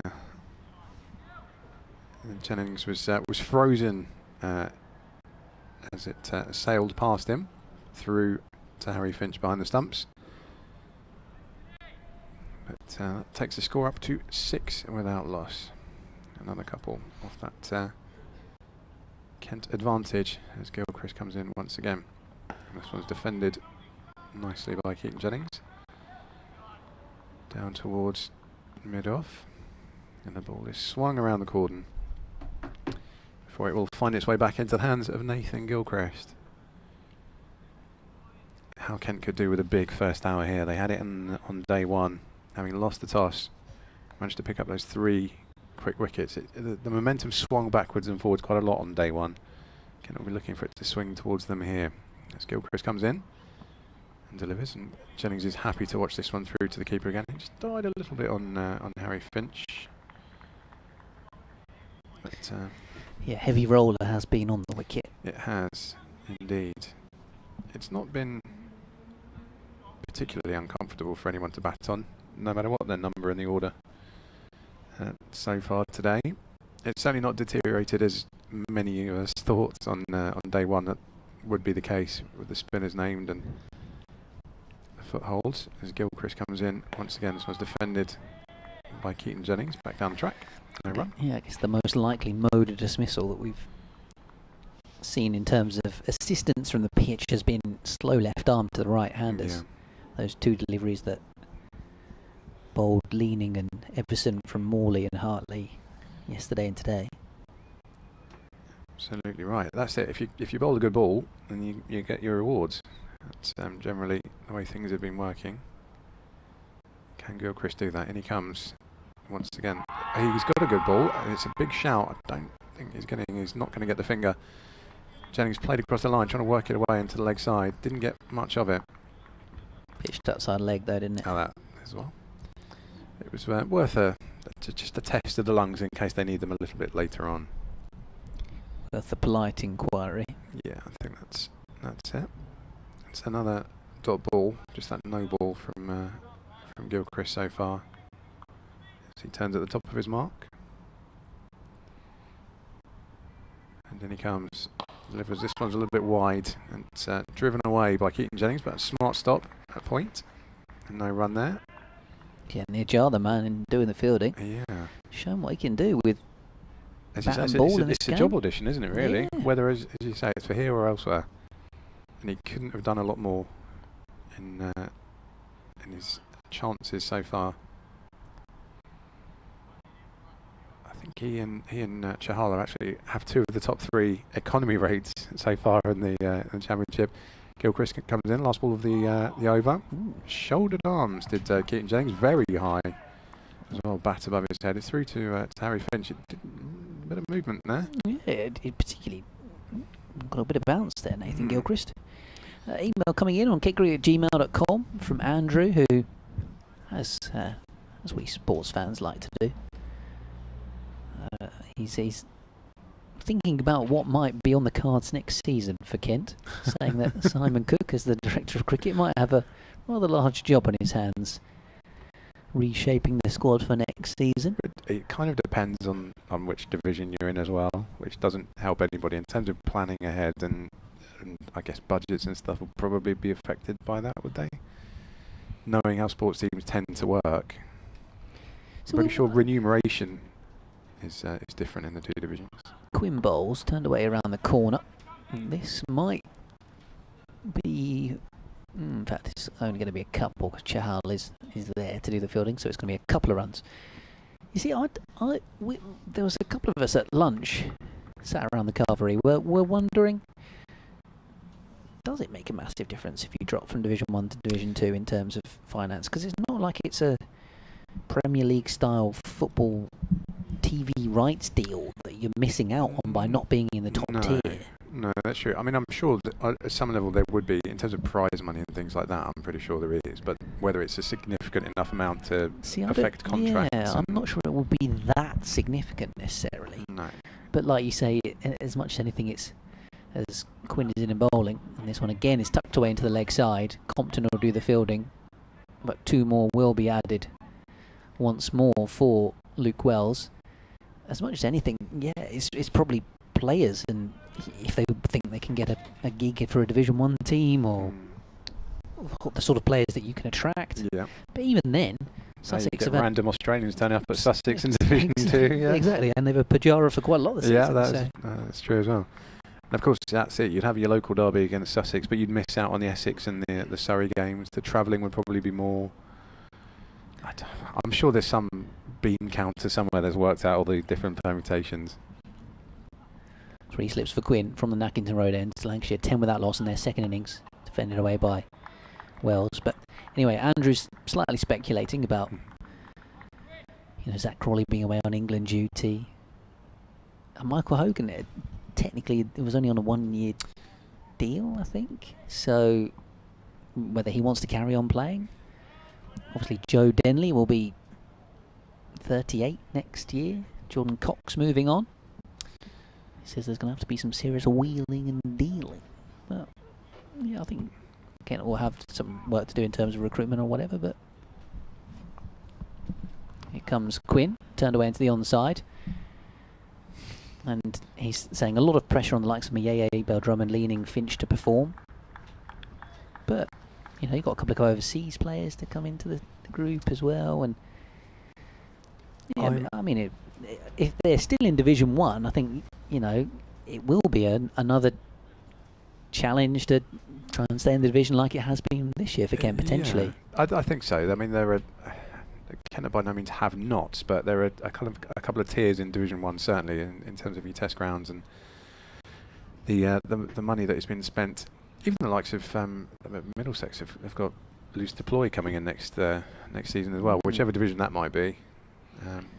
Here comes Quinn, turned away into the onside, and that will be 4. I don't think Chahal's going to cut that one off, so really nicely timed up the slope by Wells. And another boundary for Lancashire. In fact, that's Jennings that's got off the mark with that stroke, 15 without loss. It's weird, really, isn't it, that they have the transfer window in the middle of the season, and there's players deciding which club they're going to play for next season without knowing what division that club's going to be in. It must be distracting for them as well when they're in the nitty-gritty of the season, the business end of the season, to be having to worry about these kind of things. Absolutely. That's definitely something that needs to be looked at, but it is the way it is. Yes. But I'm fascinated to know what the Kent lineup looks like on day 1 of next season, whichever division it is. Who's in it? There's a lot of things that need to be resolved. Quinn Bowles. Behind this one, Jennings. Of course, Matt Parkinson is coming to Kent, whether they play Division 1 or Division 2 cricket next season. Having had some success on loan at Durham. And on loan at Kent in the One Day Cup, of course. It'll be very interesting to see what happens. Kent's pitches this year have been very good, and in terms of they've been scored very highly. Yeah, Zach Crawley's been happier. He has indeed. Yeah, well, you've got Zach Crawley coming back next year, but you want to give him something to work with, but also you want to give Matt Parkinson something to work with as well. We've seen several incredible deliveries from him this year, and some great turns as well, helping Durham. I mean, they were going to probably win it at a canter anyway, but he's certainly helped them over the line. It will be fascinating, but we've got to get through this last 36 hours of the season first to decide. Nathan Gilchrist, ball in hand, steaming in from the pavilion end, and he's bowling, which is a defender. He's bowling to Luke Wells, who's defended that into the offside, and there's no run. There is it's a century, thank goodness for that. I thought that was going to be a wicket. Right, so yes, the Middlesex game is on a stream in the office for a moment while my computer lasts. Ben Slater has brought up 3 figures from 209 deliveries. What a bloke. We're all very grateful. And the deficit is down to 106, only 5 wickets remaining for Notts though. As Gilchrist comes in, this one's left to go through to the keeper again. It died a little bit on Harry Finch there. Thank goodness Ben Slater is not on the beach. That is true. But I really don't want to be concentrating on this game. It's a weird phrase, isn't it? On the beach. I mean, it works for footballers. It doesn't really work for cricketers. Well, it depends. They could be going down under. Where'd you go on the beach in October? The Dominican. Oh no, it's hurricane season. Yeah. The Canaries are year round. I suppose you could go there. Where do cricketers tend to holiday? Pina colada. All the footballers go to Dubai. So Gilchrist in. That's true. What is the cricketing equivalent of Dubai? I'm not sure. Yeah. Well, Fultz is off to Portugal. Surely he's going to make it. That's the true. new Big new golf. Dubai. Yeah. Do we know where he's going? Is that? I think he said Albufeira, possibly. Oh right. Do we know who he's going with? That's a loaded question. Okay, lads trip. I think it's a. There is a lot of good golf and indeed nightlife there as well. I think it's a golf trip with the chaps. Oh, Mr. having a great time. I'm sure he's tuning in now. Gilchrist delivers to Luke Wells, just batted back along the track towards mid-off, and there's no run. And with the chaps, I don't mean Fulton Junior and Fulton Junior. I think they're probably at school. Yeah, well, I would hope so at this time of year. I'm not sure what the occasion was on Monday, but he came into the press box when I was on the PA, and he sought me out, and he looked like he just got off the Gucci catwalk. He was incredibly smart and suave. Delivered by Gilchrist, just jabbed away towards point. There's no run there. Do you know what my favourite comment from David Fulton yesterday was actually off air, and he was chatting to Scott and I, was regaling us with a tale about his old man and saying about how his dad was one of those parents that thought his son was brilliant at everything. And I think he used the phrase, even I didn't like myself sometimes when I heard my dad talking about me. That's fantastic. Oh yeah, David, he could have swam for county, and then he's shaking his head saying, no, I couldn't. Pushy parents, eh? So he did a good job because he's a good lad, his fault. Absolutely. In comes Gilchrist again, and that's just jabbed away into the offside. It's going to be a maiden over for Nathan Gilchrist. Lancashire remain 15 for no loss. Yeah, if you give your kids a lot of love and they turn out modest, then that's not a bad way to go, is it? That's true. He does talk about that wicket quite a lot, though. Whenever I'm on air with him, which hasn't been the case this summer, actually, I don't think.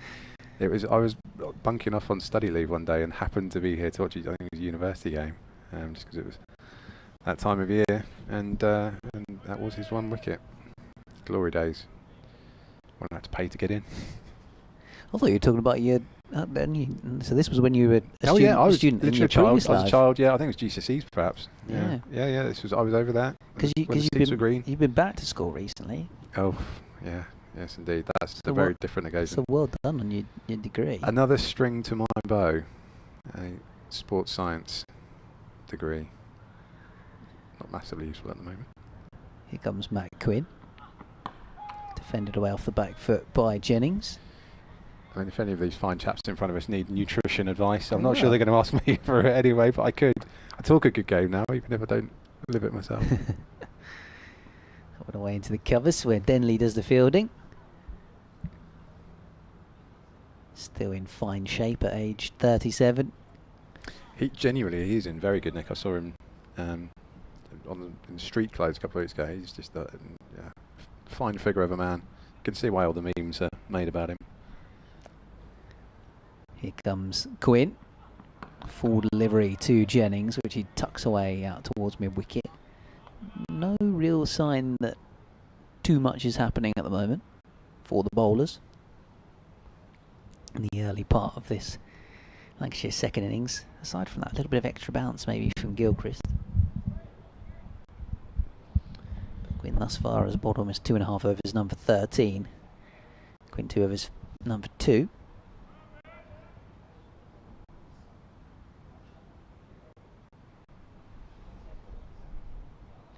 Can find a way to get 10 more wickets. This one's defended away by Jennings. 152 runs the deficit. Those 50+ extras are actually looking quite useful for Kent when it comes to the crunch. It made no difference in terms of the batting points, but certainly in terms of having a lead and the opportunity to try and engineer some kind of a winning position.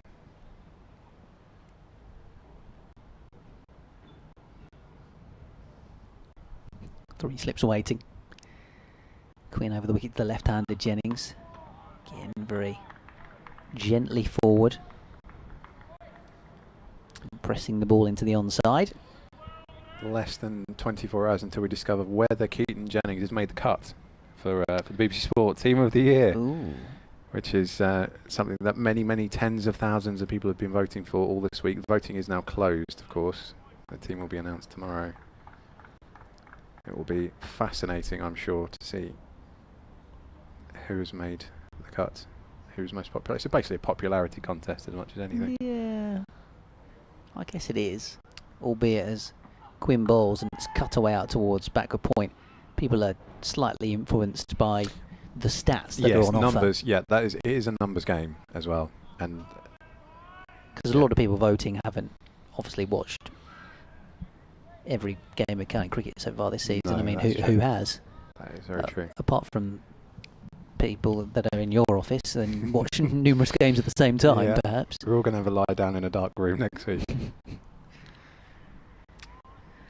I should probably give a shout out actually to Adam Lanigan, Alex Winter and Gary Smee, who are doing the hard yards today in the BBC Sport Towers.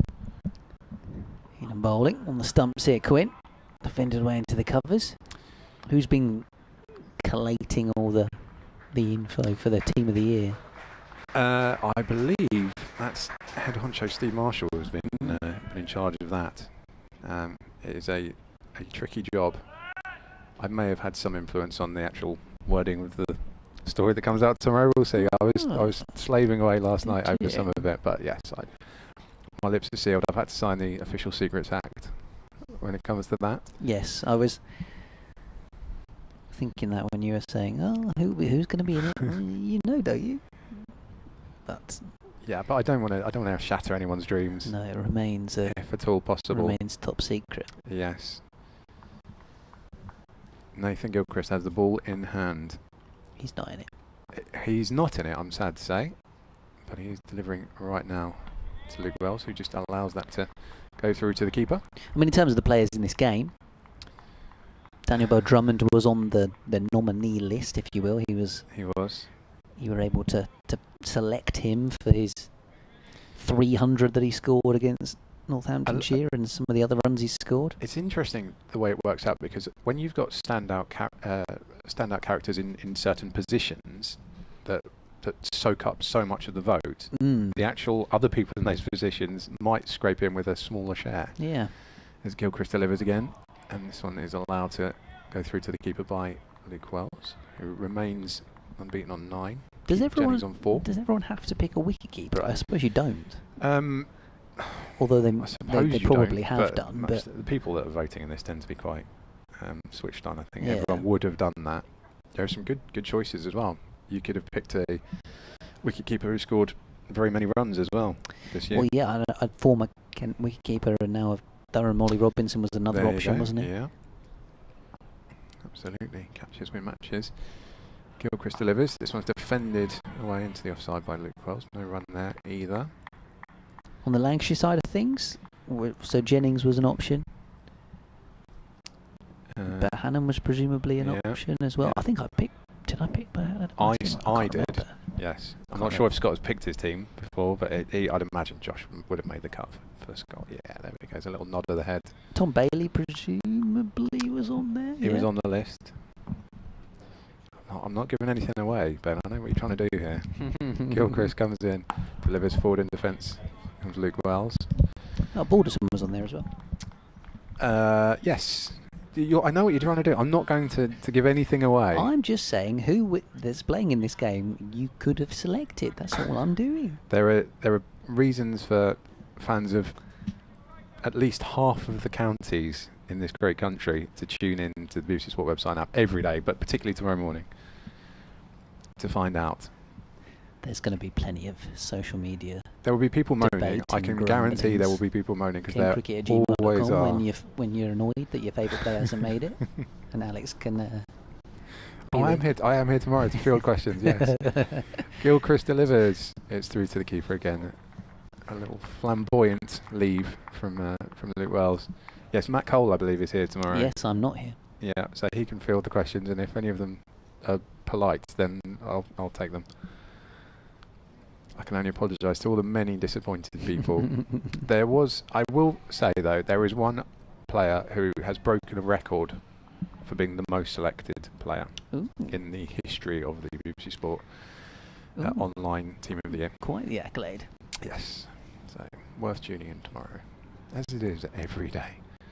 Gilchrist past the umpire, delivers again. Another leave from Luke Wells. He's still 9. That is another maiden over from Nathan Gilchrist. Gilchrist had a funny little habit of leaving the last ball of the over wide for a couple of games of late, but he's and slightly in the first innings as well. But touch wood, that has not happened so far today. In this game, he's looked more like the Nathan Gilchrist he can be. Yeah. And has obviously this season really struggled with injury issues. He was a good finisher. He finished last year very well. Yeah, and the year before when he really kind of came onto the scene, 2021, it was just kind of, it wasn't ever spectacular. It wasn't fifers. It was kind of 3 for 40 here and there. And he was getting wickets when Kent needed him. Yeah. 15 without loss. Quinn to Jennings, covering up defensively.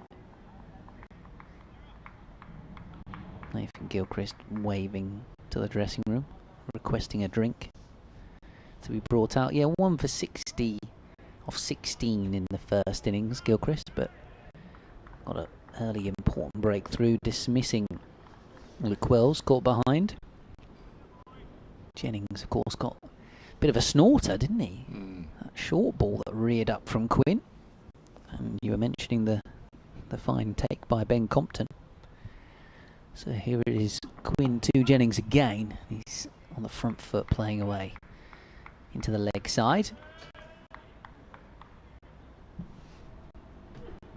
5 Live Sports Extra listeners with us. Lovely to have you back. Ben Watts here of BBC Radio Kent. Alex Hode alongside me of BBC Sport Online. Scott Reed of BBC Lancashire will be back very shortly. Kent 494 all out.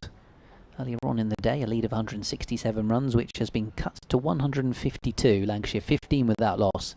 Second time around here, just as the sun just threatens to poke between the clouds at Canterbury, and Jennings defends this next one from Quinn into the onside. I have breaking news from Trent Bridge as Middlesex have picked up their second bowling bonus point by the look of it.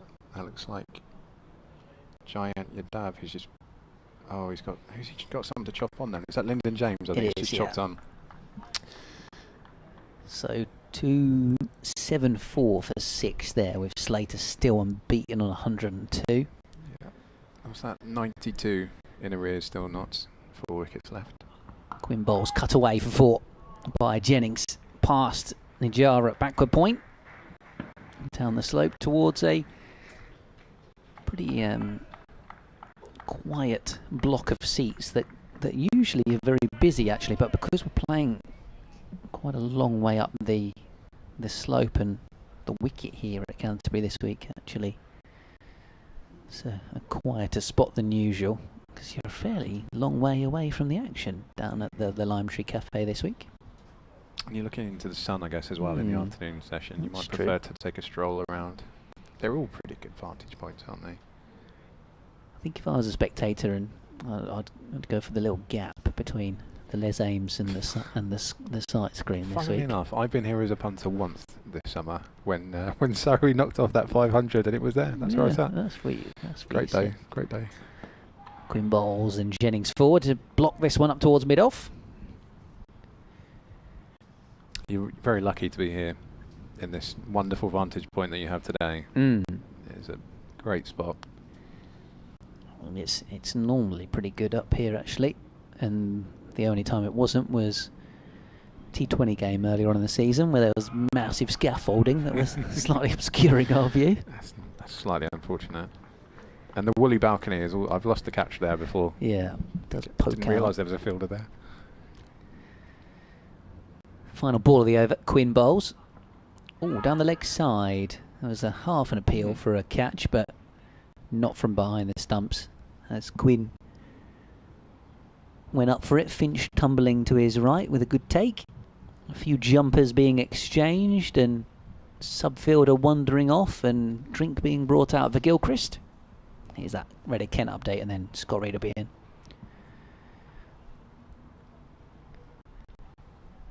Yeah, well, Kent all out earlier on for 494. Lancashire 19 without loss in reply in their second innings. The deficit between the teams 148 runs. Joe Denley earlier on in the piece making 136, his season's best at a timely point in the season for Kent.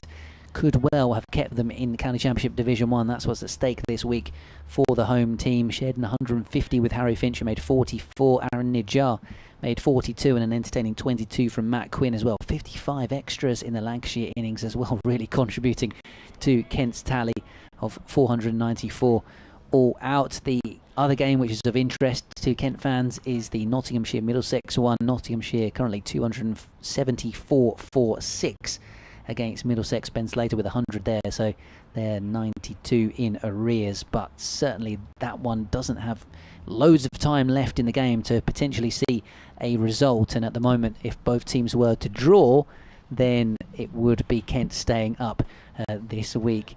Alex Hoad alongside me is cringing at the possibility that I've cursed the possible result at Trent Bridge because he's a pessimistic Kent fan. All Kent fans, though, largely be pretty pleased with what their team has produced over the 2.5 days here at Canterbury as they try and stay in the division. Commentary continues with Alex, myself and Scott Reed online via the BBC Sport website. Lancashire 20 without loss in reply to Kent's 494 all out.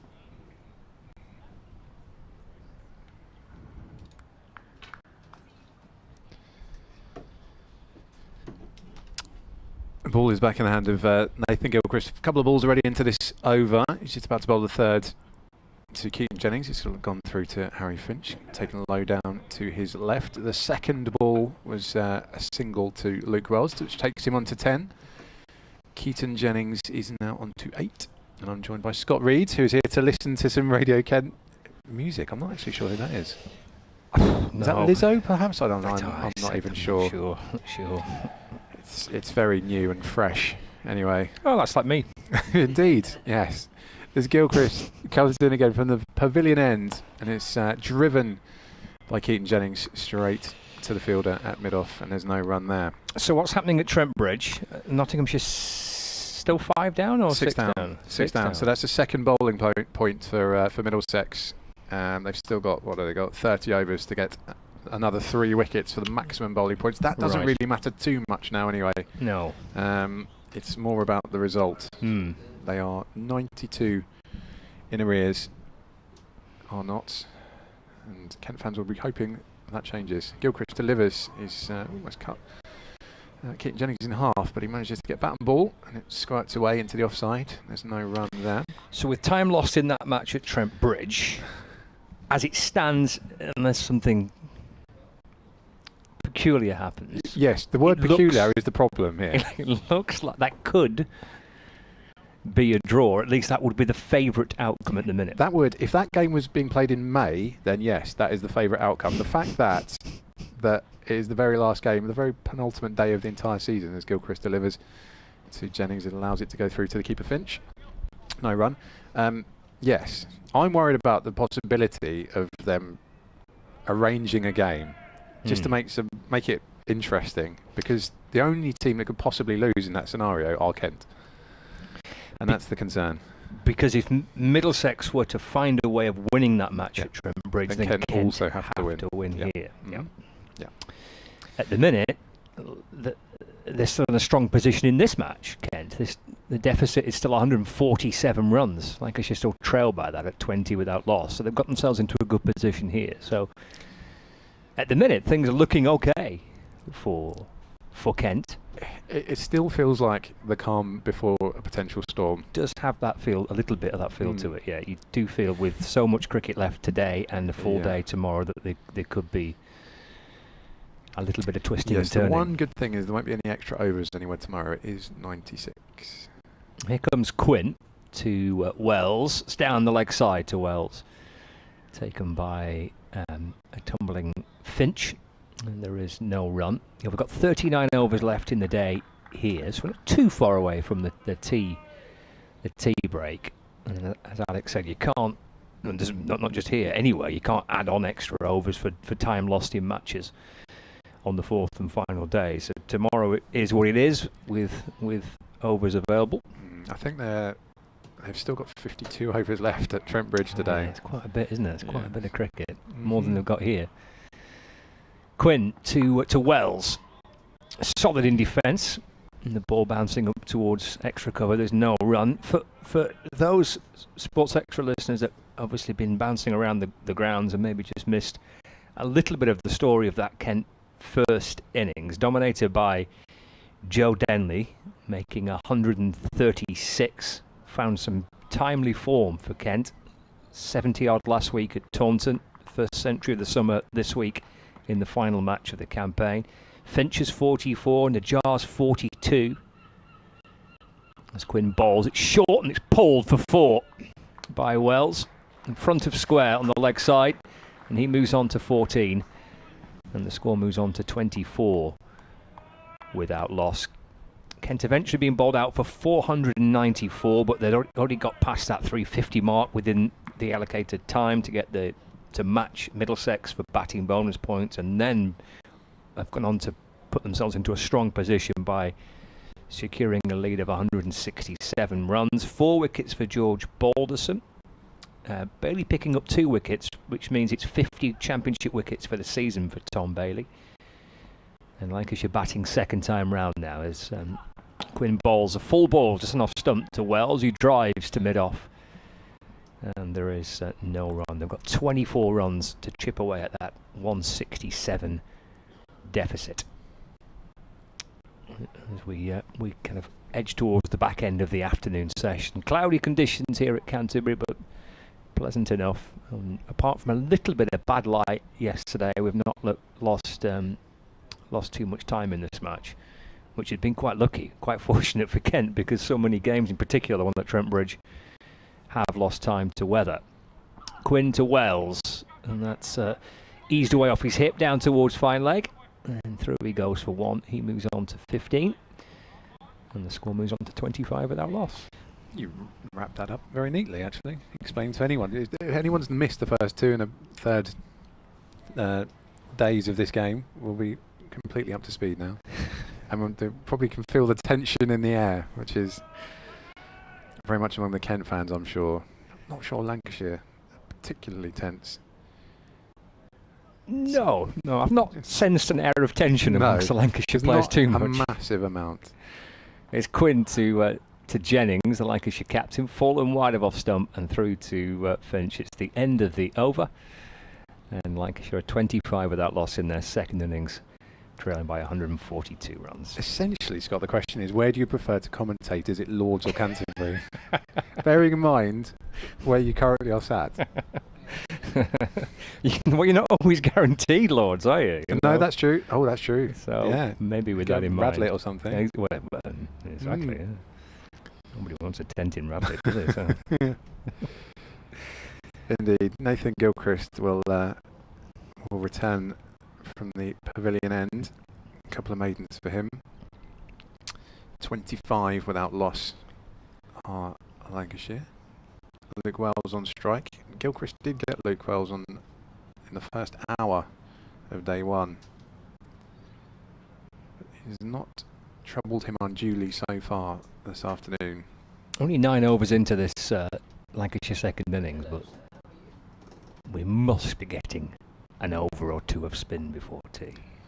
I mean, you would think so, because that's what seems to be what it's all built around. They've named the two spinners. Gilchrist comes in. This is not a spin. This is heading towards leg stump. Defended nicely back down the track by Luke Wells. He's on 15. Keaton Jennings is on 8.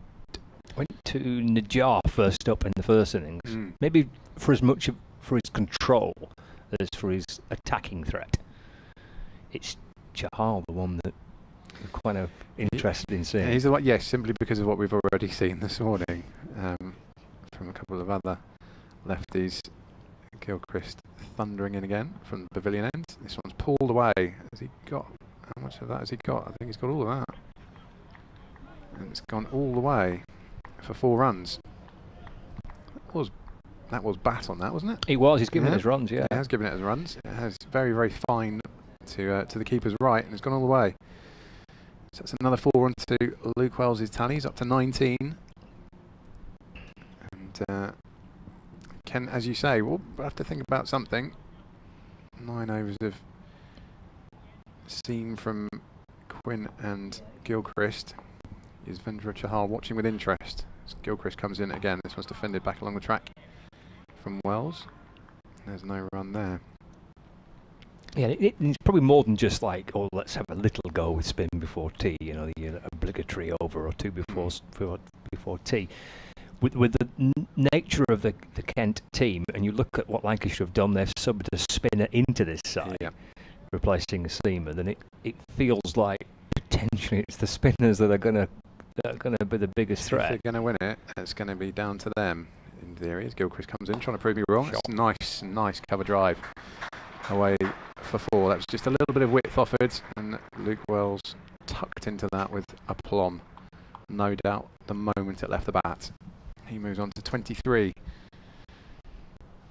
And Lancashire on to 33 without loss.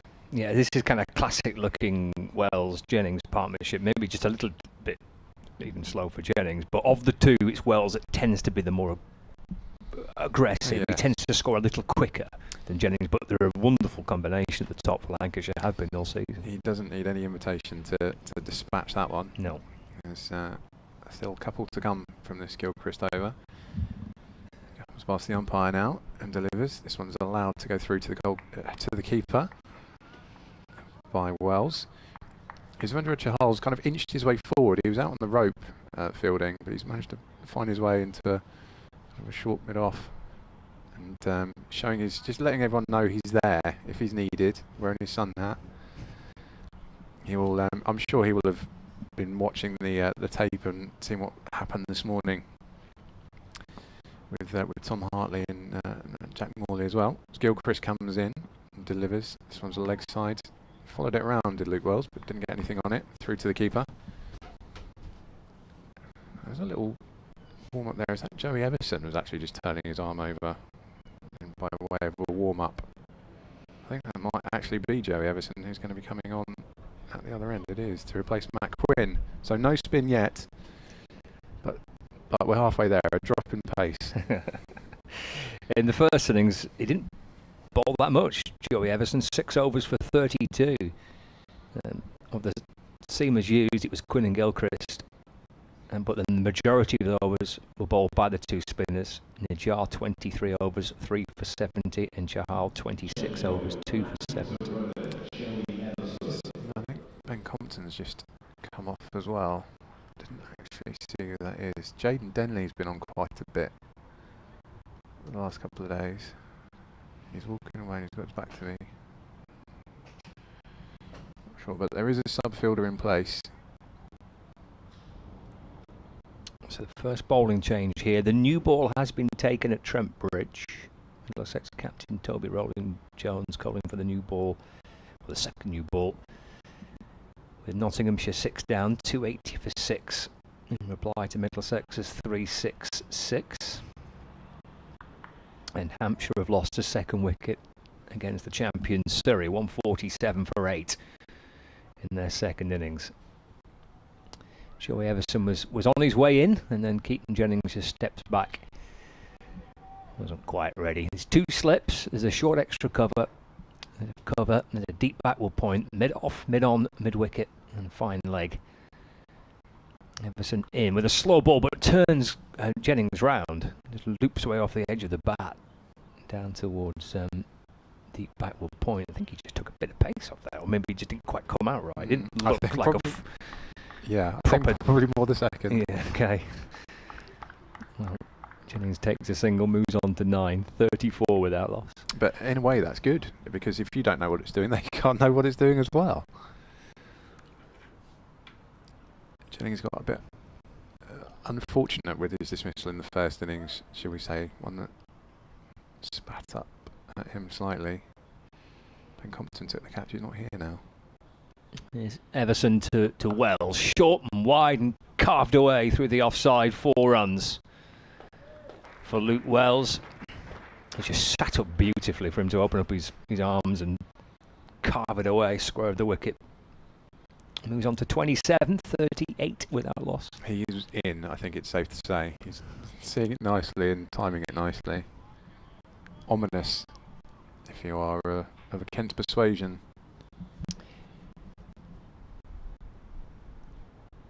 Yeah, this season for Luke Wells and for Lancashire, he's had another super year with the bat, edging up towards 1,000 runs. That's beautifully worked away through the leg side this time, out towards a wide long on boundary. Won't quite reach the rope. He'll come back for 2. Picked that gap though superbly. There was not a lot of space to aim at. Yeah, it's to the right of mid-wicket, the left of mid-on, up towards the old scoreboard. Yeah, nicely timed.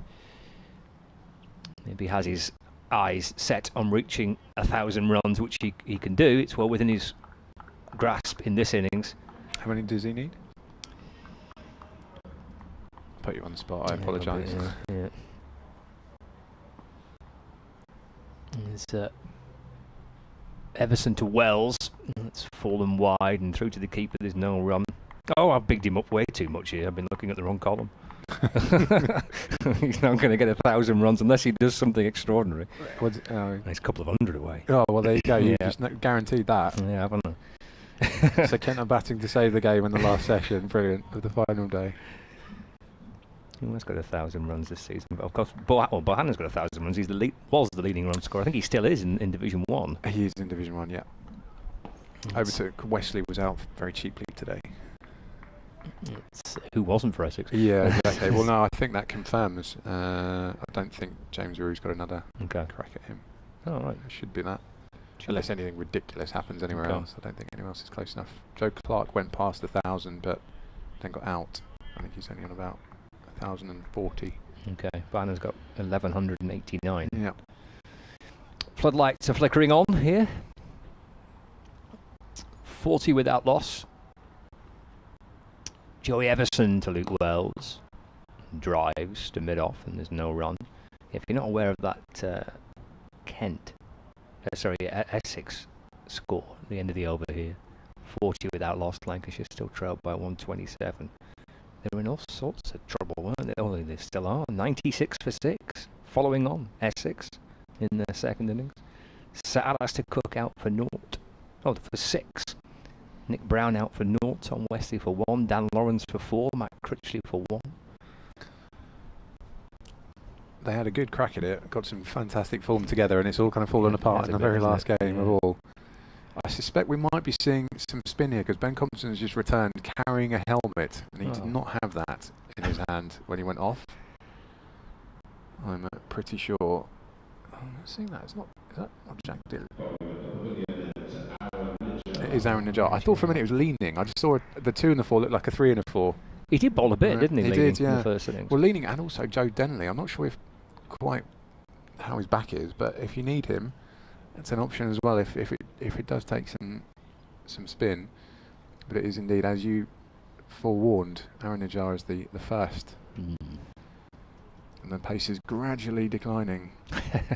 We've gone from Quinn to Everson, and now it's Najjar. Just having a chat about his field settings. Had a good day with the bat, didn't he? Batted nicely. He did. As I've said to Ben earlier on, it's basically a job audition for him. And at the moment, if I was in charge of hiring somewhere, then I'd absolutely have warmed to him. He's going to be delivering to Keaton Jennings, who's on 9. He just tries to, well, goes to pad it away. Doesn't actually get the pad on the ball. Very wide of off stump. It's probably about 7th stump. The ball is back with Najjar again. Kent would love him to find a breakthrough somehow, somewhere. Lefty comes in. This one's a lot closer to off stump, defended respectfully by Keaton Jennings. He's on 9. Luke Wells has pulled away to 29. 40 without loss. 127. The advantage. Thank you for that thumbs up and that confirmation. Here comes Najjar. Delivers again. This one's worked away. Kind of a punch off the back foot from Keaton Jennings. He's going to come through for a couple. Down to 3rd. Takes him into double figures, up to 11. It's all crumbling away for Essex at 96 for 7 now, following on. I think now knowing the title's gone, and I think they are guaranteed a second anyway, I think they just get on the bus. Go home, enjoy your rewards, play some golf, and go to wherever the cricket Dubai is that we worked out. Reverse swept by Keaton Jennings. This is going square. Didn't get all of it. And, I think it's that Chahal that scampered around to go and gather that and return it. Was that just a single? It was. So that brings Luke Wells back onto strike, who's been seeing it very nicely so far. They might not be on the beach, but he's seeing it like a beach ball. Najjar is going to try. He's got 2 balls left of this over, his first over. And in he comes. And he's beaten the bat, actually, first up. Luke Wells came forward. It was a slight stutter step, but he did come forward to it. And it was outside the line. Beat the edge of the bat through to the keeper. And a little smattering of applause from the Kent fans. They'll applaud anything positive at this stage. Najjar straight back into his run-up. And this time, Luke Wells that was a little rangefinder for him. This time he's punched it away. I can't quite see if it's going to make the rope over there. Probably has, yes indeed. 4 runs driven through the covers. Scampering around was Chahal, but he wasn't there in time to cut it off. So it was a sighter from Luke Wells, and then the second one was punched away for 4 runs. He moves on to 33, 47 without loss, Lancashire. And that's going to be a return for Joey Everson from the Nackington Road end. Yeah, 36 overs remaining in the day, and it's just after 10 to 3. You're going to ask about the extra overs, aren't you? I think we had a 4-minute extra added to the first session. I suspect we might have a similar arrangement here, because there was not, I think it's time rather than overs that were lost yesterday. Because we were a bit confused by the 12:34 lunch, weren't we? Well, I was. I think it was 8 overs that were lost due to the light yesterday. Right. And I'll see if I've had a message from anybody. It's off the back foot and just cut away by Jennings, just in front of square as Joey Everson comes in from the Nackington Road end. Through he goes for a single, moves on to 13. Yeah, I don't think I've ever had a 12:34 lunch. It was the 34 that I got quite excited about. We do things very precisely here. It's so that'll be a 14 minutes past 3. Well, it was a 14 minutes past 1 resumption. So right. It's Everson to Wells, standing tall at the crease, the left-hander just off the back foot, steers it away into the offside, no run. It's the people on the school run that I feel sorry for. If they're trying to listen to this in one ear and do the school run at 3:15, it's going to play absolute havoc. Complete chaos, yeah. Yeah, they've all been there. So, but basically, what we're saying about this, we've got no idea when tea is. I've asked the question Right. in the official communications channel that I have open to me here. Oh, do you have one of those? Oh, that's quite impressive. Everson to Wells. That's turned up towards mid-on, no run. As you were here on Monday, weren't you? I was on the PA on Monday, as I sometimes do here. Whatever they ask me to do, basically, I will do to help others out. I'm that kind of guy. On Monday was quite straightforward. We didn't lose any time, did we? And everything was at the proper It was quite nice. proper time schedule. Yeah, caught the sun in the morning. Blimey. Everson to Wells. It's forward and defends. Bouncing away to extra cover. Daniel Bell-Drummond's there. There's no run. Yeah, we have been lucky, haven't we? The weather down here, it's been terrific in this little corner of the world. It's been lovely. Yeah, we do have it pretty good in the Garden of England.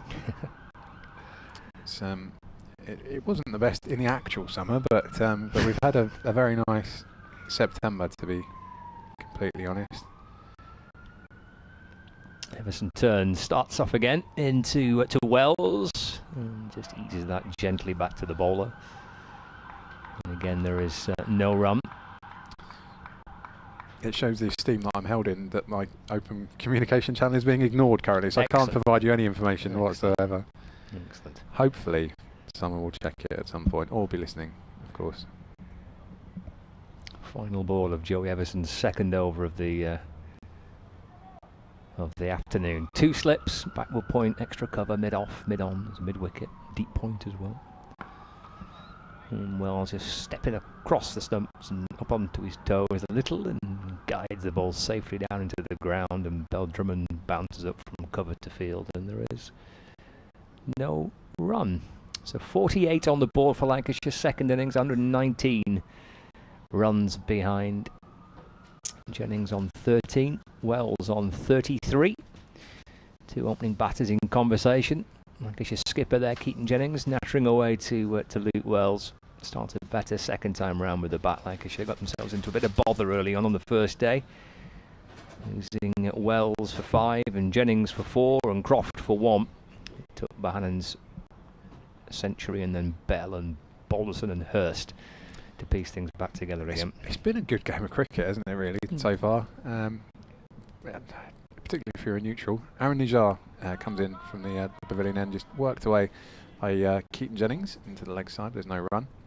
Yeah, I know there aren't many neutrals at this time of year, but if you were to just turn up here from Mars and watch a game of cricket, well, it's been quite good. Good bowling, good batting. Might be a bit confused if you're from Mars. Well, that's true. Fine, yeah. But would the Martian rather go to Lords or to Canterbury next year? That's the question.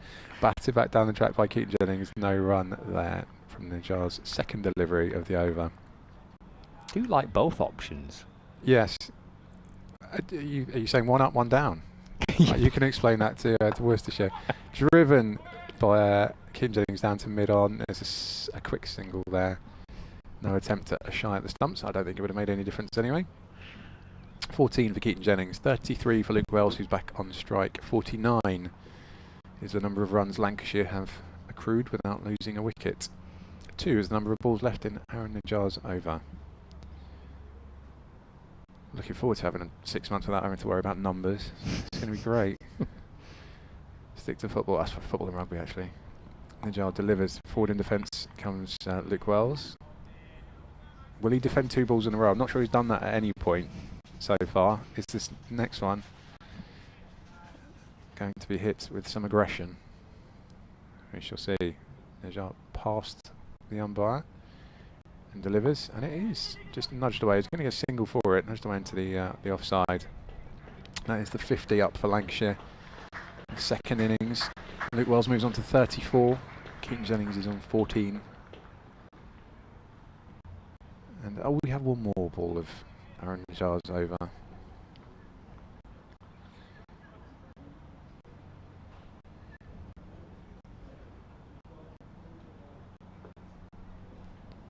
Keaton Jennings on strike.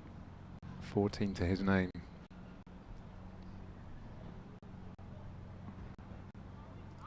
It remains. Aims to pad away, doesn't get the pad on the ball. That will be the end of the over. 50 without loss on Lancashire.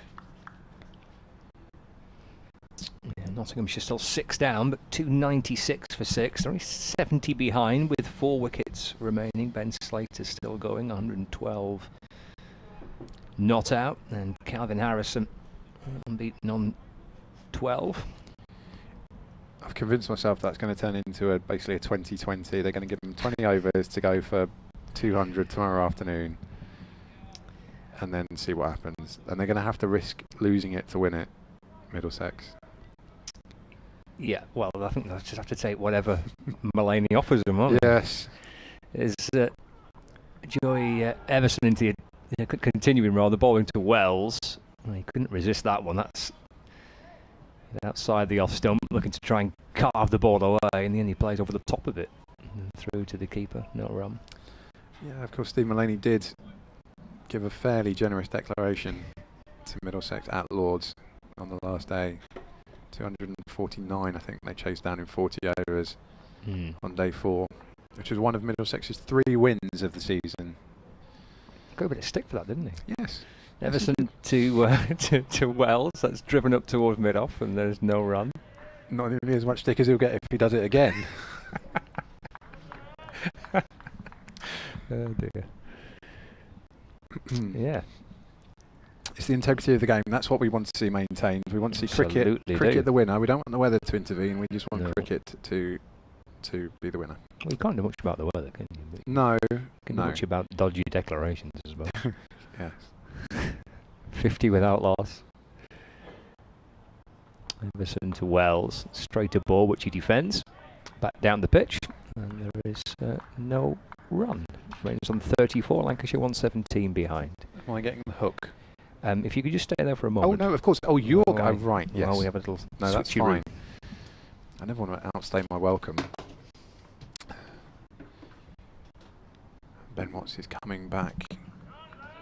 And I think I will be replaced momentarily by Scott. He's off to update the good people of the Northwest.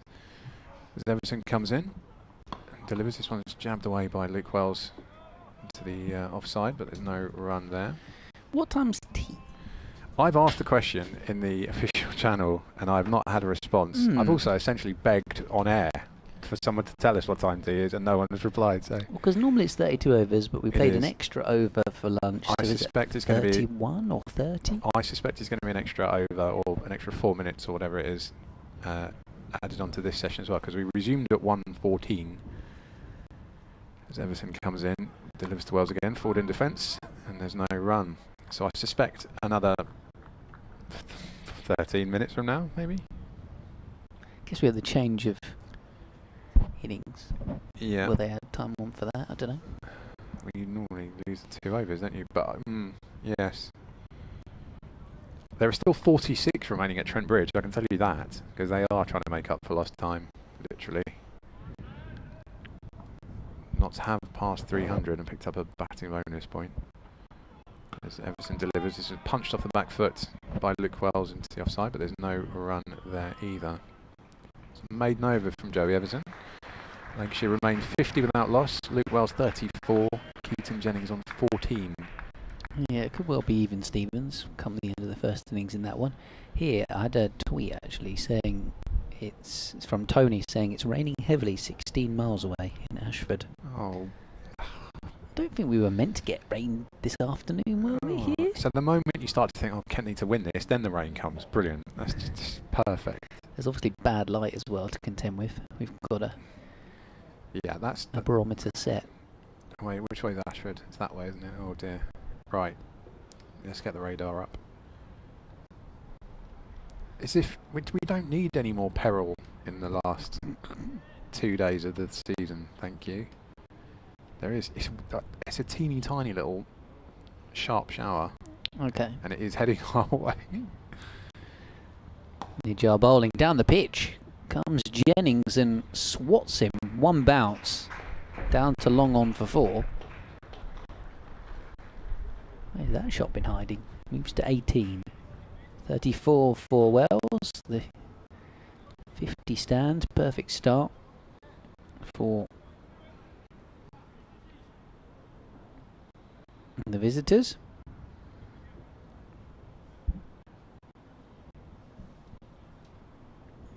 up.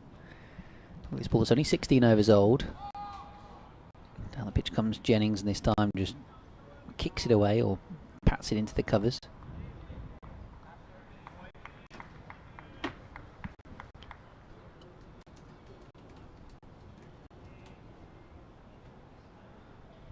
Update on the way for BBC Radio Kent.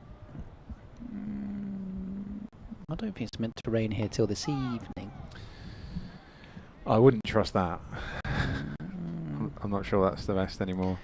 I don't think it is, but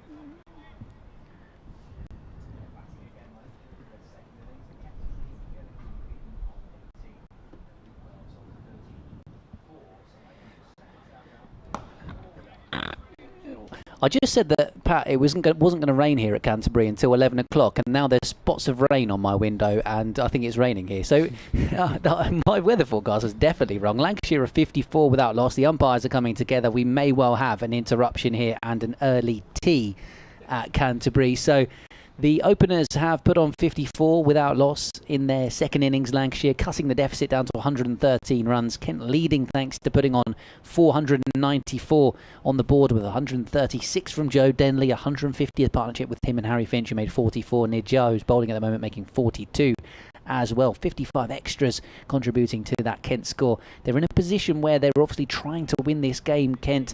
If they and Middlesex draw, Kent will stay up, and at the moment Nottinghamshire 302 for 6, trailing Middlesex by 64 runs. So that one's pretty even Stevens.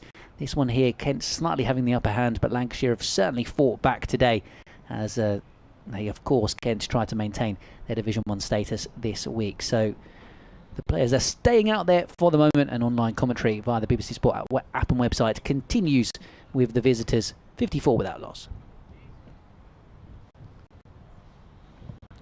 I can't believe I was literally just saying it's not meant to rain here till 11, and then the next thing I look up and there's spots of rain on the window. It is definitely raining. The only solace I can provide is that there's not a lot of rain on this radar. No. It's small, short, sharpish showers. But I also have news of tea, which is that it is at a normal time today. It's at normal time? Yes. Which I presume is at 10 past? Yeah, so 5 minutes time? A couple of overs maybe. If we can get there with this rain. I think the ground staff are poised by one of the covers. It's coming down a bit heavier as well. Yeah. Well, this might liven up the wicket a little bit. Floodlights on, Wells driving up towards mid-on.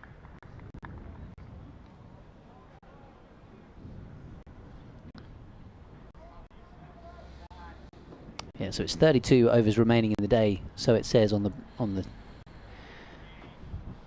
scoreboard ahead of us, which would normally be the point which we would head to tea, but obviously we did play or have an extra over, didn't we, before lunch, so we did. 3:10 would be the time. Maybe 3:13 or 14 or whatever, as this one's cut away. It would be 14 indeed. I wasn't aware that we had Annie Lennox with us this afternoon in the commentary box, but she's doing a fine job in our ear.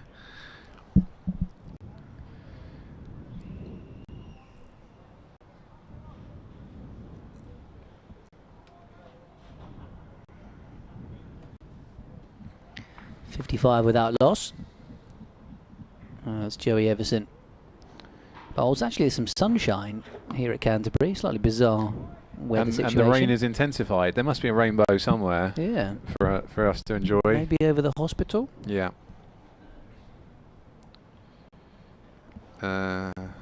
Is that it?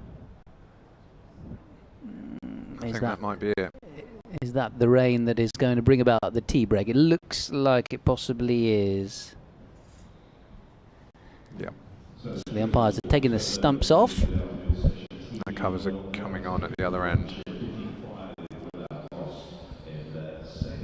Well, tea it is then. 55 without loss are Lancashire, with Luke Wells set nicely on 35, Keaton Jennings on 18. The covers are coming on, the sun is out, the lights are on. We have 4 seasons in one 10-minute spell, and I don't even know if this helps anything or anyone in any way to lose time out of this game. No, I don't think it does particularly. 31 and a half overs due to be bowled still in the day's play. Yeah. And all the while, Notts continue to bat at Trent Bridge.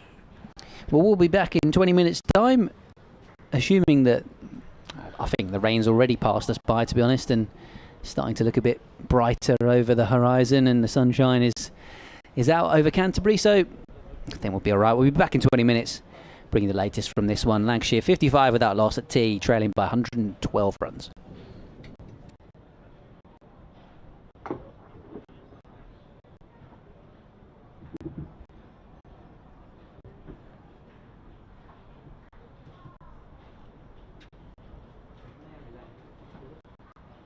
So here are some latest scores from elsewhere in the Lancashire Championship at Trent Bridge. Middlesex 366, Nottinghamshire required 303 for 6. That's under 88 overs, 63 runs behind. Currently Middlesex 366, Nottinghamshire 303 for 6. The Aegeus Bowl, Hampshire 219, Surrey 207. Surrey Royal Champions, Hampshire in their second innings, 172 all outs.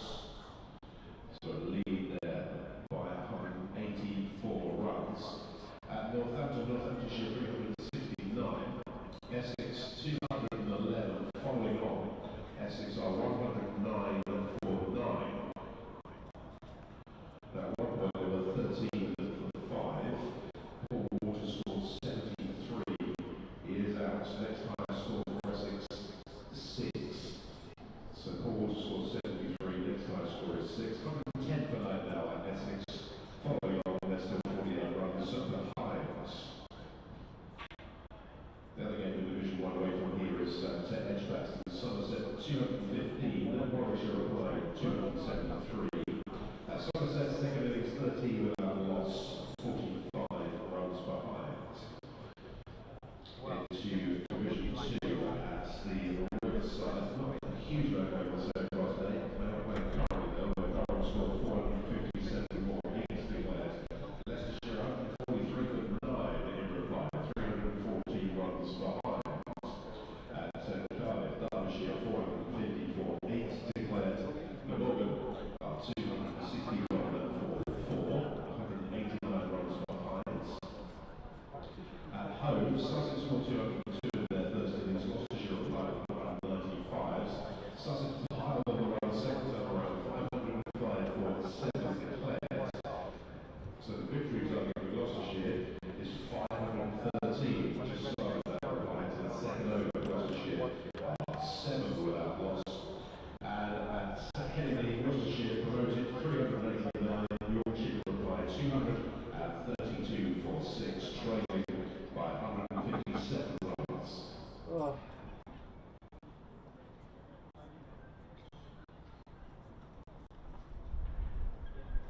Draw. Notts win. Notts win, which was a stupid thing to bet up and against all that. I mean, I like that. That sounds fun.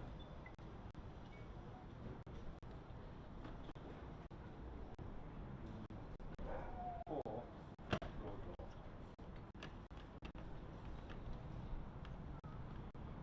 I mean, that was fine as well. I don't know. Do you want to dictate a thingy or not really? The website. You don't have to say that on the record.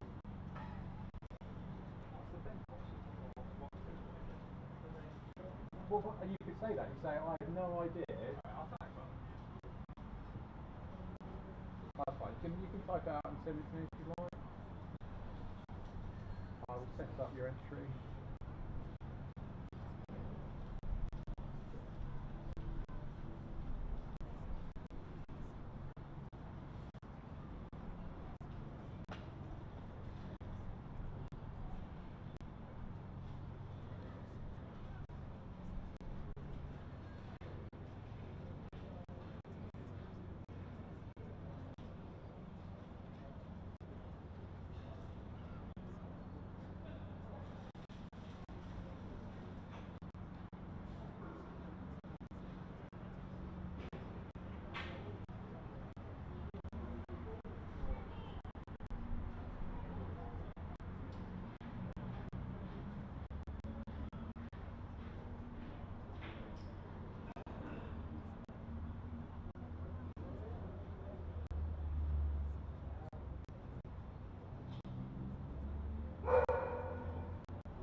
I can imagine you have.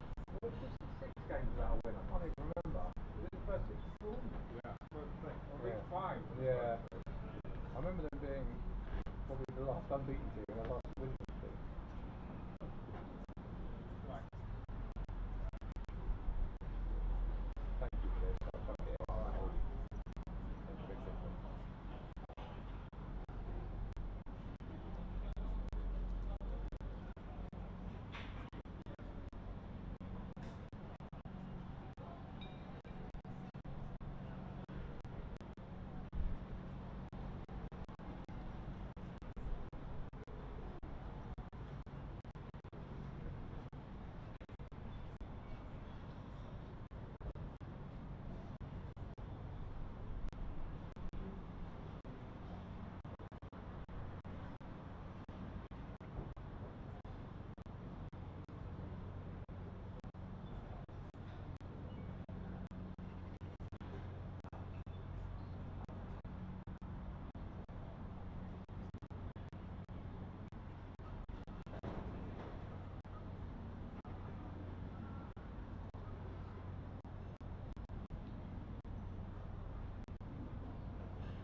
cover off, that means I can have a biscuit.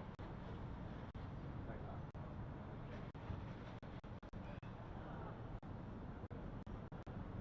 What's the next way?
They're going dual spin.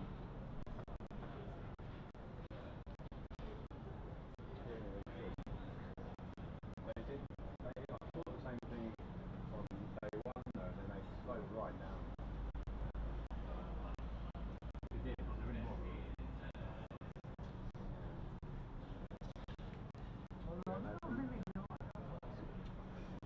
The problem is it's so much relies on elsewhere. You knew exactly what was going to happen in the ASF game. Kent knew they had to win. Sainsbury was that kind of thing. It is a bit. I just guess that's my gut. Negative, pessimistic feeling that they'll think it will be happening like this. Only think 3 balls.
Paragraph 6, category 8, you know. Oh, he took it everything that's resolved. Yeah, it did. Yeah. So bad.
Lancashire's second innings through Wells at Keaton Jennings.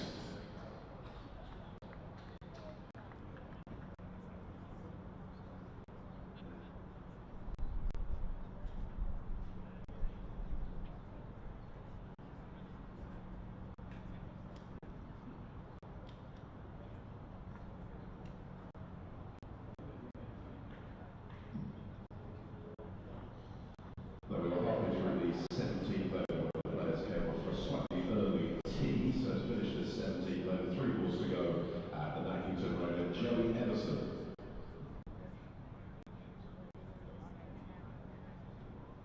Shall I jump on, Scott, do you reckon, or? Yeah. No idea what's going on. Welcome back to Canterbury, where the slightly early tee, 3 balls early tee, is over.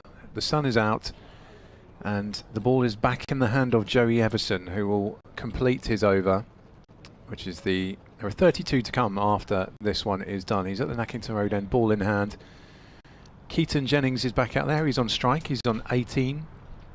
And in comes Everson and delivers. This one's carved away on the offside square, just for a nice single, easy single trotted through by Keaton Jennings. Takes him on to 19, brings Luke Wells onto strike. Luke Wells on 35. Lancashire now 56 without loss, having given up a first innings deficit of 167. Scott Reed is back with me. Ben Watts will be back soon, I'm sure. Yeah, Everton has ball in hand. There is Ben Watts is coming back as well. Everton comes in, and this one's guided away square on the leg side by Wells. Might be a couple here for him. Do they want to push for it? They do not. Just holds his hand up in the air, and that's just going to be a single for Wells into the leg side. Return to the keeper.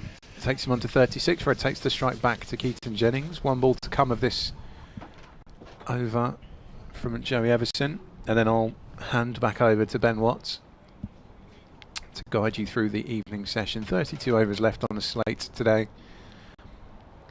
News from Trent Bridge is that there's no news really, which is a good thing. Can't say there's news from Trent Bridge. No news is news in a strange way, as Everton delivers, guided into the leg side by Luke Wells. No run there. 47 behind on Ott, still 4 wickets in hand. Slater's on 118. Calvin Harrison is on 27. I'll say goodbye and hand over to Ben Watts. Cheers, Alex. News from Trent Bridge. Oh, there's nothing. Get that the big build up and then let us all down, thinking something dramatic had happened. At least it's nice and bright here now. Yeah, that's a bit of a thick cloud cover and a little bit of kind of very, very light drizzle, just bringing a slightly earlier end to the afternoon session, but nice and bright now. Maybe a little frustrated in that back end of the session for Kent. They've come up against some stubborn resistance from the 2 Lancashire opening batters. Had Lancashire 18 for 3 in the first innings, but no repeat of that second time round for Lancashire, with Wells and Jennings batting nicely. So Nijar drilled away through the covers for a single out to the sweeper.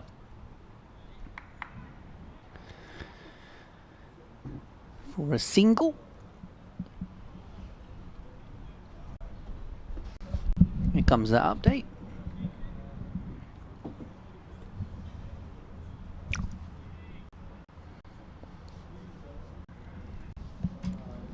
Yeah, glorious sunshine now here at Canterbury, and the players back out after going in for a slightly early tea break due to the very little bit of rain that we had. So Kent having made 494 earlier on in the day. Lancashire in response going along very nicely, and Nijar with a filthy full toss there has been driven away for 4 more runs. So Lancashire move on to 62 without loss, 105 behind, and at the moment this pitch is looking a little bit benign, not really offering what Kent would have liked for their spin bowlers, and Lancashire helping themselves to runs, as Kent did earlier on in the day with Joe Denley making 136 at the moment. And a lot of Kent fans are keeping an eye on what's going on elsewhere at Trent Bridge, That game, at the moment, a draw is the favourite. Probably a draw, potentially the favourite here as well. If that were to play out, Kent would stay up. As a reverse sweep here now from Jennings also goes for 4. So Lancashire, as commentary continues online, 30 overs remaining in the day, 66 without loss, and trailing Kent by 101 runs.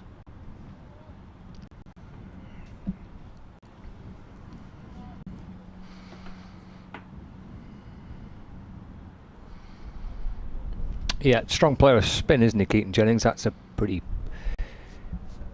popular shot for him when he's facing the spinners. They need a bit of magic in this session, aren't they, Kent? Try and get a few wickets in amongst Lancashire. Oh, that one's flicked up off the shin pads as Jennings tucks it away into the leg side. You're right, a draw might well be enough for Kent, but it might not. Might not. Which is why they could do with a breakthrough. Jar turned away into the onside by Jennings. There's a 7th wicket gone down in the game at Trent Bridge. Calvin Harrison, the man out. Nottinghamshire 319 for 7. And it's now T as well, so down the wicket comes Jennings. Back to the bowler. I still think there's a lot that has to happen for somebody to win that game. Yeah, well, if you mean just in playing a normal match? Or you mean even if something was conjured up? Yeah, I mean, even if they were going to conjure something up, it would be a case of Middlesex having to get these final 3 wickets or Notts declaring or something. Yeah. Then they'd have to score 200 quite quickly. With the or 150 quite quickly to get a lead of 200, and then they'd have to try and bowl Nottinghamshire out, by which point Notts have no obligation to go for it, or if they were going to go for it, it wouldn't be a very big total necessarily. So Notts could even win it if they would, if that played out. Yeah. You know, Notts have nothing. There's nothing on this game for Notts. It's Middlesex that need to gamble. So. Alex, so next door has got his hands clasped together, just going, please. I'm with you. I think most people looking at these two games would look at that and say the Trent Bridge draw, Canterbury draw. Here's Joey Everson to Luke Wells. Shuffled away off his hip, out towards mid-wicket for 4 runs. Moves on to 41. Lancashire move on to 70 without loss. Yeah, I mean, on the balance of play with the way that 2 games have gone and the time left in the games, the draw does look favourite in both at the moment. Things can change, of course, but that's the way it is at the moment. When that Lancashire have started this second innings, 70 without loss, having been 18 for 3 first time around. But here's Everson to Wells, fallen straight and driven to mid-off, no run. The but was that actually sometimes bowling first at Canterbury is the best time to bowl as a seamer on that first morning. And Kent managed to get a few breakthroughs. Second morning, Lancashire on another day could have done. But maybe just didn't get the fortune, really. Bowled well enough to take some early wickets, but Kent rode their luck a little bit. Everson to Wells. Takes a single here, just drops it into the offside. Calls his captain through for 1. Takes Wells on to 42. It's now 71 without loss.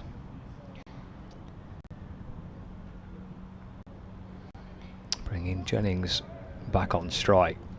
Bright sunshine now here in Canterbury after that slightly random shower. A lot of blue sky as well. This is the best conditions that we've had all day long.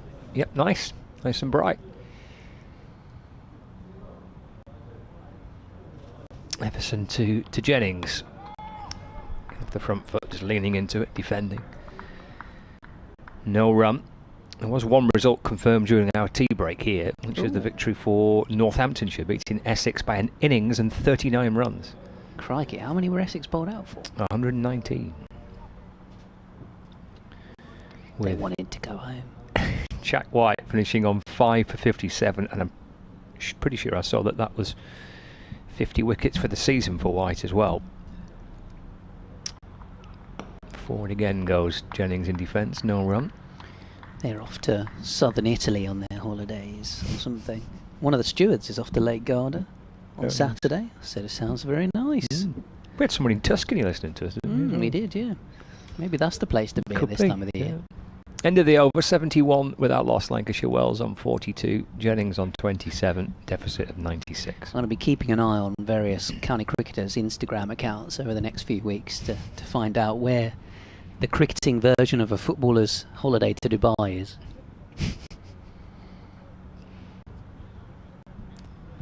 It's probably a bit late for Ibiza. County cricketers en masse arrive in chartered flight for a week of partying post-season. As Nijjar then from the pavilion end. Defended away by Wells, who's on 42. Jennings 27, 71 without loss. Good response this from Lancashire.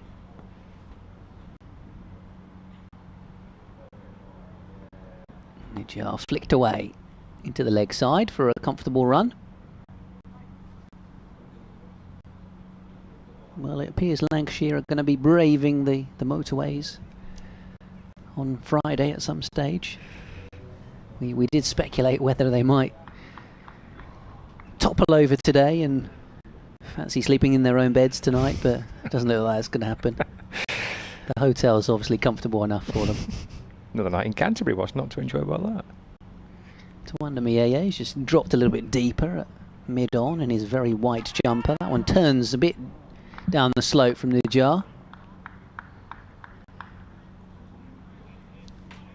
One of my spies has been telling me that there was a seam bowler on the ground yesterday who's recently been released by another county who was having a little bit of a bowl with one of the Kent coaches, interestingly. This is a reverse sweep from Jennings, and that's quite the stroke because he's taken it off leg stump but sent it down to third man for 4. Really nicely played. He moves to 31, 76 for none. So yeah, we get to obviously the end of the season, but already the rectors of cricket will be thinking about the next one and who might be available, who's out of contract, what can they add to their squad. Have you got spies dotted all around the ground? No, just in the club shop. It's Barry. Just dob him in, why don't you? He's a man in the know right here. Not much of a spy now, he's out in the public, isn't he? No, everybody knows Barry. I'm not telling you who told me was here, but this one turned away by Jennings up towards mid-on. Yeah, he does the fielding. 77 without loss. 20 overs gone in this Lancashire second innings. They're scoring at a good rate as well, just shy of 4 and over. Yeah, batting nicely second time round. They've had a pretty ropey couple of days, haven't they, Lancs? I think they were at the best yesterday in the field. Did all right in the first inning with the bat. Behind them, Bell, Boblerson, Hurst all batted very nicely. Maybe a slightly dodgy second day, but come back well today. They bowled well this morning. Started well with the bat second time around. Yeah, when I was briefly in there was a chap also, I think, trying to get a phone number for a taxi company, but I think he'd maybe had a few too many beverages. Oh dear. Yeah. That's not what you want at 3:15 on a Thursday afternoon. He was trying to get somewhere. To bed, probably. Yeah, probably. Everson in, balls to Jennings, slashed away down towards third man for 4 runs. Thuds into the advertising board in front of the Lime Tree Cafe. Takes him to 36 not out. And Lancashire now to 81 without loss.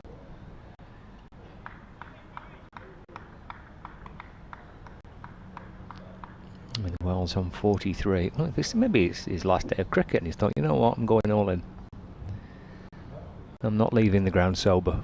This is my end of season party. Yeah, maybe. Trying to think what time he started. Is it still sponsored by Spitfire, the beer? What, the ground? Yeah. Yeah. Oh, there we are. Come here and fill your boots on Spitfire ale.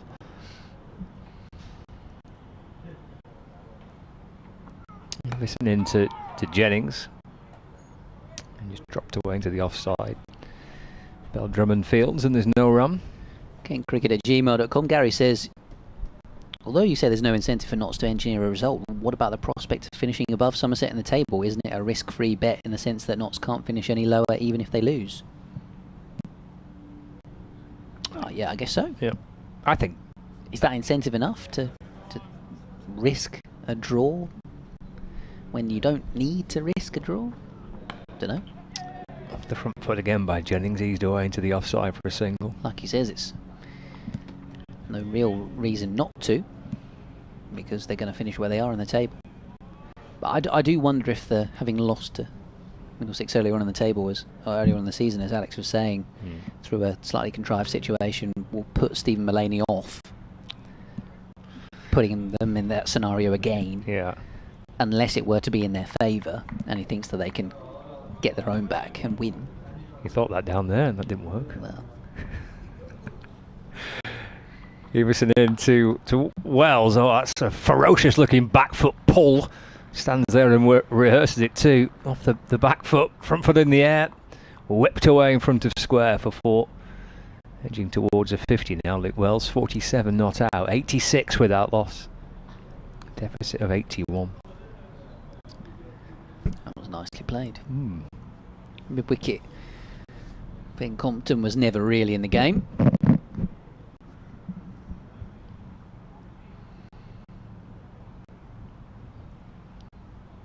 So a couple of boundaries in this over.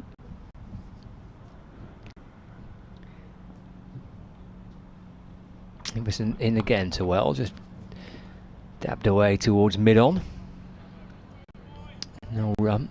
Yeah, mid-wicket, there's mid-on, mid-off, extra cover. Then backward point, gully in a slip, deep point as well. He's bowled more overs in the county championship than any other Kent bowler, Joey Everson, this season. But has 19 wickets. And has got useful wickets at times. But he's still a young man.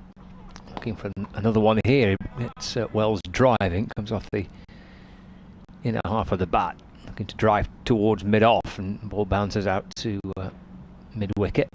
And there's no run, end of the over, 86 rather, without loss. Yeah, still a lot of developing to do, and he's got time to do it in his county career.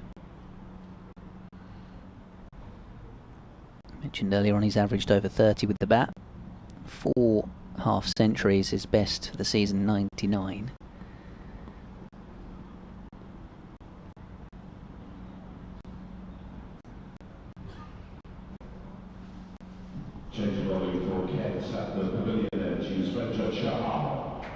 Bit of Chahal then. Najal withdrawn from the attack, and the overseas coming on.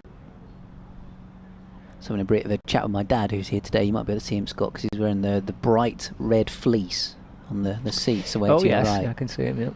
Yeah, so he was saying that it's probably a bit chilly for Chahal. He's been walking around Chahal with his nice big Kent jumper on.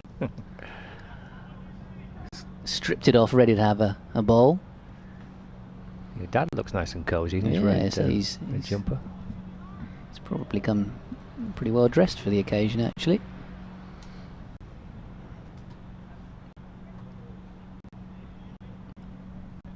So the 33-year-old.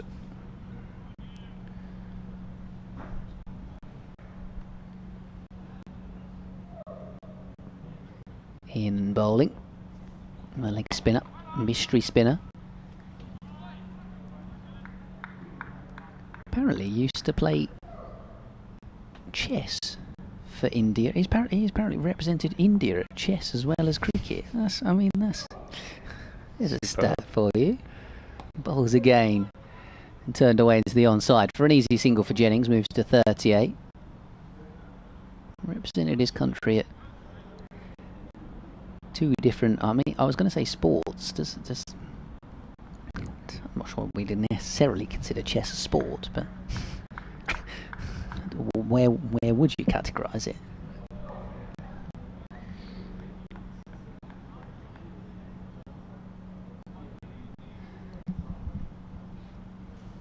But here he is once again. Defended away by Wells. It was a little bit of a late play, having somewhat padded it away.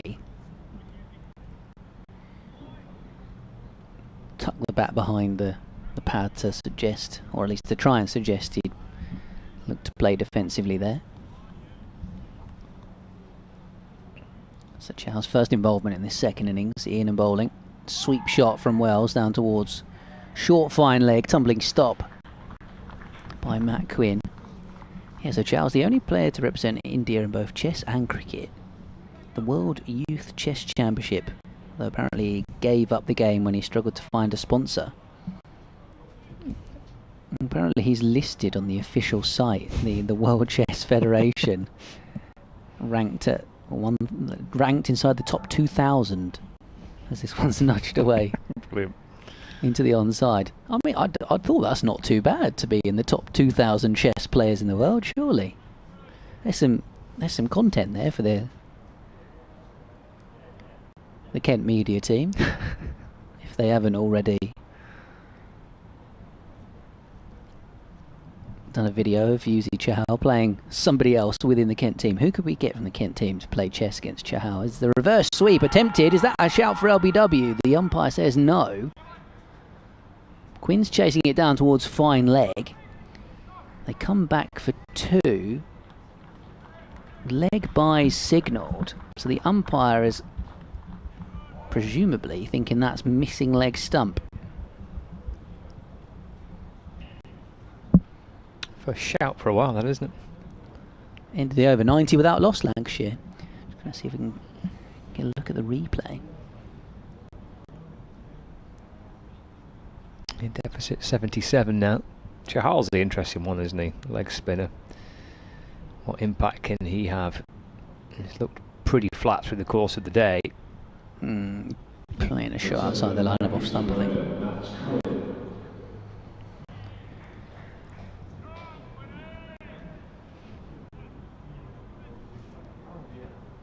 Quinn replacing Joey Everson.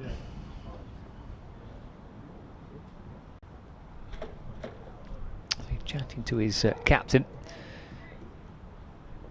trying to piece together a plan. Success in the first innings for Quinn, picking up 3 wickets, 2 slips, short extra cover. Daniel Bell-Drummond has worked away to the left of Compton at mid-wicket as well to stop it. It's a good grab actually, low down to his left towards the square leg umpire. He loses his cap in the process, but as well to claw onto the ball and prevent Wells thinking of coming back for 2. Moves on to 49. Brings Jennings on strike. Wells and Jennings, as they have done for a lot of the season, batting nicely at the top for Lancashire. Captain's on strike as Quinn's in. He bowls. Defended. And there is no run.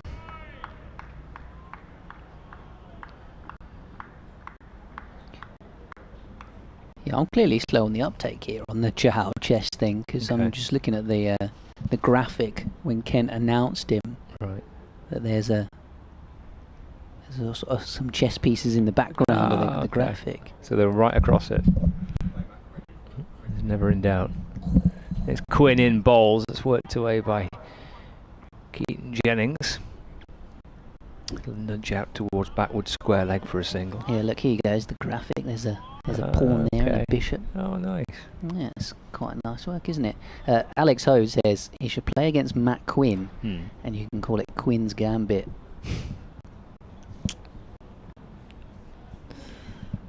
See what you did there. Loves his little one-liners, doesn't he, Alex? That's why he's on the BBC Sport Live text. It's pun central. 92. Without loss, says Quint to Wells, forward and defends. And there is no run. Remains on 49. 75. A deficit between the two teams. Twirl of the bat from Luke Wells. He's a bit of a frantic twirler.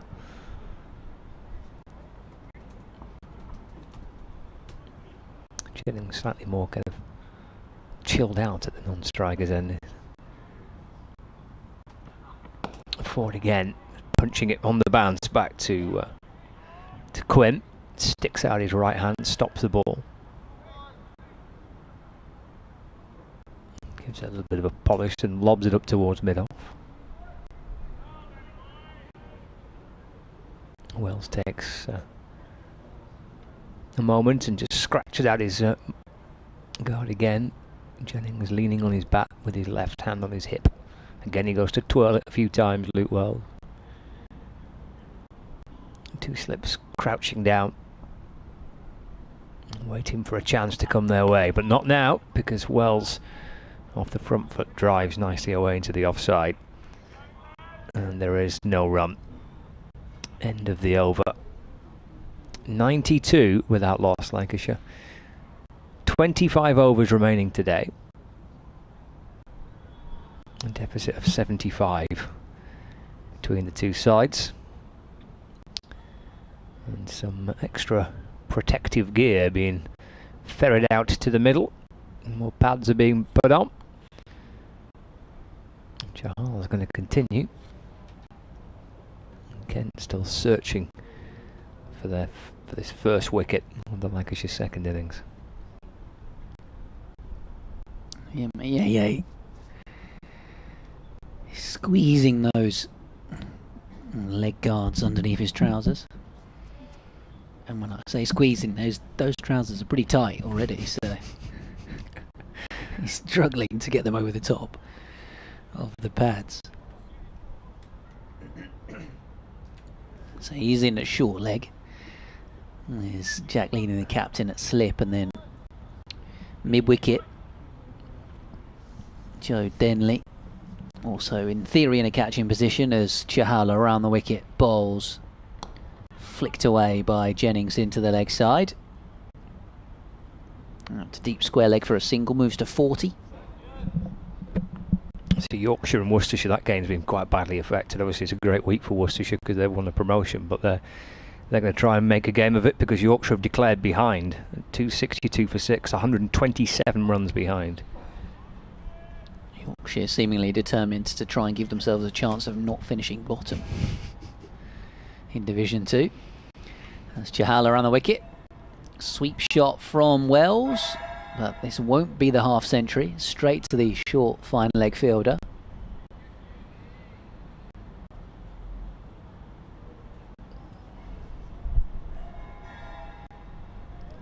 So he'll try again with the next delivery. Chahal to him. Luke Wells back and nudges this to short leg. And Mayeye does the fielding.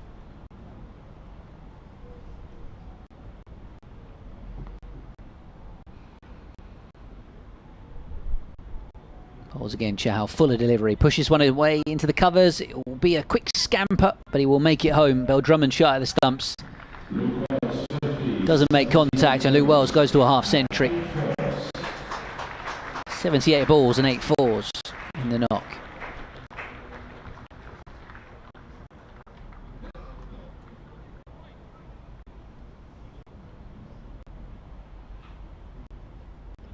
And his 4th half century in the championship this season, a best of 119. Chahal lobbing this one up to him down the leg side. Maybe just brushed the pad on the way through. Finch couldn't take it cleanly. John says, is the seam you mentioned Jake Ball? No, it isn't. Although he has, of course, left Nottinghamshire. He's still playing for Nottinghamshire. Couldn't have been here yesterday, John.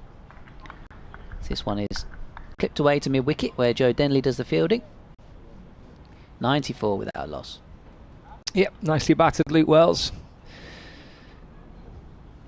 Interesting to get his views as to his thoughts on his own personal season. I think it feels like another pretty solid season. I mean, he's thick end of 600 runs, averaging just under 30, maybe a little down on his numbers from last year, but 4 times he's got to 50, and once he's converted that to 3 figures with that top score of 119. Couple of emails as well. What's that one from John? Paul says, afternoon, thank you for the commentary. After tomorrow, I'm not sure what I'll do. I might actually have to do some work. Good to see Kent reversing to type. It's the same issue that they've had all season. Obviously, we talked about Middlesex and their lack of batting bonus points. Well, for Kent, it's been the bowling, and he says, poor bowling attack doesn't look like taking 20 wickets. I think Parkinson will be a great signing, but we do need a couple of good seamers. I think our current crop are hard working, but pretty much the same pace, etc. That's Paul's thoughts. It's jabbed away into the offside by Wells as Quinn continues. No run. Frank says as well, good afternoon, gents. Just wanted to say a thank you to all the commentators, summarisers, guests who have covered the year's championship. Been a year of a few ups and many downs from a Kent point of view. Says he's thankful that he left on the second day of the game at Trent Bridge. Collapse on day 4 was probably one of the low points of the season. Though he writes with some optimism as Middlesex need to win at said Trent Bridge for Kent to go down. Difficult season, there will be changes needed at Kent. In comes Quinn, balls, forward goes Wells. Played to mid-on, no run. Says, did manage to get to Kent yesterday. It was great to see Compo in the runs, and Joe's century was brilliant. So thanks again, guys. Winter well. And look forward to seeing you next season. Thanks for your email, Frank. Lovely to hear from you.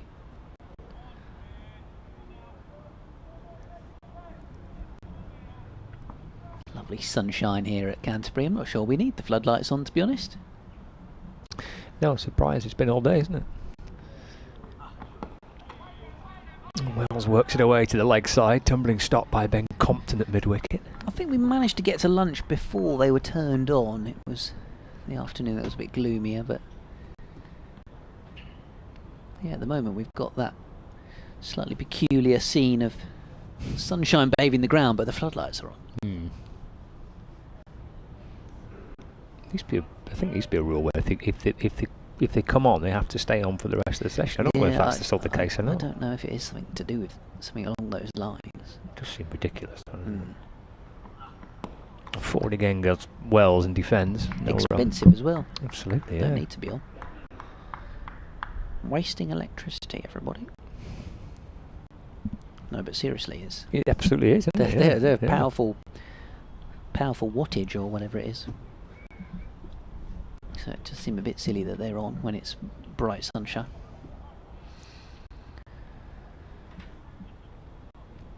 Quinn turns and sets off again.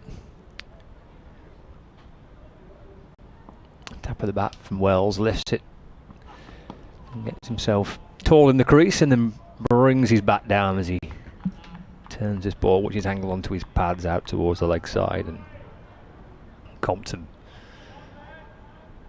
fields, and there's no run. Back underway after tea at Trent Bridge.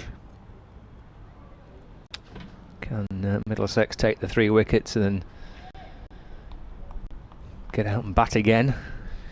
319 for 7 knots, still trailing.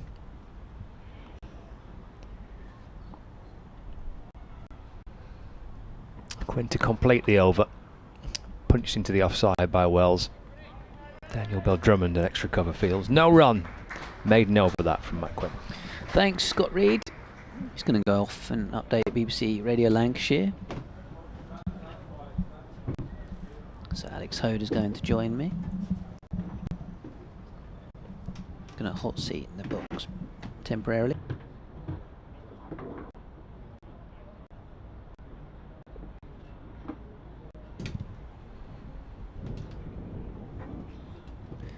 So Chahal to continue.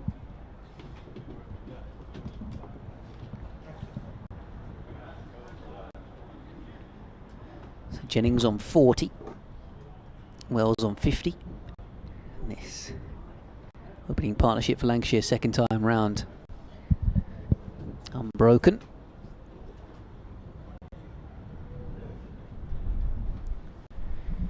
Chahal around the wicket, fires it in, and that one is flipped out to short leg. Good stop by Mieye. I'm not sure if that was necessarily a chance, but he might get one come in his direction quickly. The angle at the moment that Chahal is attacking the stumps, flights this one up and it almost balloons for Mieye, stretching forward. Yeah, the previous one definitely dropped short of him, that one, and it came to him quick, whereas that one just agonisingly time stood still, hung in the air. I'll be tempted to get to under a friend. This one skips down the pitch here. Jennings, good stop by to under Mieye. Yeah, but I'd be tempted to put another short leg in there, the way things are going at the moment. Something to change the dynamic, apply a bit of pressure. Something at 94 without loss. But every ball so far in this over, then there's been 3 of them, have all gone in that direction. Yeah. The way that Jennings has defended Chahal, who is attacking the stumps from around the wicket to the left-hander. This one out towards mid-wicket, no run. It's useful having a bowler that can put it exactly where they want it every time. That's the mark of a good one. That's why they get paid the big bucks. Chahal again. Oh, that one turns down the slope. Was there a little bit of bat as it went through really low to Finch? This is where it's, as a almost rookie keeper, very difficult for Harry Finch, keeping to someone like Chahal, trying to fetch it down the leg side. Here he comes again. That's a shorter ball and pulled away, and no one's going to volunteer to be T's friend, I don't think. Diving out of the way to make sure there was no contact. 1 run taken out towards the sweeper on the boundary, end of the over. Gary saying, appreciate your point, Stephen Mullaney losing the previous match between the teams following the declaration, but in that game Middlesex were doing the chasing. Here Notts could give themselves a chance of drawing as they're batting last and would potentially be more in control of the situation. Yeah, they could obviously bat out for a draw or they could chase it. You would just hope that they would remember that. They will not be quite so generous this time. Yeah. That's the one good thing about the situation. He says, would the home crowd prefer some positive cricket or watching a dour draw? He said he's just playing devil's advocate. He's a rather worried Kent fan. Yeah, I get it. I agree. We're all with you. I agree with you in that Notts would be in control of it, and you would hope that because Middlesex need to win, that they'd have to take the risk, and so therefore Notts might be able to chase a lower score to win or something, but it'd be interesting to see how it plays out. Yeah, Lancashire 95 without loss in their second innings, so they fought back well with the ball today, and they have shown that this pitch has plenty of runs left in it, despite Kent's best attempts mixing up the seam and the spin. They haven't been able to make a breakthrough, having themselves earlier been all out for 494. Joe Denley with his best score of the season just when Kent needed it the most, the week that they're trying to maintain their Division 1 status, made 136. Partnership of 150 with Harry Finch, who made 44. Nijar as well, the spinner, making 42. But so far no breakthroughs for Kent. Wells is on 50 not out, Jennings on 41. Of course, nervous glances towards that Middlesex game against Nottinghamshire, but currently still in the first innings of that one. Nottinghamshire 28 runs behind Middlesex, so of course less than 4 sessions left in this game and that one for some kind of a result to be found. Kent will stay up unless Middlesex win, and they don't this week, so that's the only scenario whereby Kent would go down with the way that things have played out thus far. So commentary of this game continues. We've got 21 and a half overs potentially still remaining. Listen to that via the BBC Sport website and app, and Lancashire 95 without loss.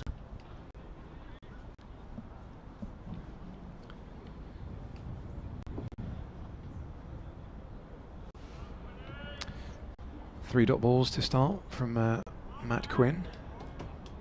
He's bowling to Keaton Jennings, who's on 41. Matt Quinn heading back now. towards Nackington Road end. He reaches the top of his mark and he'll turn around. In he comes, delivers. This one was heading towards the leg stump, just guided away by Keaton Jennings towards mid-on. And there's no run there. Just looking at the Essex scorecard from earlier on. Paul Walter made 73 off 53 balls, 9 fours and 3 sixes. And then nobody else apart from Yadav and Porter, who made 11 each, got double figures. That's pretty incredible. They've battled bravely of Essex in the last couple of months. In fairness, Northamptonshire have played some pretty good cricket in the last couple of weeks. They have. If they'd started a week earlier, then that would be another reason for Kent fans to be in distress at the moment. As Quinn comes in again, very similar to last time, heading towards middle and leg stump. Keaton Jennings guides it away towards middle. No run there either. 26 is the deficit for Notts at Trent Bridge. Ben Slater remains there, 125 not out. Brett Hutton is with him, 14 not out. 340 for 7 in that one. I wish we could just ignore it and pretend it's not going on and it's just all on this game. Unfortunately, that is not the case. It's that niggling itch in the back of your head.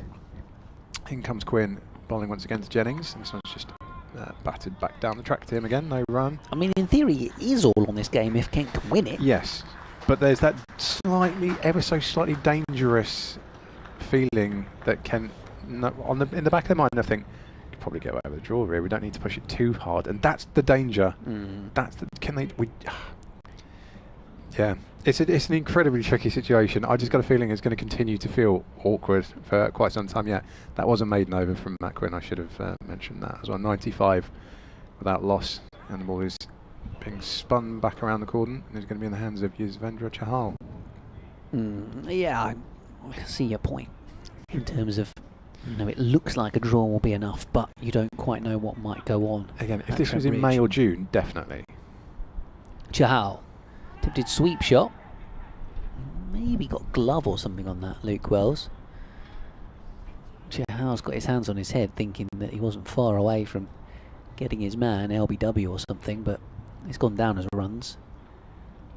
So Wells 51, Jennings 41, 96 without loss. You do wonder if one breakthrough might bring, it's a cliche, more for Kent, because although this partnership's gone well, if you can get Chahal at a new batter who's not set. George Balderson proved that this morning. One brings 2. Comes in here. This is nicely clipped by Jennings up to long on. And then, of course, if you can get 2 new batters at the crease, then that gives you even more opportunity. That's certainly what Kent will want. What is there? 20 overs after this one remaining in the day. They'll definitely want a couple. At least a couple. Surrey Call it 3. Looking for 160 or more runs to beat Hampshire, who were 172 all out in their second innings. They're 21 for 1 in reply. Chahal bowls. Wells defends into the leg side. At what point does Jack Leaning try himself here? Against 2 left-handers. Yeah. They like that match-up in one-day cricket.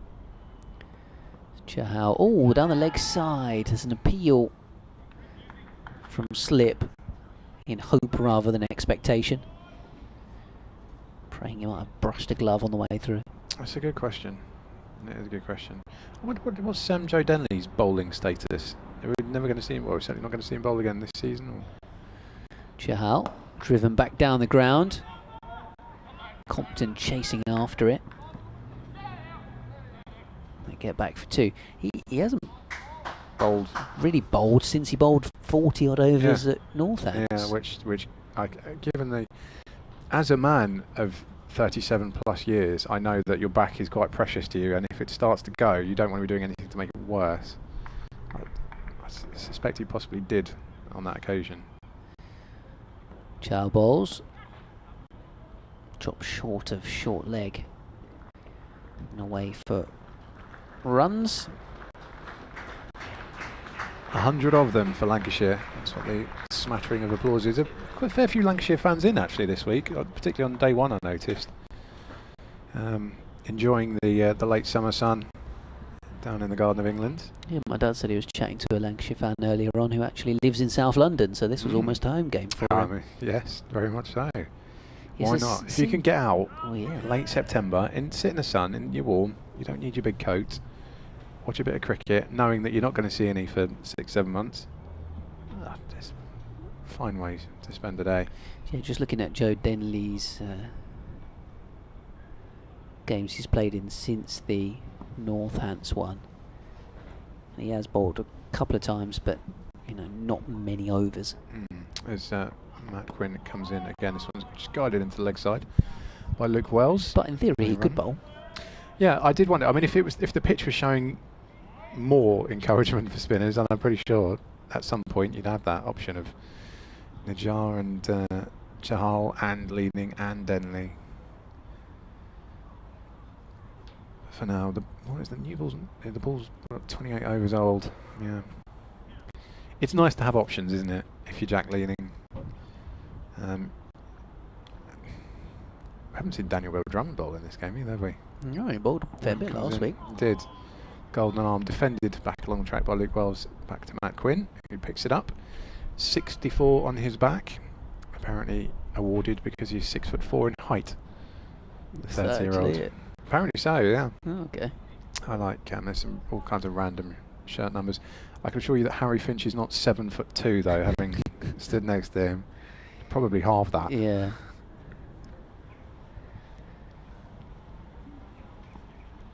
Luke Wells on strike, he's on 54. He's got 3 on his back.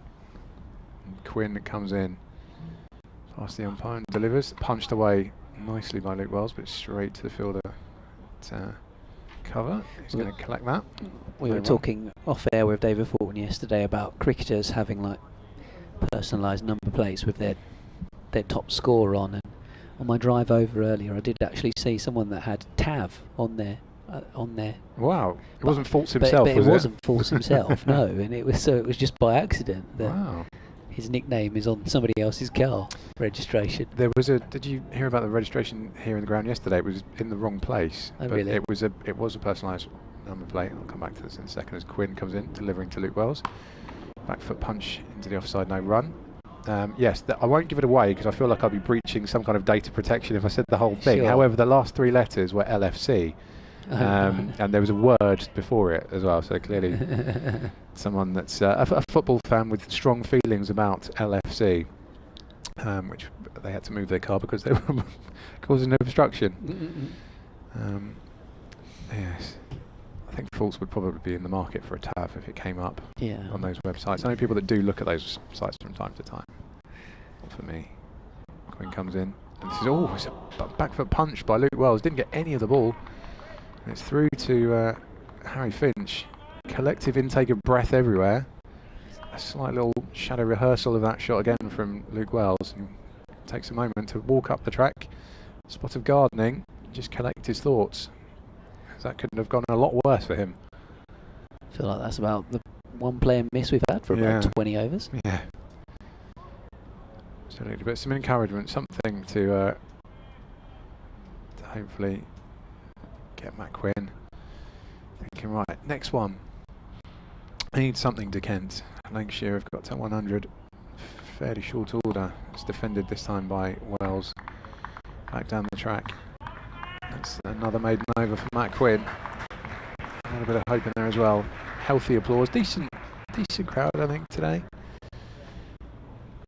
Making the most of the last couple of days of the season.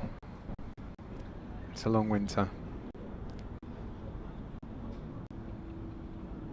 Lancashire 100 without loss.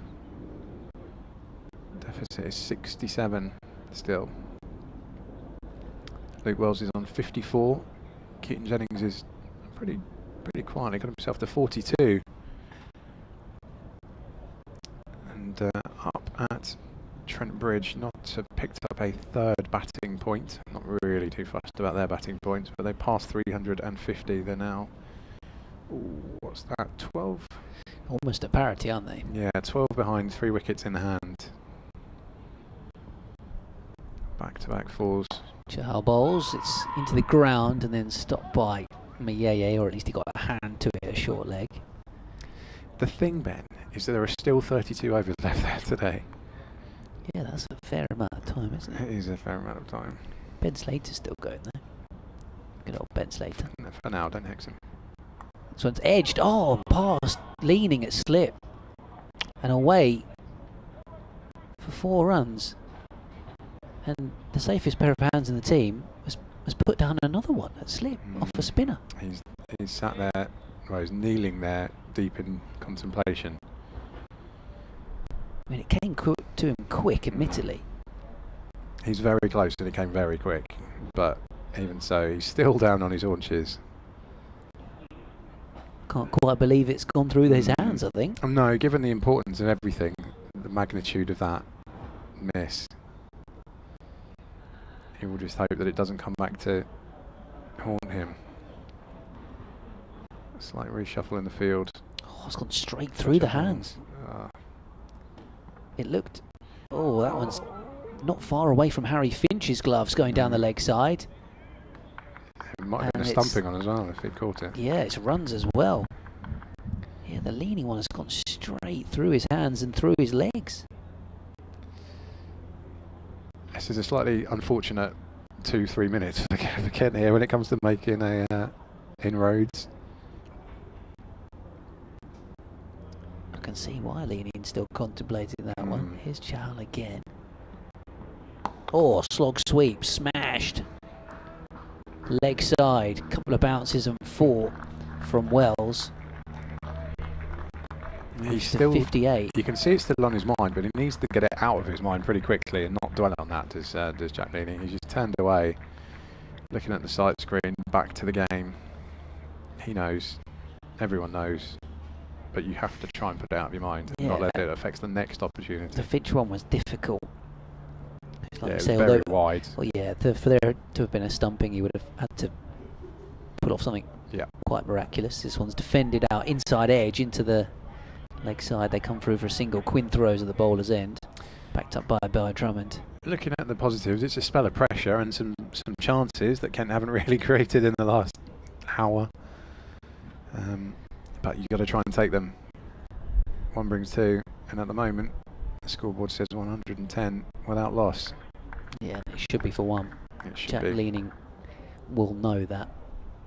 He's such a good catcher of the ball, and let's go through his hands. He'll be mightily disappointed. That one's heaved away leg side. Decent work in the deep, actually, Nathan Gilchrist. They'll get 2 rather than 4. So a busy over. Lancashire have profited plenty of runs from it, even though there were a couple of chances for wickets for Chahal. 112 without loss, and the deficit 55. It doesn't feel like that's the exact extras deficit now, isn't it? We're down to, it would be parity had they not bowled a single extra. It's going to be Matt Quinn that continues from the Nackington Road end. He heads up there as the sun intensifies a little. Nice late afternoon, what are we? 20 past 4 on a Thursday afternoon. Got a bit of blue sky above us, some white puffy clouds, some silvery ones as well, a little bit of everything at this time of year.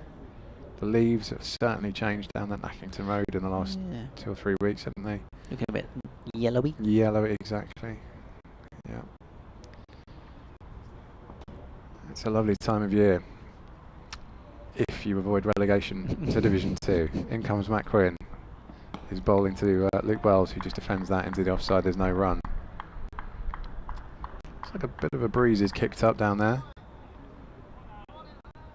Possibly the afternoon for Mr. Watts and his fleece. He's taking a walk, isn't he? Where's he gone?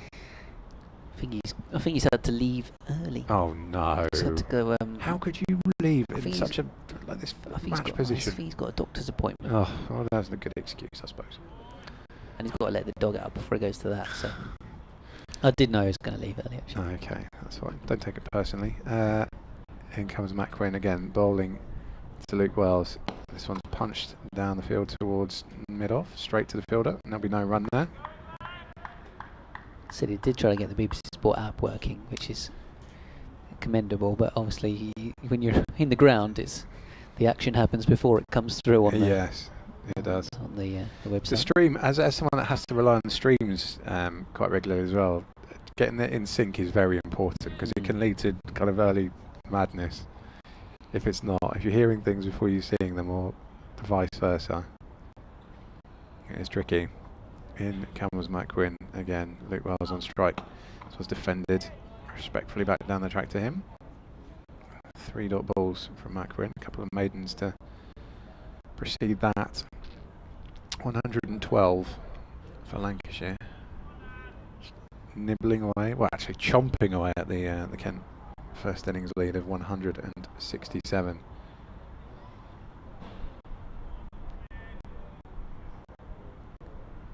Not still batting at Trent Bridge. Nibbling away at that lead there. It's down to 11. As Quinn comes in, past the umpire, and bowls to Luke Wells, just guides it away into the leg side. There's no run. It's a strange feeling because you are in the eye of the storm. This is an incredibly dramatic end to a season, but because it's county cricket, it's spread out over 4 days, and at any given minute, it's actually, this all feels very calm, but it's not, because you're actually in the middle of it. Like you say, at any given minute, it could change. Yeah. It's like the frogs in hot water. If you put in cold water and boil, they don't know what's going on. This is what's happened. As Quinn comes in, it's punched away by Luke Wells into the offside for no run. And it's drain on concentration for the players as well, which is perhaps what you put down to Jack Gleaning, obviously not taking that chance at slip. When you're captain, you're thinking about everything going on as well. Yeah, but if you think about the magnitude of that, that's a massive drop in the, or missed opportunity in the grand scheme of things. To break this partnership with these two looking so well set, and the quality of players that they are as well, everything's multiplied in a, I mean, are we calling it a must-win? I feel like probably it's edging towards that. Quinn comes in, just chopped down by Luke Wells into the offside. There's no run there either. Another maiden over for McQuinn. I'd make that 3 in a row. Certainly his 5th in 10 overs overall. North of 24. Well, I mean, it may well turn out that it's not must-win, but obviously that's, from Kent's point of view, the mentality they've got to have. How are we going to try and win this game? I love the fact that Scott's just sitting there all nonchalant. He's just, you know, it's not a lot on it, particularly for Lancashire. He's just enjoying the torment that people that are interested in the outcome, that their entire lives depend on it. I mean, I think that's probably something that's helping Keaton Jennings and Luke Wells right now. You know, there's no pressure on them. They can just go and have a net, have a bat on a fairly placid pitch that occasionally is turning at them. But listen, every day you're getting paid to go and play sport. It's great, surely. Not bad, is it? It's got to be. What a way to make a living. Chahal then, lively last over. Yorker length delivery, which is dug out by Jennings. He's on 49 here. 59 for Wells, 112 without loss. 55 still the deficit. Got probably an hour's cricket left.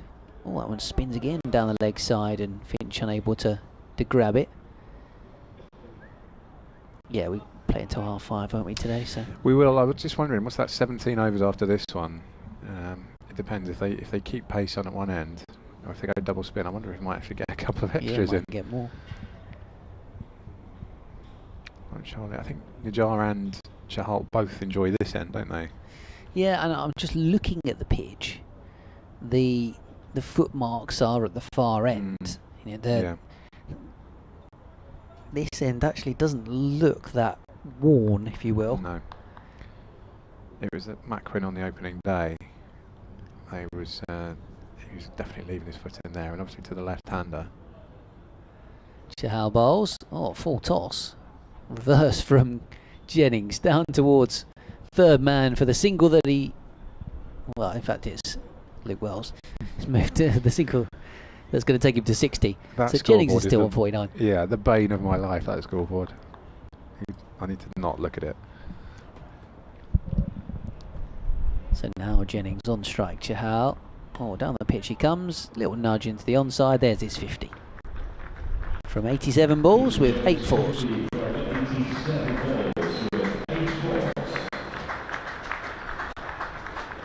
nice. A little spin round to acknowledge the nice round of applause he got from the fans as well. So 50. Both of these players have passed 50 now. In a 115 run opening stand. comeback from Lancashire today on day 3, after Kent bossed day 2 really. And had it their own way for much of day 1 as well, I guess. I mean, I struggle to think of taking 10 wickets in a day and then putting on 350 the next day. Oh, down the pitch. Hits the pad. As it's spun into him, Wells. He'll flick from Finch, the keeper, back towards the stumps. But I think it's safe to say today has definitely been Lancashire's day so far. It was Kent would have quite happily accepted 494, whatever it was, if offered it beforehand. However, the way it transpired, it felt like Lancashire Fought back well. Yeah, they did. And they're obviously cashing in now with the bat as well. A normal, neutral person would think, well, this is showing that it's still nice for the batters and there'll be no jeopardy for whichever team was batting, even if you're batting 4th on the last day. However, obviously, no rational neutral people here.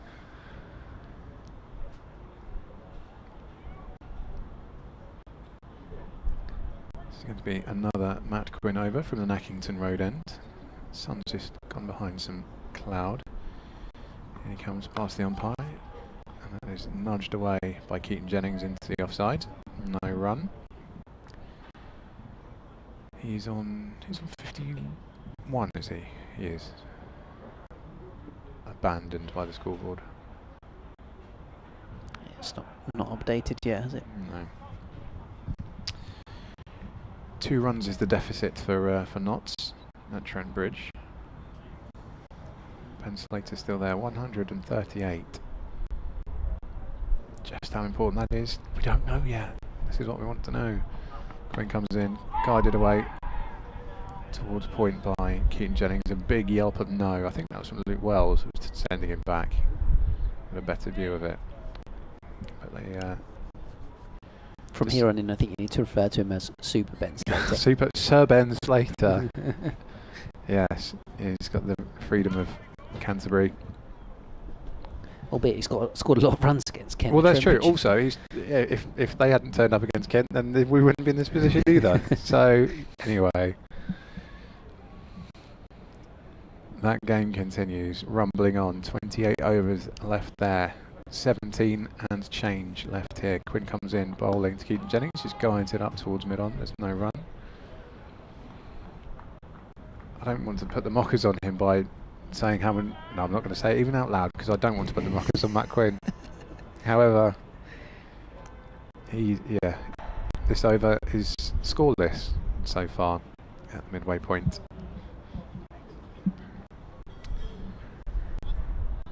The lights are still burning away.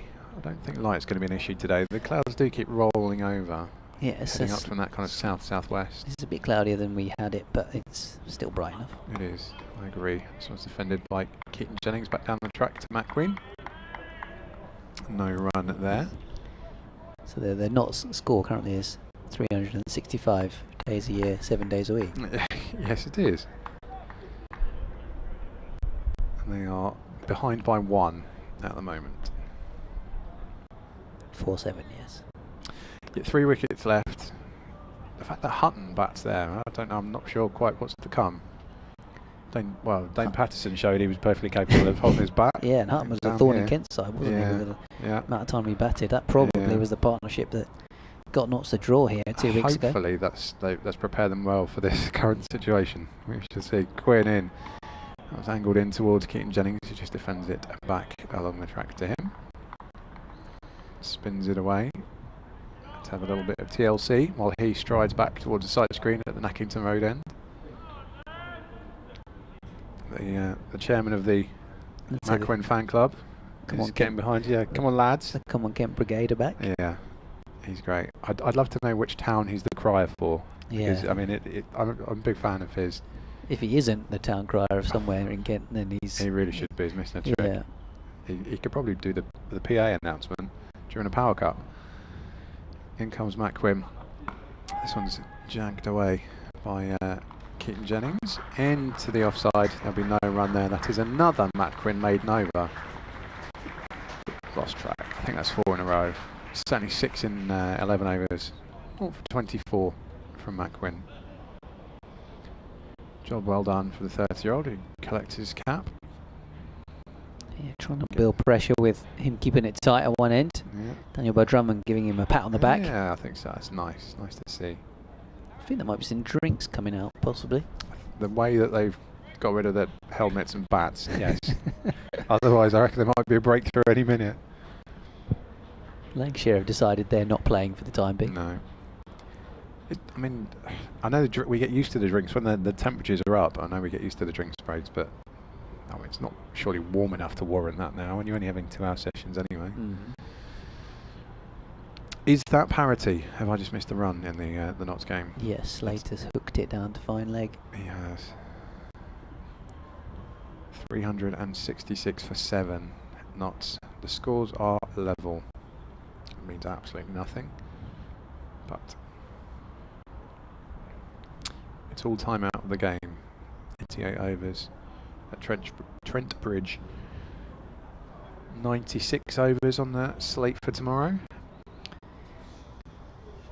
If they contrive a finish and somebody wins, it's going to be Verstappen-Hamilton levels of controversy. I said this to Scott earlier on, to be honest, because Kent would like to be aware of what is going on, I'm pretty sure. And they would probably like a say in what is a reasonable amount to leave for a chase. Yeah, Jack leaning on the phone. Yeah. No. No, exactly, yeah. No. Higher, higher, higher, lower, lower. Indeed. Will the price be right? Who knows? Nothing will become clear today, it would seem. You can have an update in a couple of minutes. It still feels like the calm before the storm, but I'm not sure if the storm's going to turn up until tomorrow afternoon. I mean, it may not even turn up then. Oh. I think there's going to be rain overnight here. Oh, that would just... So, that could make it interesting. Oh, Slater has gone. It's been caught on the hook in the deep. That was a uncharacteristically aggressive and aerial it makes stroke. Me wonder, have they said we'll set up a game where the score's basically level? Yeah, we'll get to parity and then that's an incredible for a guy that's been there for 284 balls. And then decides to cut loose the moment they get to parity. And then decides to try to hit a 6. Hooks it onto the rope. Goodness me. Good knock though. Cheers, Ben. Yeah, well battered. You're not missing anything. They are still drinking away on the outfield here, even though the sun's gone behind the clouds and it's probably a little bit chilly. In a particular rush, aren't they? Wonder if they're hot drinks they brought out. Ben Slater acknowledging the crowd. Sorry, we're watching the live stream. Yeah. You get a little glimpse into my day during the live text, apart from you need 2 more screens with another couple of games. Messrs brace girdle in hand on commentary for the BBC, which is synced up with that one. It's been good fun actually listening to them this week. BBC Radio Kent update on the way.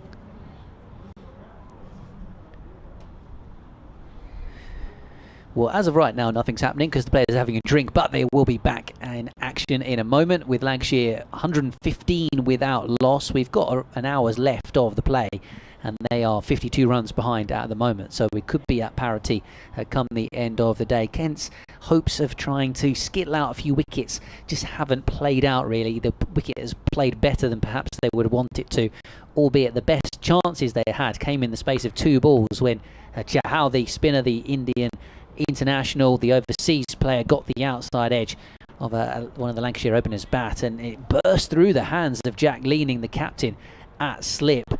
The ball after, there was a little hint of glove as well down the leg side, which was just beyond the reach of Harry Finch, the wicketkeeper. So Chahal continuing here. He looks the most likely Kent player perhaps to get a breakthrough, but these 2 batters going along pretty nicely at the moment as there's some overthrows from Finch and 2 more to the total. So Wells moves to 62, 50 for Jennings, 117 now without loss, Lancashire.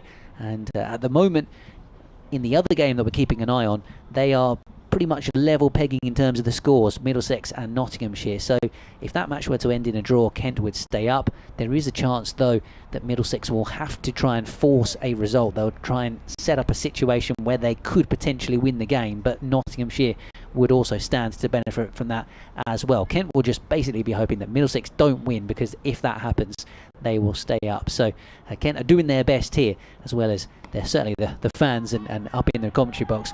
We're keeping an eye on that other game as well. So an hour's left of play on the BBC Sport app and website on the penultimate day of the county cricket season. And Lancashire 117 without loss in their second innings, and 50 runs behind Kent, who made 494 all out earlier on.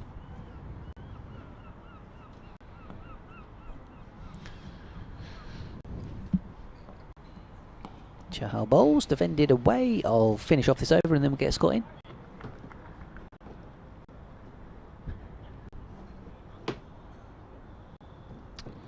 KentCricket@gmail.com if you want to get your thoughts in, although in the next half an hour I won't be looking at the emails, so you can tweet Alex Hode Sport or Scott Reed 16. And keep it nice though, please. This one's pushed away defensively. One ball to go in the Chahal over. 50 runs the deficit. It seems like that's disappeared quite quickly. Still a bit to work with. Yeah, the Chahal box of tricks has slowed them down. Though in recent overs, that ballooned up, taken at short leg, no glove on the way through as it was palmed up by Harry Finch. I mean, that's one way to take the catch. If it's going to slide down that leg side and be difficult for him to see, just keep it airborne. Yeah, that's how Jordan Cox would do it. So I'll leave you with Alex Hode and Scott Reed as we have an hour to play here at Canterbury. Indeed. Another over from Matt Quinn coming up. He's taken the ball on a walk back to the Nackington Road end. It is, I don't wish to alarm anyone, it's a little bit gloomier than it was. That kind of happens later in the day. What are we, 25 to 5 on a Thursday afternoon. Keaton Jennings is taking strike. Welcome back to Scott Reed. Yeah, it's at that little time when you think, oh, we're going to get another hour in. Could be a little bit like that, couldn't it? So those clouds would disappear. That would be great. Hey, we've been pretty fortunate though, haven't we? I think compared to some of the other games. Agnes left us well alone. She did, thankfully. We made up a few extra minutes as well. In comes Quinn, past the umpire. Keaton Jennings just ducks under that one.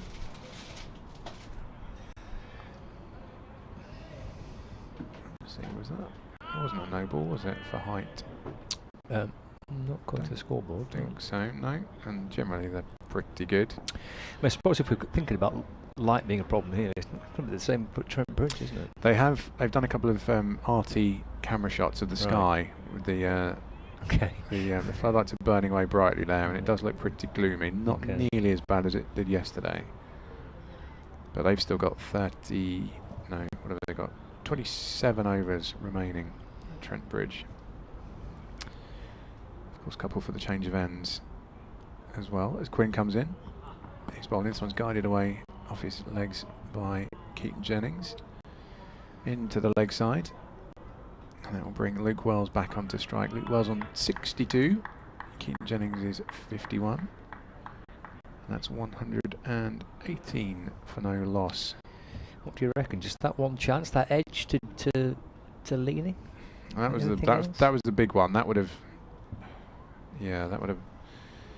made the difference. There was a couple of things that happened around then, but they weren't. There were a couple that I don't think they were chances to under Mayeye. Quinn comes in, and jabbed away by Luke Wells. To under Mayeye didn't have an actual chance when he was at short leg, did he? There was one that dropped to short, and there was another one that just missed the bat and came off the pad and looped up to him, and he took. But it was a spell. It was only 3 or 4 minutes, and it seemed like a lot was going on, and the pressure was actually building. Just watching Nathan Gilchrist limbering up slightly. I'm not sure if we're going to be seeing him at some stage in the near future. For the moment, it is Matt Quinn coming in. His fourth ball glanced away into the leg side square for an easy single for Luke Wells. Couple off this over. No maiden over for Matt Quinn this time after I think 4 straight from that Nackington Road end. Yeah, it's the 7th over of the spell for Quinn. Yeah. There's a couple of people actually who Jack Leaning as well just turned his arm over. When you're out there and it's a bit chilly, you probably do that anyway in stretch, just because you don't want to get stiff. You never know when you might need to throw the ball. I think he's going to come on, isn't he? He's not next over them, maybe replacing Quinn. I think something needs to change perhaps as Quinn comes in. This one again, he's heading towards middle and leg and is just guided away into the leg side by Jennings. Moves him on to 52, that's single. And Luke Wells returns to strike. Yeah, I mean, at the minute there's not much happening for Kent. Lancashire have had a good day today. I was stressing that a little bit earlier on. I don't think they were at the best yesterday. It was a bit ropey at times, wasn't it? But they've come back well today with the ball, and then this has been obviously an impressive start with the bat. So good third day this for Lancashire after a two pretty good days for Kent. Things are improving for Middlesex as well. 9 wickets down Right. are Notts. Brett Hutton has gone for 26, I thought it was, as Quinn comes in now. He's bowling to Wells, who he's got his line a little bit different this time, but it's still guided away for a single, a shy at the stumps. But I don't think that was ever going to be too much concern for Wells, who's on 64. That was the end of Matt Quinn's over. Yeah, sorry, 375 for 9 are Notts now. Are they in front now? They are in front by 9. That is, though, the final bowling bonus point for Middlesex. Right. So they have taken 3 bowling points to go with their 3 batting points. Kent took 3 bowling points and took 4 batting points and started the day with a 1-point head start. So that's a couple ahead for Kent. It's not just about result, isn't it? It is just about result, yes. Indeed, I think. Look, I mean, Middlesex could be batting. Obviously, there's every chance Middlesex could be batting tonight. I mean, looking at their batting this season, they could be 5 down at the close to play. I mean, they've been so dodgy with their batting this season, haven't they? They were good yesterday, though. They were very good. They were actually focused. Exactly, that's it. Do it when it matters the most. We do have a change of bowling. Yeah, I think it needed just a little bit of something different, didn't it? Try and find the spark from somewhere here.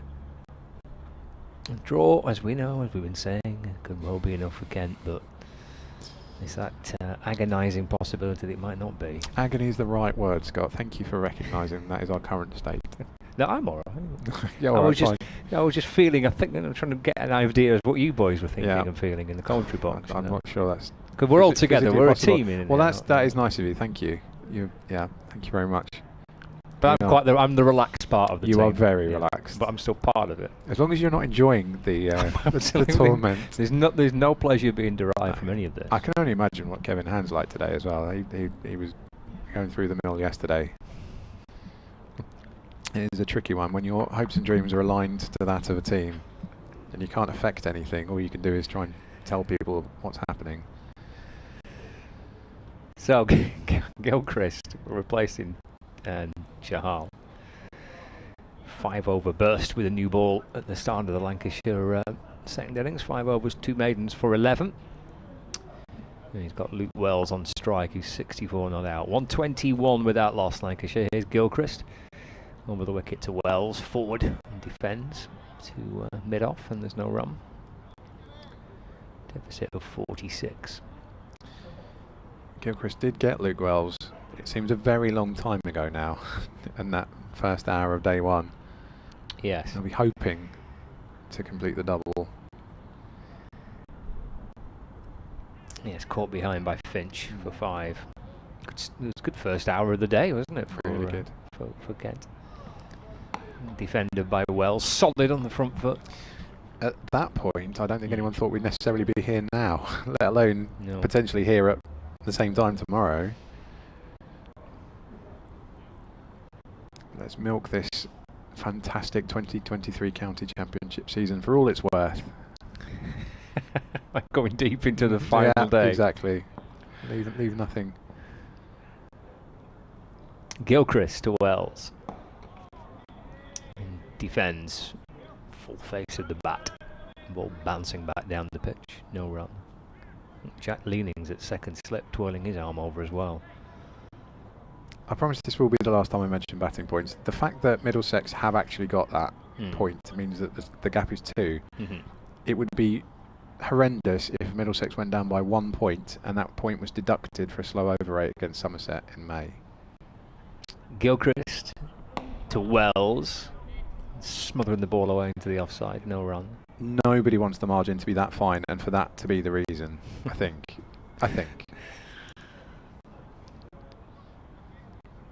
Lancs went down by, Lancashire fans listening will correct me if I'm wrong, but I think they were relegated by a point or 2 points, something like that, the year that not stayed up, and they were deducted a point for slow over rates that season. I'm sure it was 1 point they were relegated. Oh my. Maybe what year it was. So you're saying there's a precedent for it, so it won't happen now. Gilchrist to Wells, full, driven, 4. To the right of mid-off. And Wells moves on to 68. And the score moves on to 125 with that loss. It's nicely done. That was a little throwback to earlier in the afternoon. He was timing things nicely and just absolutely no doubt the moment that came off the bat.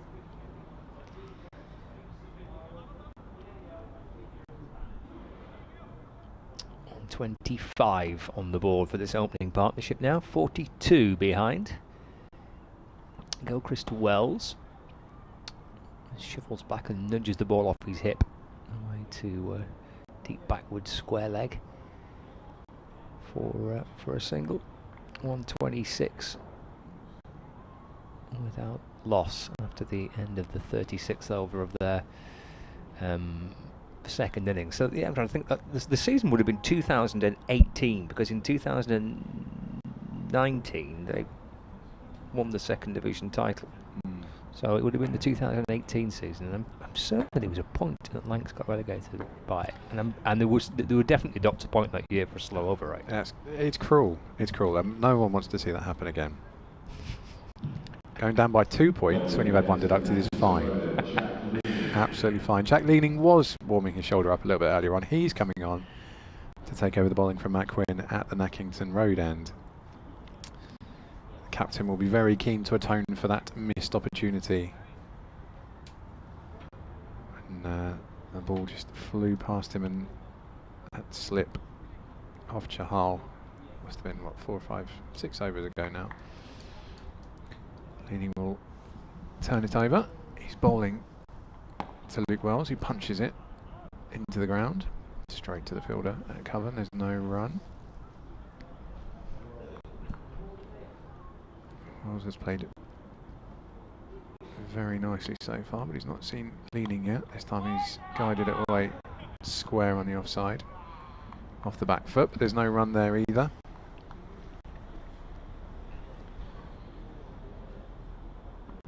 And Knott's lead is up to 14 at Trent Bridge.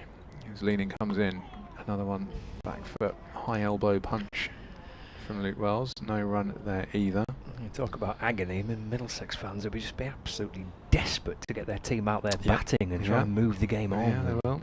They've got a couple of explosive players in as well this week. As Wells, he's beaten the bat hands on head from Jack Leaning. It was a little inside edge that I think just went into the leg side from Luke Wells. Yes, they've got Eskenazi and Holden at their disposal if they do need to do anything quickly this week to Middlesex. So Leaning delivers to Luke Wells, who just taps that back along the track forward in defence. I was saying to Ben, this is a little glimpse into my life, having 2 games of cricket or 3 on at the same time, trying to work out what's going on and then write about it for the live text. Leaning in once again to Wells, comes forward, big stride forward, just dabs it down in front of him, and that is a maiden over to start with for Jack Leaning. Respectfully done by Luke Wells. For how long, I'm not sure. Maybe the next time around that he sees him, things might be different. But the score remains 126 without loss. Lancashire, with Wells on 69 and 52 for Keaton Jennings. And that is that at Trent Bridge. Jake Ball, in, I don't know, could even be his last dig for Nottinghamshire. He is out. Knott's 384 all out. That is a lead of 18. Josh DeCaires picking up his 3rd wicket, and it would appear that we're coming off here at Canterbury as well. That must be well, it is a light reading. I don't think it was particularly any worse than it was 10 minutes ago, but we are heading off. Just to say as well, there's Luke Wells on 69 and Keaton Jennings on 52. I don't know whether you mentioned it with Ben, but I've just seen it, that Luke Wells has passed 10,000 first-class career runs as well. We didn't mention that, but that is worthy of mention indeed. And he's played very nicely for them. Right, so heading off for bad light. Yeah, because as you said, Alex, we had this meter reading yesterday, so there's this like level. That's just precedent. We've got to go off at. So obviously we've reached that. We've reached that point. And once again, who knows if it's actually a good thing or a bad thing? It's time out of the game, but does that help or hinder? Actually, it looks quite bright in Nottingham now, doesn't it? Lead of 18. How many overs? It's 22 overs I know. left. Oh my but I don't know if I presume they'll lose 2 for the change. Right. Okay. So that might come down to 20. But even so, 20 quick overs. I mean, they could. They could be 80, 90 ahead. If more.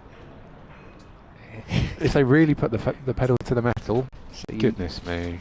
See, now you're understanding why we were slightly worried. No, I could understand it all the way through. Yeah. Well, it'd be even more concerning if Delby Rowland-Jones and Stephen Mullaney come to an agreement and. Well, I presume that's probably what they're up to now. Set something up. Well, that's proved to be actually a good day for Lancashire. They've bowled well and they've batted really well there. I suspect there'll be. I don't know whether there'll be any frustration or not for Kent, or whether they're actually quite content because they think that this is. A draw is going to be all right. If they're in that mindset, then they'll be perfectly happy. If not, but do they know what's going on at Trent That's the question. Are they getting updates? Do they want updates? I'm not even sure they do. Well, if not, then it's proving to be quite a frustrating day, isn't it, for Kent? That if that's the case, even though they got runs on the board, Lancs fought back pretty well with the ball, and the deficit's down to 41, and Wells and Jennings are batting nicely. So. It may be a frustrating Kent dressing room. It might be quite a relaxed, chilled out one.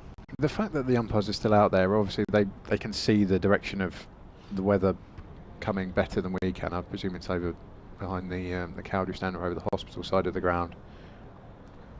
It gives me hope that it won't be a very long interruption. They had a similar one yesterday, didn't they? They did, yeah. They came back before too long. Yeah. But it's just that it's not being able to do anything, knowing that elsewhere there is something that affects your chances, and it's going on live. I know that it's the change of innings, but you can see the Notts bowlers are already warming up on the outfield at Trent Bridge. And if that game is going to influence which division Kent are playing their cricket in next year, they want to be out there doing something to help themselves, help their own cause. Yeah, they do. At the minute, being frustrated by a bit of bad light. My feeling would be that I don't think we're done for the day. No. The possibility we might be able to get back out and play a little bit more. I think a few punters might be of the opinion that they're done for the day. Well, I don't blame them. A few cars pulling out and heading off, trying to beat the Canterbury rush hour.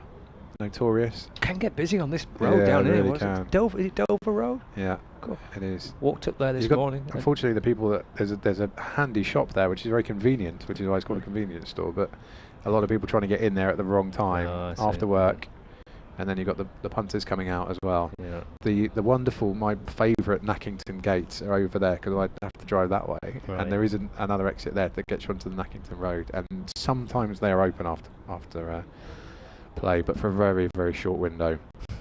So I'll have to try and time that well if I get to go out. They're open tonight. Fingers crossed. Right, well, umpires are still staying out there for the time being, chatting with the ground staff. Sure, I'm going to fire up the radio. The radar. Sorry, I'm sure there is nothing undue to worry about. There's certainly no movement with the covers or. No, it looks quite light, the cloud, doesn't it? Doesn't look like it's going to chuck it down anytime soon. What we can ideally do with is a window here that actually you can see the sky. It's big window in front of you. Yes, that's fine. I can see the direction that way. But that's no good. It's coming. It's coming from that side, from the kind of the southwest direction. I'm going, you do that, and I'll have a look. I'll little rattle through some of the scores while you get your radar. Surrey are 60 for 3 in their second innings, require a further 125 runs to beat Hampshire, already crowned champions because of the Essex result today. Essex failing quite emphatically to get to 400, and all out for 211, and then following on all out for 119. Didn't get 400 in the match, did they? They didn't. Northamptonshire winning by an innings and 39 runs. So Surrey looking to try and win the match at Hampshire, but already officially now county champions. We mentioned the Notts Middlesex match in between innings there, with Nottinghamshire with a slender lead of 18 runs, and Somerset 90 for 2 in their second innings. They lead Warwickshire by 32 runs, but again they're off for bad light at Edgbaston. And in Division 2, bad light stopping play between Durham and Leicestershire, with Leicestershire 13 without loss, and they trailed Durham by 301 runs. Derbyshire 6 without loss, lead Glamorgan by 155. Gloucestershire are 76 for 4 in their second innings. Goodness, they've been set a massive total to beat Sussex. They still require 433 runs. Wow. After Sussex declared them 505 for 7. So Gloucestershire need 433 more runs with 6 wickets remaining. And they've set something up between Yorkshire and Worcestershire. Yorkshire declaring their first innings quite a long way behind Worcestershire, who were batting again second time round, 18 for 2, when they lead Yorkshire by 145 runs. But they are off for bad light in Yorkshire. What is your radar saying? It says there's no rain to worry about. Excellent. The main issue we have is this. There's a couple of different layers of cloud. There's the little ones that are scudding over us, but above us there is quite a thick blanket. Right. And I reckon we could be here for a little while longer, just watching the umpires standing there chatting, which doesn't really help anybody. I was just going to have a little look at the Somerset scorecard and see if James Rew has closed on your man at all. Oh, okay. In terms of the batting. I know Tom Wesley certainly has not for Essex this week. Yeah, Josh Bannon top of the charts at the minute, isn't he? He is. I suspect he probably will remain there as well, but I haven't paid too, as you and Ben mentioned earlier on, Somerset Warwickshire is perhaps the game that's fallen under the radar the most this week. Kind of drifted by, hasn't it? It has. I think he's 100 runs behind coming into this innings. So he's going to have to bat well to overtake. I'm not sure. What are they 2 down? I'm not sure he would have come in. They're off a bad light as well. I won't have even seen him yet.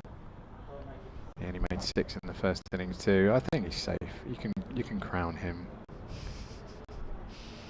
Bosch Johannen, as some wit was calling him on the live text when he was hitting the ball to all parts the other day. That is his nickname, Bosch. Is it actually? Well, there you go. So I'm glad that's happened. Well, and on the umpire's having another look. He's popped his meter. He has. On the, I mean, to my eye, completely neutral. It seems a lot brighter, and they should be back out there. Well, he's checked at one end. He's gone up towards the Nackington Road end now to see what it's like. If 22 yards make all the difference. Well, it could be a bit lighter up there. He's going to pop his meter on the stumps at that far end and steps back a few paces, and there he goes. Has the meter reading? What do you reckon? No, not yet. Probably not. Yet. News from Trent Bridge that Sam Robson and Mark Stoneman are going to open. They're not doing anything completely cuckoo and opening with any gunslingers. It still remains a fairly normal game of cricket there for now, at the very least. Right, I've got a 5 o'clock so I'll leave you. I don't know whether we're coming off anyway. I'm not sure either. I'll leave it to Ben, he's in charge. We could do extra commentary on Notts versus Middlesex. Welcome back to Ben Watts. I was just so in a world of my own, kind of listening to you guys in the background there, that it completely slipped my mind that actually no cricket's going on, but you're still wittering away on the live stream. It felt like such a short interlude. What we should do is go, because that will guarantee them coming back. That's true, actually. Well, I'll do my update in a few minutes' time, and then we'll stop, shall we? That's absolutely fine, yes. And everyone can tune into the Notts Middlesex game with Dave Bracegold and Kevin Hand on the BBC Sport website. They've had a cast of thousands up there this week. You had loads of celebrity guests yesterday. And Roland Butcher was up there as well, I think as third voice. But they had Samit Patel was in the box for a little while. Yes, indeed. His last game, isn't it? Or he's leaving. Him and Jake Ball, yeah. Both leaving Notts, aren't they? They are. Jake Ball was not the person that you saw yesterday going through his paces on the outfield. Have you mentioned at all who that was? Okay, no. Interesting. Just checking. But he's a bowler who's been recently released by his county, so just if it could be it could be worked out, or the pool could be, Paul, his name's Paul. Okay. It's a small pool of players. Small pool. It's not Paul Walter then, because he's a tall pool. It's not a pool. It's a small pool of players. Okay. It's just not called Paul. I don't know. So. Oh no. But it feels like it's commercially sensitive information that you don't wish to divulge. Perfectly understandable. Do we know if it's actually a deal, or is it just a come in for a trial and see? Don't know. Yeah. I mean, I would assume it's a come down to the ground. Just bowl a few balls and we'll have a look at you and maybe invite along to winter nets or something. And nice. I don't know. It's a nice life to have.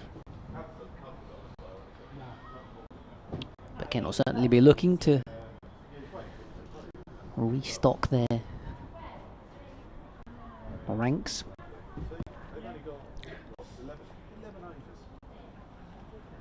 Ahead of next season. I think a few spectators have decided that we're probably not going to get back out there. Yeah, they have. What is it, 12 overs, 11 and a bit? Personally, I think we came off too early yesterday and set a bad precedent for the game. I completely agree with you. Because this is not that dark. No. They're actually coming off as well, which is not good. Or are they coming off? Oh, are they coming in? Some spectators. They might have a better view than us. Down below us. They're not walking. They're going to go and talk to the captains rather than return to their own quarters. That's true. Or at least they're going to speak to the scorers, possibly. They've got a radio for that. Just get on the walkie-talkie. Last night when they called it, so it's got. I don't want to turn the effects mic off just in case. You never know how upset people get about these things. Middlesex are off the mark at Trent Bridge. They're whittling away. 2 off the opening over. Oh, 1 each to Stoneman and Robson. Deficit 16 as Rob White, James Middlebrook. It's a bit too quiet now. It is a little bit, yes. There's no in between. It's impossible. Umpires are heading off towards the pavilion steps where there will be players gathered, I'm sure, for them to talk to. To me, there is a couple of blankets, and it's the heavy one that's above us that's the problem, because it's not actually moving. I feel like I can see some blue sky through it, but it could be that it's just almost like purpley blue, and it's actually cloud. Yeah, I'm not sure if it's going to get any better, to be honest. But do you know if you're happy about it or not? Because that's the thing. I don't even know how to feel. That's the problem here. It's just that not knowing. I think what you guys were saying a moment ago about will Kent be a bit frustrated, I think they've probably given it their all and done as much as they could today. They'll be disappointed not to have taken any wickets, and obviously they had that leading opportunity at slip to do so, but it wasn't like they were beating the bat loads or there was loads of missed opportunities that went down. Lancashire batted pretty well. The wicket didn't offer much. The stumps are being taken out. So that is the close of play here on day 3 with Lancashire 126 without loss. Or update BBC Radio Kent in a moment, and that'll be us for the day and me for the season, actually. So thanks very much for tuning in. Matt Cole will be with you tomorrow along with Scott Reed and Alex Ode for the final day of action here at Canterbury to see whether Kent can get the result they need to stay in County Championship Division 1 next season. Yeah, I think that score, 494 all out, they'll be happy with that. They'll just potentially be slightly frustrated that they haven't been able to take more wickets, but it wasn't through a lack of trying. No. It all depends on their mindset and whether or not they think they need to win this, or if they think a draw is enough. If they think a draw is enough, then they won't mind this interruption whatsoever. However, I don't know how many of them have gone inside to go and watch the live stream of the Notts game because they're that engaged and worried about it. Well, the reality is a draw may well be enough. Yeah. The only scenario that can go down is Middlesex win and Kent don't. Yeah. And at the moment, that game, Middlesex is 16 runs behind, and there's just a day of cricket left for them to try and find a way to win, and that will not be easy. No. I look forward to trying to sleep tonight. Yeah, well, Alex will be back tomorrow. Scott will have a very peaceful sleep, I'm sure, in his hotel in town. It's fine, yeah. No jeopardy in Scott's life whatsoever at all. Scott Reed's going to be floating on air when he walks into the commentary box tomorrow. Alex owed a bag of nerves. Well, they'll be back. Thanks for tuning in today.